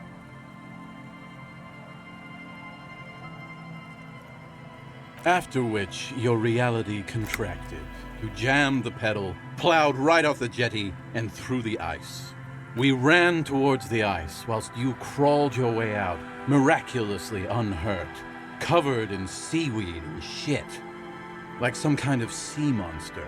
When we finally got there, you were sitting on the beach crying. You said that your badge and uniform were in the car. It was too late to get in there, though. The carriage had sunk too deep. Recognizing a brother in need, we offered our condolences and invited you to party with us, which you naturally agreed to. We asked about the whole tequila sunset thing, and you told us it was your name now and insisted that we all call you that from then on. No, that's just what your mother called you. Your real name is Tequila Sunset. Just ours. It was an all-night drink-a-thon. Then, at some point, I think it was Sunday morning, you got belligerent and wanted to talk about Revacholian women. How they're beautiful and also whores and so on. How one of them fucked you real bad. After a short while, you crossed the event horizon, looked sullen, got up, and left without saying anything. Wow, that's quite a story. Yeah, I bet Tequila's a fucking legend around the precinct. You must be proud to work with him. If you only knew. You were pretty vague about it, but you kept saying you got fucked real hard, and that we've all been fucked too. Please, don't open that door. No one's fucked me. I do the fucking around here. Abigail. It seemed pretty painful, to be honest with you. If I had to guess, I'd say you're still working through some shit. Beside your gun and your badge, you said something about your hope or heart or something. To be honest, the details are a little hazy. In retrospect, I guess you lost your motor carriage too? You told us that they were a bunch of fucking losers whose main interest was cramping your style. It's more like you were cramping theirs. No specifics, though. It was more about you that night. You were the star of the show. Yeah, you said it was no biggie and that you'd solve it in no time. And that you didn't need anyone to do it. You're doing it solo now. A lot of cops go solo and hermit once they reach that level of alcoholism. It's not meant as a joke. He's sorry for the hermit cop. Yeah, you said that you'd really behaved unreasonably and failed to uphold your responsibilities as a representative of the coalition. You kept apologizing for being such a bad cop, and you also kept pausing to knock the heel of your hand against your temples, saying, "Stupid, stupid, stupid." It's a hard thing for a man to confront his past. That's why I avoid mine at all costs. Whoop-de-doo. So now I'm a fucking storyteller. Right. Why not? Better than a beach bum. It depends, really. You might get scammed here. No, the reality of the situation requires a rather modest contribution. Booze! Did you already forget our party? So, have you got anything for good old idiot Doom Spiral? A bottle for a story. Seems fair to me. Not much, but it will do. Hey, Spiral Boy, you gonna share that? Don't call Abigail! Shut up, guys. I'm telling a story here. Something happened to you. Something happened to me, too. My actual name is George, but around here, you already know. I was once a reasonably high net worth individual. A founder/junior partner at a high-concept creative services agency. When my story begins, I had just landed a major contract with an insurance firm. I used the profits from my agency to finance what I called a cultural incubator. Abstract value generation, value per person, high-concept stuff. I developed the paradigm, worked within the paradigm, but the burden of leadership weighed heavily on me. So I went jogging every so often to keep myself sane. 22 full-time employees, an all-star team, a potentially historical set of individuals. Well, it did. With my trusty Sansarique tracksuit, I felt like I could conquer the world. But now dreams are worn thin, much like my tracksuit. One day I left on my evening run. As you may know, it's impossible to clear your head when you're distracted by the sound of keys jangling in your pockets. His eyes are your eyes. So I removed the key ring and put the keys for the front gate and the apartment into different pockets to stop the jangling, you see. At least, that was the plan. I was halfway done with my usual lap when it started to rain. The reality situation became very wet, very quickly. Wet, okay? It was raining really hard. I made my way back home and discovered that I didn't have the key to the front gate. I'd mixed it up with the key to the letterbox, which was useless. Naturally, the situation required me to climb over the gate, which I did. There was no climbing down because I slipped and landed on my ass. Ouch, indeed. Reality was looking rather grim just then. Me lying on my ass in a mud pit in the middle of a heavy shower. But when life knocked me down, I always got up. So I made my way across the yard. Standing in front of my apartment door, fumbling with my pockets, I realized that I'd also forgotten my apartment key. I wish I were, Tequila. I wish I were.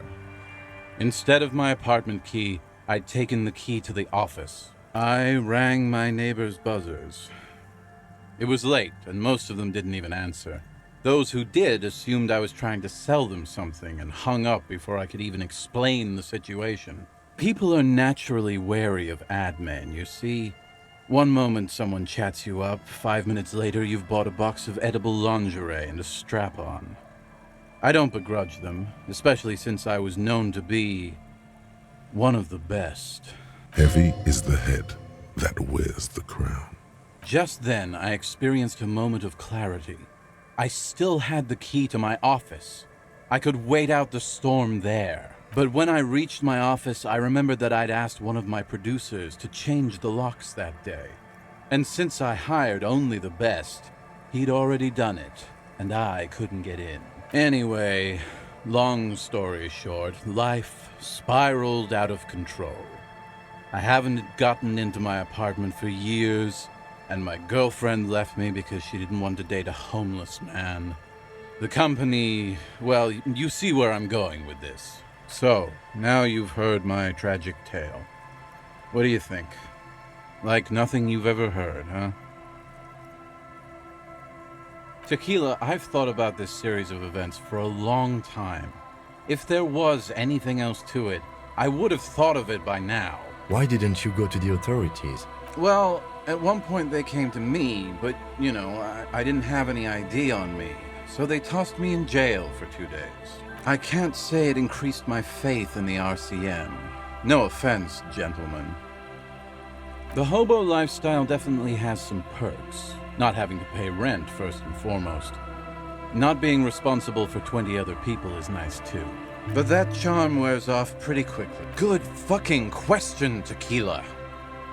If I knew the answer, you think I'd be hanging out on a beach in this formerly premium but now extremely dirty two-piece Lycra tracksuit? I used to own my reality situation. My business buddies and I had our own creative services agency. I had a nice apartment, an even nicer piece of ass. But somehow it all got away from me. Now I can't hang on to anything. Just last week I stole this nice new jacket, but then I lost it too. The only things I haven't lost are these two drunks. You of all people should empathize with this. Perhaps this lost jacket is something you could help with? Tequila, it's a verifiable tragedy. It was practically brand new. Sure, it didn't really go with my Lycra threads, but it did itch a lot less. Say, you're a detective, right? Maybe you can help old Doom Spiral out. Solve the case of the missing jacket. What do you say, Tequila? If I knew where I lost it, don't you think I'd have it? I mean, maybe I was up by the boardwalk, or walking along the beach, or checking out the abandoned fish market. Somewhere north of here, that's for sure. You could ask around, see if anyone's seen it. My agency, man. The Boom Boom Room. Our concept was combining high art with the lowest forms of marketing. The color red, breasts, and oil painting. I convinced my partners to reinvest some of our profits in an even more high-concept cultural incubator called Thin Air. The artists were happy, the clients were happy. I was financing a group of poets in East Revachol who were developing a new universal poetic language. But then it all went to shit. Sounds intriguing. What say you, Art Cop? If it sounds like it makes no sense, that's because it doesn't.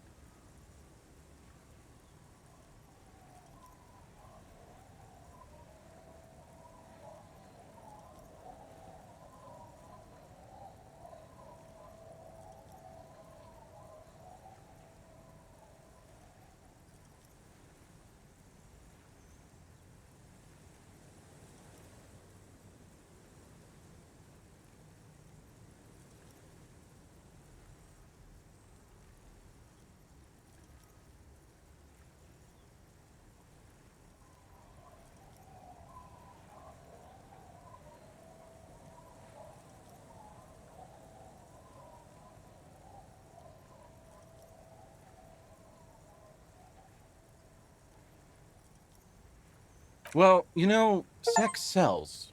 That's the first rule of advertising.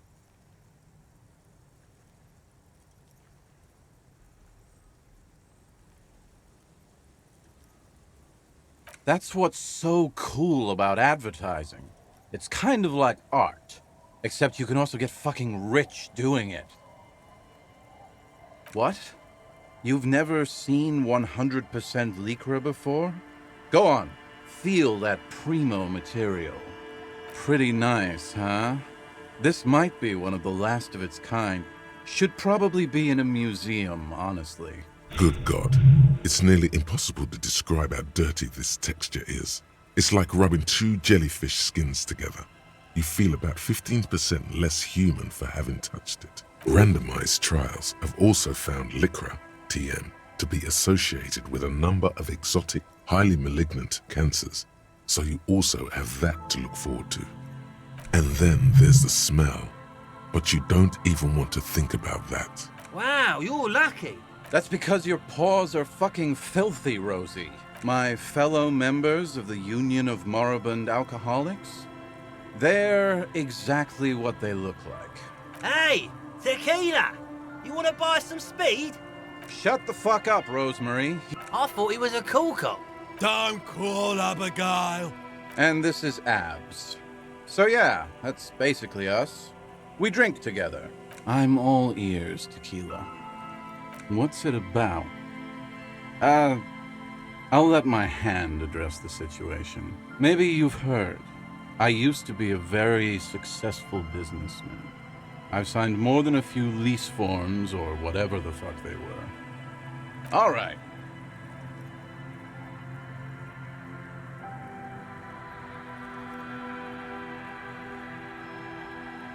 Hey, Abs. Hey, Abs. Don't you? You call Abigail? I need you to sign this document right here. Don't call her.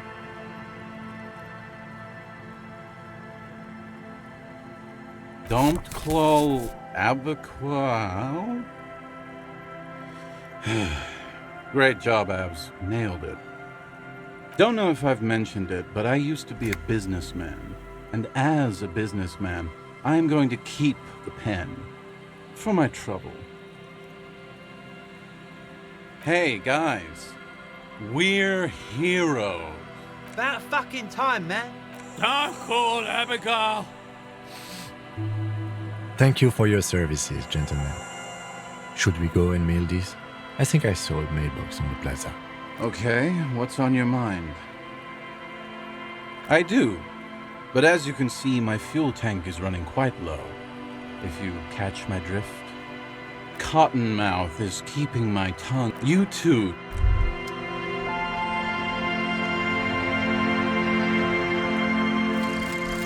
The Bow Collector. It's early in the morning. The world is dark blue. The sparks light her face, a delicate composition of triangles. The streets seem to grow longer, like in a dolly zoom. And there's something in the air as you stand there and wave back at the shapes growing smaller and smaller. Something that has always been there. A great see-through world. The tenderness you feel. The ghost of Revachol between you, carrying your signals. The holy messenger.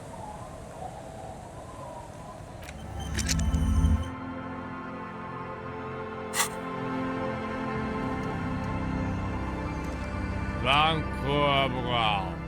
Don't you call her? Yeah! Don't call Abigail. Uh-huh. Abigail. Don't you fucking... Abigail is his wife or girlfriend. Chances are she's gone. You're not going to get anything out of this guy. He's too drunk. Don't you fucking call her! Don't call...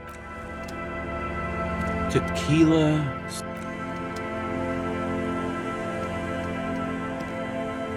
Good to see you, friend. Do I have deals set up for you, buddy boy? So what do you want? I got smokes. They're cheap. Very cheap. I got Pilsner. Great deal. You won't get a better deal on that piss. Spirits I can let go for 300 real. I also have speed. And by speed, I mean amphetamine.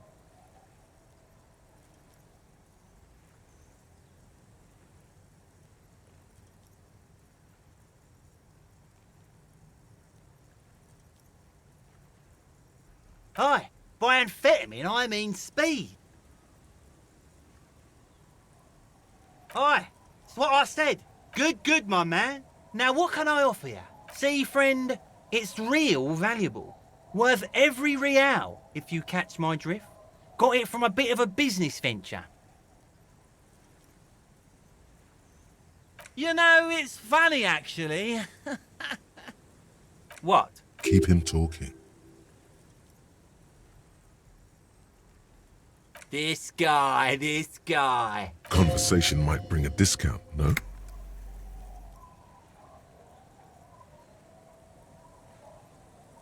Oh, this is medicinal spirits. The good stuff. Got it from the doctor's office. I got one of those scientific ampoules a few months ago. Torpedo, they call it. It's supposed to keep a man from taking a drink. Didn't stop me for shit, that's for sure. 5 lemons with half a pack of butter and you're good to go. It really isn't. In a week, the goddamn kidneys started giving me all kinds of help. Finally, the missus took me to a private doctor's office. Not a charity, the real thing.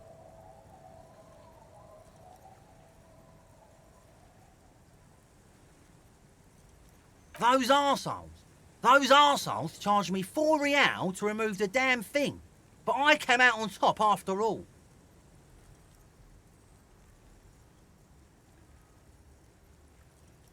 The idiots left me alone in there. Now, I used to teach high school biology. I know what doctors use to preserve dead thingies. Swipe 3 cans of this blue medicinal stuff from the back room. Threw the snakes out and voila! What's left is this beautiful blue stuff. 98.7% almost pure alcohol. 2 I already sold to these fine gentlemen here. But this last one is yours for £3 if you want it. Yeah, be careful. It's extremely flammable. One spark and the entire city of Revachol is wiped off the map. Feels like someone set a mustard field ablaze right inside your nose, then drenched it in tear gas. Your nose is a singular source of pain, but at the same time you don't remember the last time you felt so alive. In all fairness, that might be attributed to the retrograde amnesia. So, what's the deal, friend? Want the spirits or not? £3 and it's yours, friend. That's a much more reasonable price right there. Just make sure to enjoy that one, friend. If you drink this, then you'll die. That's a fact. And that's why we're going to save you from yourself and store this as a sellable item. Go sell it at the pawn shop for a profit. In the civilized...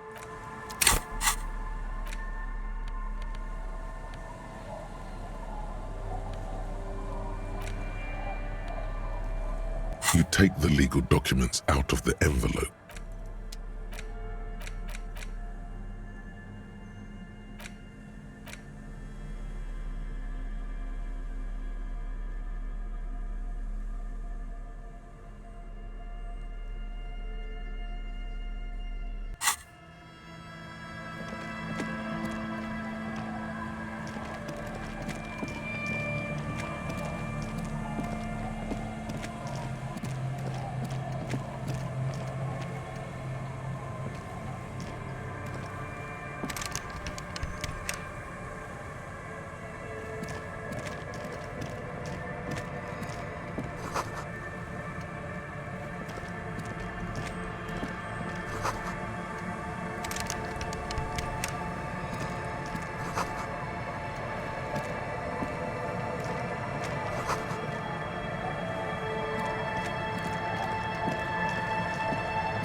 You're not sure about the melody, but it might be South Samaran, possibly Sigayan, also known as the apricot sujunti.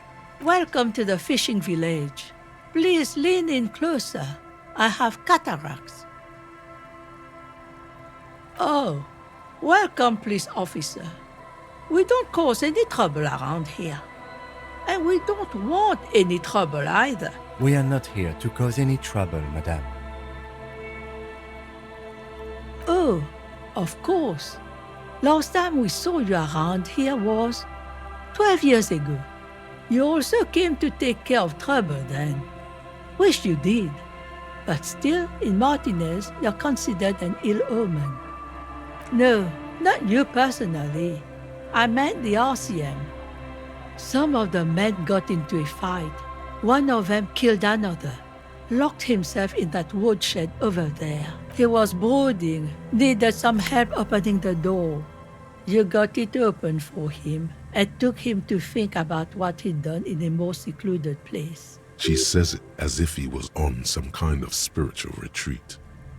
Oh, the usual. That's you, all right. A black hound licking your own heels. Maybe they are afraid, because you're an ill omen. But you're still welcome here, as long as men with guns aren't chasing you. And maybe even then, because that's the kind of fishing village we've built. I'm sorry there's not a lot of room to park the motor carriage, and not a lot of houses, or a lot of people. My kids are long gone, searching for treasure. So are others. Ah, look at me ramble on. What brings you to us? Stay? Most people here are trying to leave. That said, if lodgings is what you're looking for, I've got a free room in the shack. I won't charge you for it. Take it as a gesture of goodwill from the village to the RCM.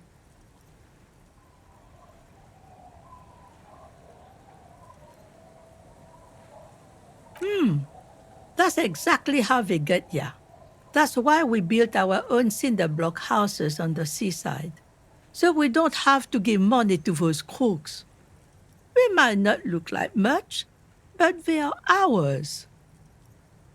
My kids grew up and left like they do.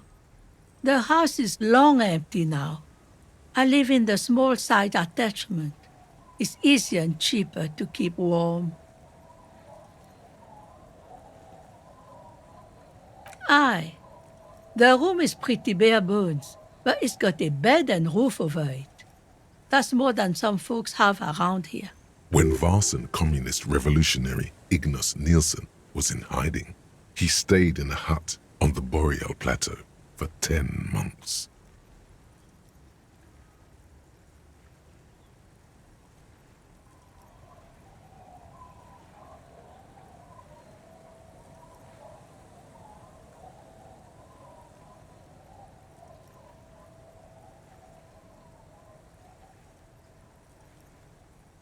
An uncomplicated man. I take it that means you're interested.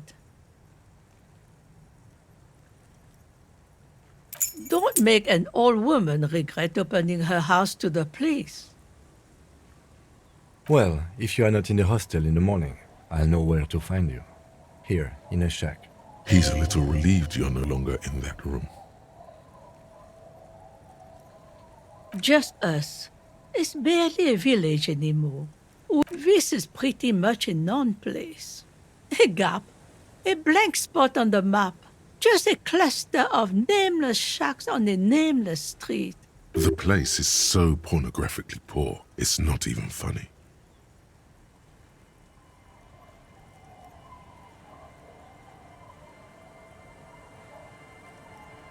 Over there, you can find more of the same. Shacks and trees growing wild. That's the pox. Between here and Jamrock, a dusty sea of old trees, all covered in industrial soot. Small houses under them, an overgrown park. An old military hospital and its surroundings.